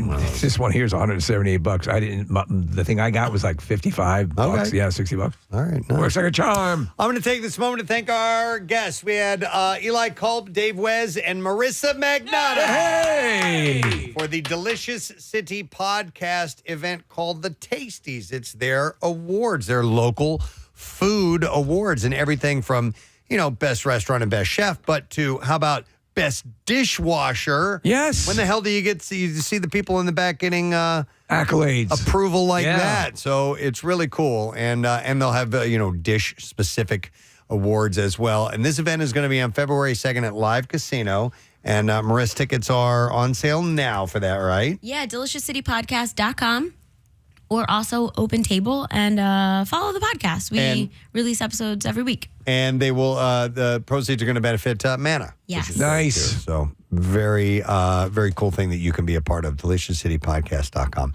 Hi, Pierre Robert. Hello, hello. Nice to see you. Nice to see you. I think there are 2 record store days. Okay. You were talking about that. There is the one in April, I think you said, right? Did you say? Well, this one is coming up. It's the third Saturday every April, and then there's also one on Black Friday. Oh. So that's sort of like a well, there you go. Unceremonious one. It coincides with a massive shopping day, but they make that a second record store day to Steve's point. Yeah, I thought I had heard of a second one, and I thought it was around Thanksgiving. So there you go. The more the merrier, right? More the merrier. Yeah, it's nice to see small businesses thrive. Totally, the cool thing. Yeah. All right, letter of the day, my man. Here we go. Preston and Steve on 93.3 WMMR. Now the Daily Letter. And the Preston and Steve Show is brought to you today by the letter R as in record. Perfect. And we're going to give away $500 from Paramount Pictures. Better Man, true story of Robbie Williams. Better Man is based on the true story of the meteoric rise, dramatic fall, and remarkable resurgence of British pop superstar Robbie Williams, one of the greatest entertainers of all time, it says here. In theaters everywhere now from Paramount Pictures, by the way. What's happening on this Monday morning? Well, we'll play some records. We got vinyl later. We've got REM, workforce blocks of Coheed and Cambria and Crosby, Stills, Nash and Young in the forecast. Love it. Thank you, Pierre. And I'll thank our sponsors. President Steve Show brought to you today by Duncan. And the Preston and Steve Show runs on Duncan. Also brought to you by Acme Markets Fresh Foods. Local flavors tomorrow. Tat Tuesday. Yep, we'll do that. We also have local social media celeb Dave Ogleton stopping by. He is known as the Fit Dad CEO. And he will be in our studio. Cool. We'll talk to him. We'll see what else we can get into. So that's it. We're done. Ray John, have yourself a great day, and we'll see you tomorrow, gang.